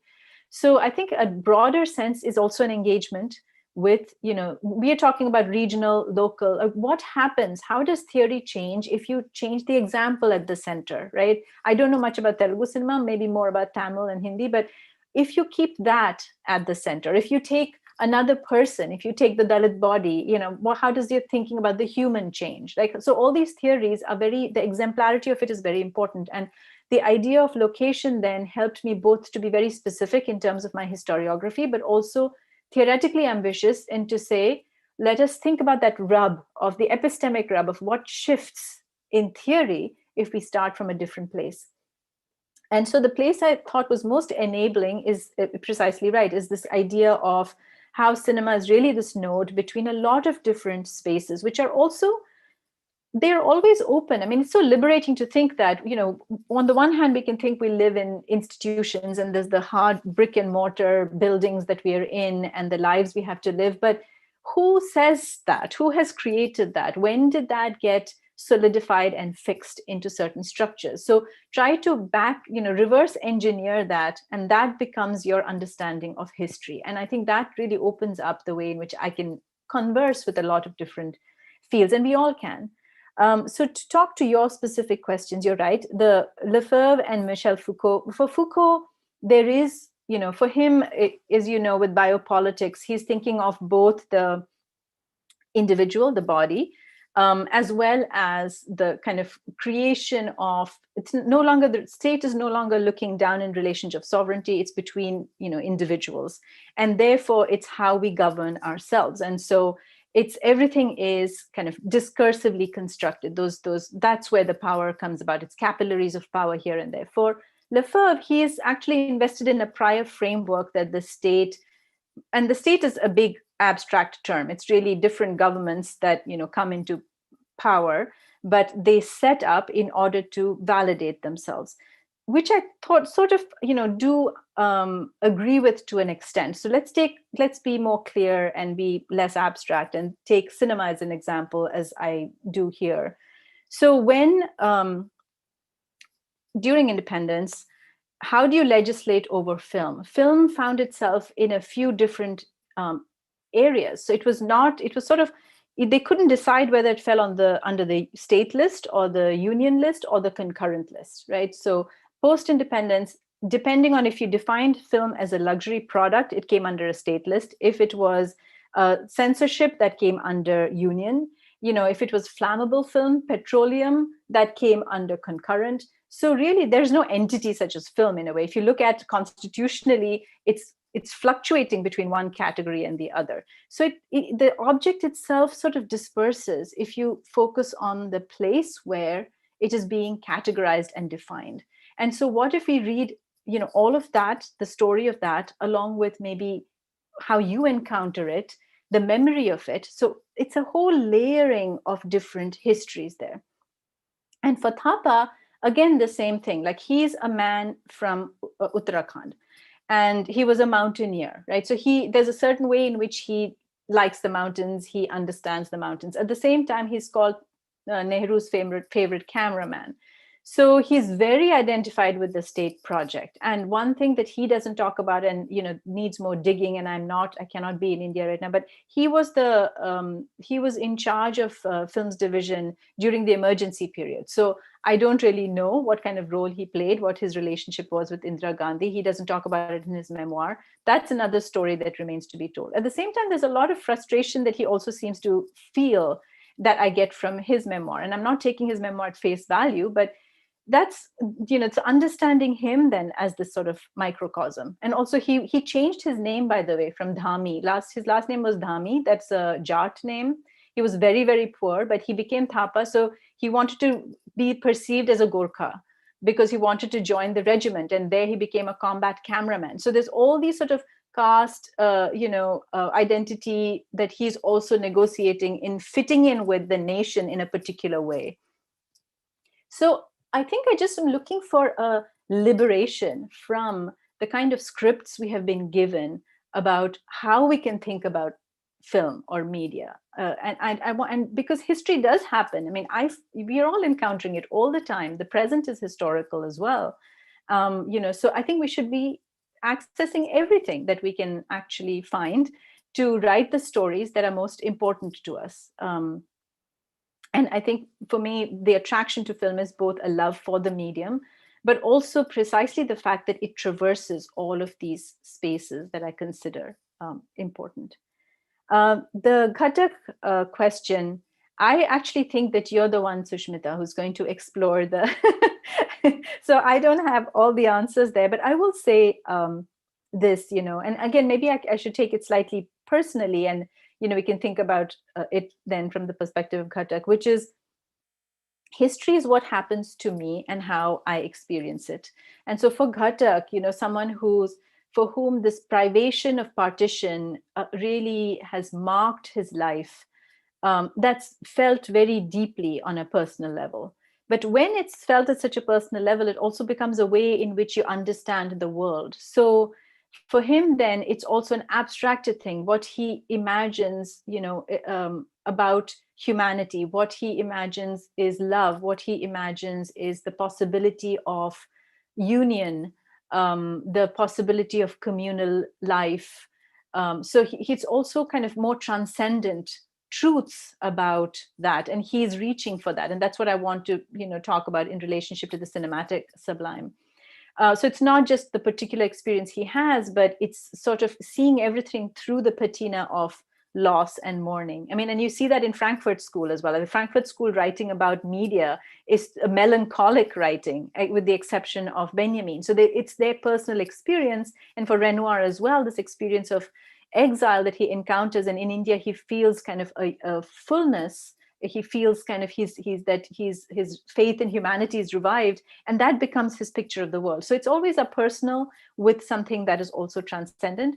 But sometimes, people then get rid of the personal and they think only in the universals and project that onto everybody. But Ghatak is able to keep both the particular and the universal alive in his work. And finally, it's also that he's part of so many conversations. That again, I feel like I've experienced myself, where he's talking to Lukács, he's talking to Brecht, he's talking to mythology. So in his work, you see these multiple rich layers of, and very erudite, but also so it really goes through all the planes that you are pointing us to. I think all the nodes, which I was trying to get to as well. So in that sense, yes, I can see that he's kind of I have an affinity to that kind of vision because I'm trying to inhabit it in my writing. But I will say I'm not so melancholic. I'm a much more happier and optimistic person than Ghatak. I'm glad you talked about the Frankfurt School guys being melancholic, because I remember in my very first semester in graduate school, we were reading Adorno, and my response was, he is so sad. Yeah. And I was basically laughed out of the room, but thank you, 15 years later. Yeah, and I think, I mean, in terms of my intellectual companion, I think it's Foucault. Every time I read him, I feel like I understand. That's how I see the world, and along with, various feminists and other things, but that's sort of my alliance. I know that there's questions. I don't know if I can process everything, but maybe I'll ask for one of your, either Swarnavel or Kalpalata's help. And please refer to me as Priya. You don't have to call me Professor Jayakumar. Thank you so much, Sushmita. And I'm really looking forward to your work on Kathak. Honestly, I'll be the first one to buy that book when it's done. So much. I hope it comes out sometime. It will. Yeah. Thanks a lot, for that wonderful talk, Priya, and the response, Sushmita. Reading your book, I also found that even when you are doing your research, even in your earlier book as well, that in a space like that of the films division, which is so rundown and so bureaucratic, but you will find something affective. There is an object you always encounter. So that is something very special, about your writing. I feel that is either you are able to later frame it, like serendipitously you come across something, a letter, so that is what is, I think, wonderful, that that positing this affective space, against the institutional. And that was also my question. I think you largely answered it, when you spoke about Thapa being a Jat, and he wanted to call himself Thapa to identify more with the local populace. So he himself is emblematic of this kind of an affective space, which is what you're positing against, that how through the dialectics we can perhaps get greater insight into the layers of space, rather than just looking at this larger grand narrative of this polarized way of looking at the top-down scenario. So I think that was my question. I think you largely answered it, but thanks a lot. Thank you. No, I can try to think of something, which is, you're right that serendipity plays an odd part in historical research as well. So what you see finally is what seems like a very coherent narrative, but clearly the story of, for instance, the stock regulation and all of that came much later. I understood that much later, because when I was talking to actually producers in India, doing research on the 2000s and globalization, then some people said, well, it was so hard in the 50s and 60s and 70s. And then I also put that together with some of the manuals I had seen. So a historian's job is to sort of construct these stories, but and some of the coherence I do stand by, even though I think that there's fissures and absences, but you're trying to put that together. And everything is sort of an affective experience. That's how we encounter things. Because I remember going to films division and being very struck by some things where, first of all, you go into these rooms, and of course, there's the many yellow files. And then all the chairs have a towel behind them. I don't know why. Maybe it's because it's hot, but it's just like all the chairs, all the official people, I'd go to this meeting and there'd be big tables and towels behind chairs. So, there are these kinds of things that you experience in those spaces. Or going to an archive and being asked, what my caste is, or why I am so fair if I'm from Tamil Nadu in Maharashtra. So these strange kind of encounters that you have, which also tells me how some people have access to certain places and some people don't have access. I mean, there's only so many places you can have access to as well in terms of your archival research. And I think what you write, and this is sort of more broadly meant, is that comes from a dissatisfaction of when you don't find that view represented in the current writing. So, the way in which film theory was written in psychoanalytic ways, let's say in Lacanian ways, or even semiotic ways, or a lot of early national cinema kind of discourse, or thinking about the spectator only as a citizen subject, I didn't think quite was capturing all the ways in which I was encountering both the material and the films. And so you end up trying to make space for that, for yourself, for your own vocabularies and writing. And I think we're all doing that in multiple ways. And, that's the effort of writing. that's where things come in. But I should also say, Swarnavel, your own films, I don't know how much that has been discussed in this forum as well. I think you also are one of those people who bring together these multiple ways of showing space. You know, in Katamaram, like I was saying, there's both a sense of the place, very specific, regional, but a transcending of that to these broad ideas and themes that almost cannot be contained within that particular location. So the affective is very much present in your own work as well. Thank you, Priya. Here, Priya, I would like to, share my personal, experience. That is, K. Hariharan, his father, Krishnan. He was. We know him as Kodak Krishnan because he was the general manager of the Kodak for a long time. I heard that name. Yeah. Yeah. So he was a celebrity, because of the Rostock regulations, that. There is that entire history, like people like Raj Kapoor would be calling him, because, as you pointed out, Rostock meant so much, because of the regulations. Like we all remember, that even getting, 1 2-in-1 from, Dubai, for, through the customs, because, they were 160% tax was there, once upon a time, anything you bring. So, then those kind of, places become so, prominent and dominant. And the regulation was such a big thing, which, for example, see, my own experience of, making films for FD, when you are getting raw stock in the ratio of 3:1 for a documentary, hardly you can even do an interview because you do not have the raw stock. That too for a documentary, so you have to write the questions. So it will all look in many places highly contrived, even if you have spoken to that person, long, prior to the interview. But because of that, it loses that spontaneity because you are again talking and you are pressurizing him, to come to the questions you want him to talk. So all these are there, that, and they are not normally recorded, that this is like, it falls outside the purview of, when you read only from the text.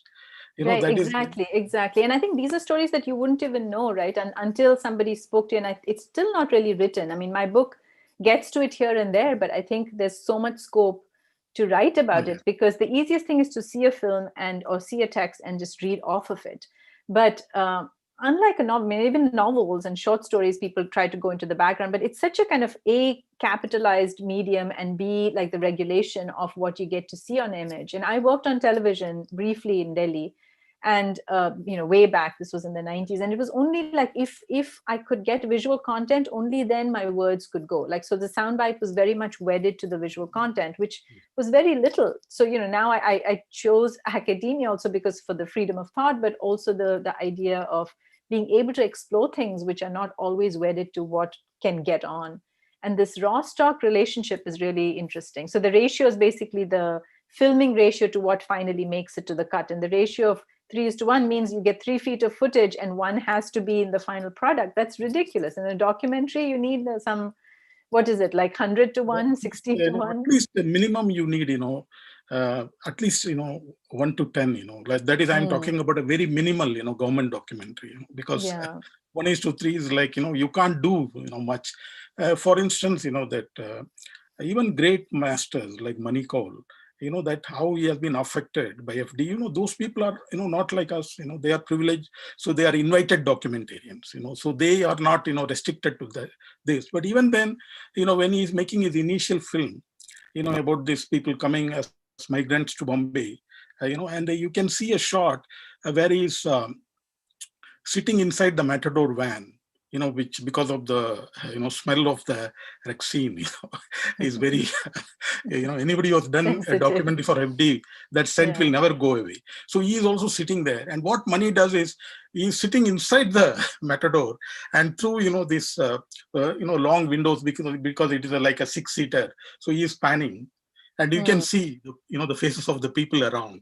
So that is how I think, an element of using that Inuit idiom, as you are waiting in the, so how he is converting that into art, so those are great moments in his. That's great. That is really a great story. And, I think when I was reading this material, on the one hand, it was entirely anecdotal.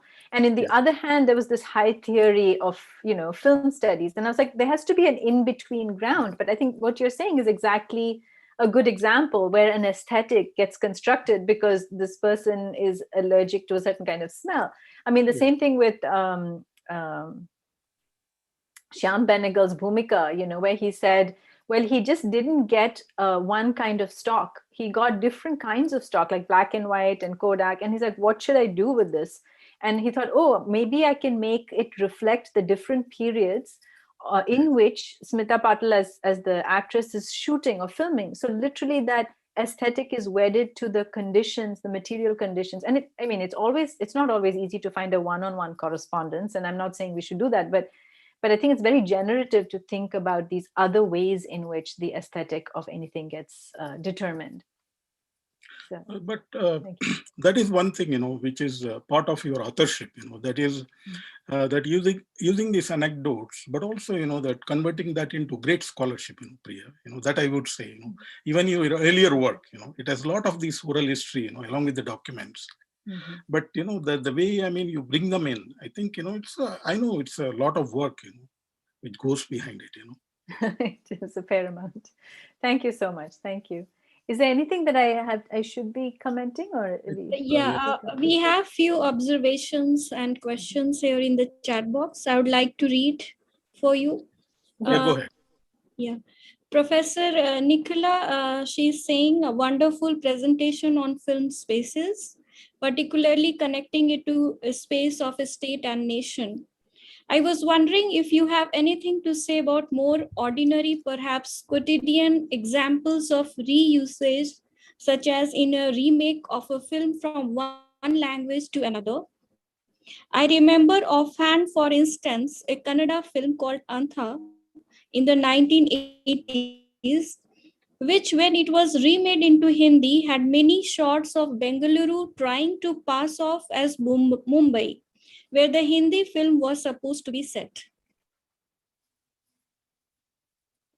So should I address that first? Actually, that's a really interesting example. I can't think of an ordinary example. I'll say a few things that come to my mind. One is in the chapter on British geographical films, there, again, just from watching the films, I noticed that they used footage quite, the production companies used footage from one film in another set of films. So for instance, literally sometimes even they would be, there's a film called Wings Over Everest, and that's supposed to be an expedition film, obviously, and it's made by the British, and it's about their first flights over Everest. But while they were flying there, they shot lots of other location shots, and that became their geographical films. And the same production team also made nature films. So my argument there was, rather than thinking of this as colonial film, you can also think of it through the production unit. So the way in which when you resort, when you shelve, organize a film, if you organize it based on footage rather than on the basis of language or nationality, a different picture emerges. So in what you mentioned, I think you no longer then have this distinction of this is the Kannada industry and this is the Hindi language industry. You can think of, okay, what are the intersections between these two, and how is it being re-embedded in another document? So I think that recategories allow you to think quite inventively. And of course, I'm also considering Lotte Hoek's work on cut pieces, the idea of repeated footage from pornographic films, which are inserted suddenly into other kinds of films. And that's word of mouth. People get to know, they know which theaters play this, and they go there. So I think the practice of thinking of these fragments of films rather than the entire film produces a really interesting alternative perspective to the account narrative of film history. So thank you for that, Dr. Nicola. And I think there's one question by Jayita at the bottom. Yes. It is a kind of observation. I will read out for you. I was thinking of the documentary Darjeeling Himalayan Railway BBC production, which was an institutionalized production in contrast to Thapa's. The locals are proud of this, but not many are really aware of Thapa's documentary. Yeah, no, you're right. There's in the book, I am interested in not just the Thapa perspective, but these other perspective as well. I don't know the BBC production, but there are certainly many instances of films that are either made by the locals themselves or that represent them in ways that they embrace, that they feel it captures all the kind of nuances of that place. Thapa was more important in his time, and I think not even in his time. He's not an auteur. So when Films Division gets talked about, Thapa's not really talked about at all. Usually it's like the, Shastri and the people who are Sukhdev, the people who have a mark, a signature. What was interesting to me about Thapa is he's so generic that his voice it seems like the, Films Division house film. So that's why even with my first book, sometimes I'm interested in unpacking the mainstream ideological view of an institution, because that's sometimes hard to read. It's almost like the oxygen you breathe. It's all around you. It's hard to identify as also the work of particular conditions and a particular author. So, but thank you for that question. I agree that people Actually, wouldn't be able to identify him. Actually, what I wanted to ask is that Nepali film film start much later. In fact, it's just begun. When Thapa had done this documentary, not many were aware, but this was a colonial production. I mean, it was well-planned colonial production, and having the kind of history that Darjeeling has with the colonial hangover. So they were very proud of this because they wanted to be known as, this is something which belongs to the Gorkhas. But Gorkha has a political identity that comes much later. Thapa, of course, wasn't part of that, being earlier. So this is still not well known. People who are working on, say, the Himalayan oral cultures, etc., may be aware, but the general populace, they are not aware of Thapa's documentary yet. So I was just wondering about the politics of production and also, getting the people familiar with this production. Politics of space. Right. I mean, the film, his film was on Everest. So he actually, technically didn't make any film about Darjeeling because that's just where he shot his footage. But the Everest film was apparently first played. It's a longer film. His shorter films are all played because Films Division films are always played before the feature in various theaters. So, they were played, all his films were played in the theaters before the theatrical screening. That was the custom. It was mandatory in commercial theaters to play the Films Division. The Everest film is 60 minutes long. So it is actually close to feature length. And that was played in Vigyan Bhavan, so that was played for ministers and ministerial audiences in these institutional setups. So they may have had some theatrical screenings, but a lot of them were largely non-theatrical screenings. So I don't know about the popularity, but it was something that was made to mark that first pioneering, the first time a fully Indian team climbed the Everest, because previously it was Tenzin Norgay, but this one was entirely Indian climbers. So it was a big thing for the Mountaineering Association. So it would have played in the Mountaineering Association and those kinds of contexts.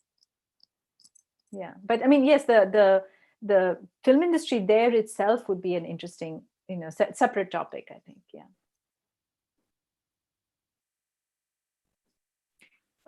We don't have any more questions or observations. So I think we can end.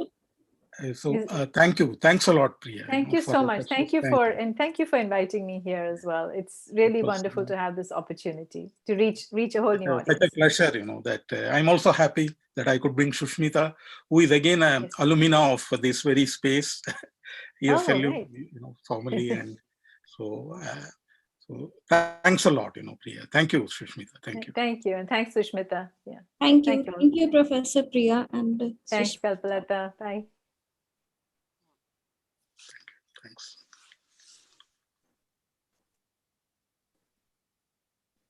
Yeah, Kalpalata, we need to go to the last segment. We have reached the end of the conference, and Professor Nikhila would be giving the concluding remarks. And Professor Nicola, she is professor in the Department of Film Studies, the English and Foreign Languages University, Hyderabad. Over to you, ma'am. Nicola, before you begin, let me thank you. For this would have been impossible without you. Taking care of not only the aesthetic or the scholarly part of it, but the technical part of it, which is much more difficult. Thanks a lot. Thank you, and Joyita, for putting up this, for bringing this society and creating this space, all the hard work. Thanks a lot, Joyita. I think we need to thank all of us together as a team that this, after all, materialized. Yes, and also Thank we you, could Sonoval. make use of the pandemic and the positive side of the pandemic. Use the Zoom to bring all these people together. So thanks a lot. Absolutely. Thank you. As Joyita said, thanks also to Rochelle and Tarakeshwar and all the people who were there together in this journey. Thanks a lot. Together as society, with you and Nicola as the pivotal points to make things happen. Thanks, Nicola. Before you thank us, let us thank you. Okay. When the CFP for this conference was prepared last year, we were in the midst of the despondence of COVID and the bleakness induced by the socio-political climates in our respective countries. And so we thought of this conference as a way of reaching out to each other in a spirit of community feeling and thinking through some of our immediate fears and concerns, even as we engage with the mandate of Caesurae, that of thinking about cultural translation. Months later, though COVID still looms large, now a little in the background, I'm surprised at how little the extraordinary year we have all gone through has figured in our discussions in this conference. Right till the end, when Priya mentioned it, and once earlier on day one, there's hardly been, any talk of COVID or the extraordinary circumstances under which we are holding this fourth annual conference. It was business as usual, within quotes, at our Caesurae conference, with discussions on areas of interest which have been driving us all: cultural translation, whether in literature, art, architecture, cinema, etc. If anything, we only saw that COVID has indeed enhanced all our capabilities manifold, making us adept at not only Zooming, but also preparing engaging presentations that hook viewers to the screen with music, stills, clips, photos, virtual backgrounds, almost as if these were trying very hard to substitute for what has not been. That is the camaraderie, the interaction, the academic gossip, the learning and mentoring between young and old scholars, short trips and tours in between and after sessions. All this would have been possible in a physical conference, now not possible. I'm not here being nostalgic or describing a sense of loss, but simply I wish to draw attention and remark upon how easily and deftly, in some ways, we seem to have transitioned to a new mode of academic interaction. Of course, we have all been taking classes, giving talks on various platforms, but that we could hold a big event like this with people across different continents, time zones, is not something ordinary or that we do every day. And yet, that's what we have done over the course of 4 days. And as Swarnavel and Joyita rightly said, I think we really have to congratulate ourselves for bringing in, hidden realms of technical expertise, which at least I didn't think I possessed. I must also remark upon another aspect, the audience for this conference. While more than 150 registered for the conference, after we got good numbers on the initial day of the conference, both on Zoom and YouTube, Joyita and I would despair about the dwindling numbers as days progressed, until she told me to look at the YouTube views of each video. The viewership for the video of each day of the conference, in fact, is steadily building up on YouTube. I think the first days has nearly 270 views, and subsequent days it is around 200 and 100, a little over 100 views. So either the audience wished to remain anonymous or were otherwise engaged, and so the audience has preferred to go to YouTube videos after rather than participate in the live discussions, again, which is a departure from earlier times and earlier kinds of conferences. Now, let me kind of quickly take us through some of the keynote and plenary talks and the entire gamut of programs. I won't take much long. We've all sat through this conference, but for those who are just coming into this last session, and also for all of us as organizing team to place on record our thanks to all the people who have made this possible. The keynote and plenary talks were wide-ranging, while Professor Vijay Kumar talked of his co-translated work Kanya Shulkam, placing it both in the larger context of translations from Indian languages to English and also more specifically from Telugu to English, drawing our attention to the unequal ways of entry into English of literary texts in different Indian languages. Tarakeshwar VP, probably the only speaker in the conference to engage with the COVIDized present, looked at what is happening to claims of medium specificity with theatre, television, cinema, not only distortedly within quotes, beginning to mirror each other as they all reconcile themselves with an internet-mediated existence, but also how concepts such as liveness, virtuality, sociality are themselves getting recast in the process. Saikat Sekareshwar Ray wonderfully analyzed Satyajit Ray's musical arrangement in his films, looking at the various functions they perform, such as bolstering and buttressing a character, only to later abandon it, almost as a way of isolating the character, the occasions that called for the use of on-screen music that also served as background, and so on. To each of these plenary speakers on day one, on behalf of the organizing committee at Caesurae, I extend my thanks. On the second day, Professor Neeladri Chatterjee read some of the extraordinary, ordinary, everyday paintings of Bhupen Kakkar to see them as representations of a queer self, a kind of public performance of queerness through painting. Dr. Constantine Nakas's presentation, rather than engage with translation as transformation of one discrete entity into another, discussed transduction, the suturing that happens of the antecedent with the current, particularly in the context of viewing experience, taking the instance of the mass hero and the item dance in Tamil cinema. To both of them, I record my thanks.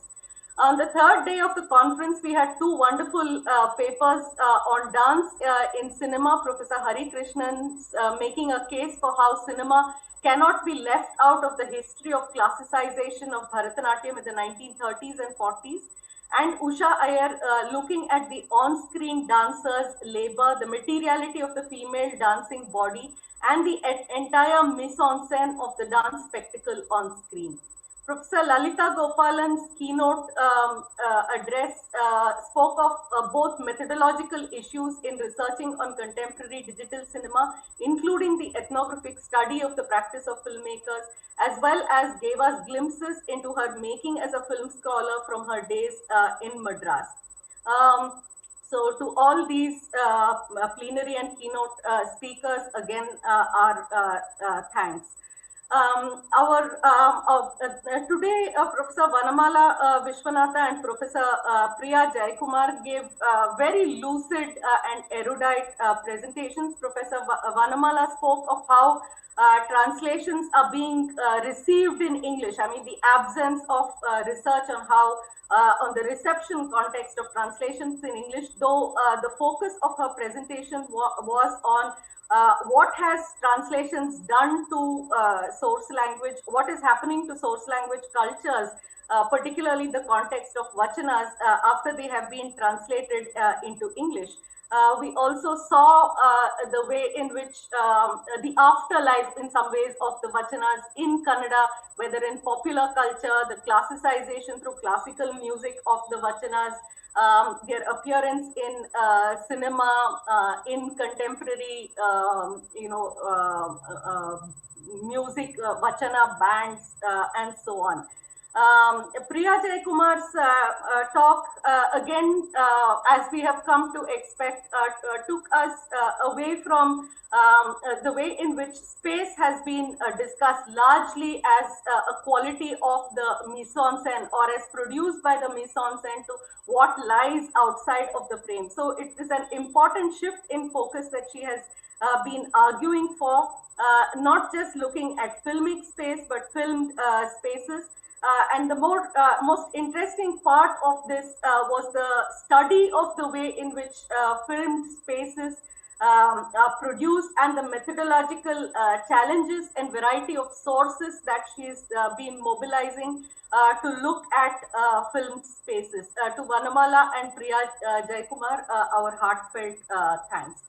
Besides these talks, we had a virtual exhibition, and I thank all the artists on behalf of Caesurae who sent in their paintings and were part of this exhibition. Rochelle Potkar and Cecil Omhani discussed their processes of writing and read out from their richly evocative stories. On day one, there was a visual presentation and discussion on Joyita Sengupta's book, Shivalite and Other Stories. And she was in conversation with Ishwaran after that, as well as a remarkable lecture demonstration by Anirban Das Gupta and Sanchita Chaudhary, that, for somebody like me, was particularly striking, as it traced the traffic between Rabindra Sangeet, Scottish music, Tyagaraja Kirtane, and, a palace anthem like Kayo Shri Gauri, and so on. We also had a wonderful presentation on Shashikant Anantachari's trilogy on a form of live theatre, Kooth, and the performative richness of the recontextualized Mahabharata and Ramayana in the villages of Tamil Nadu.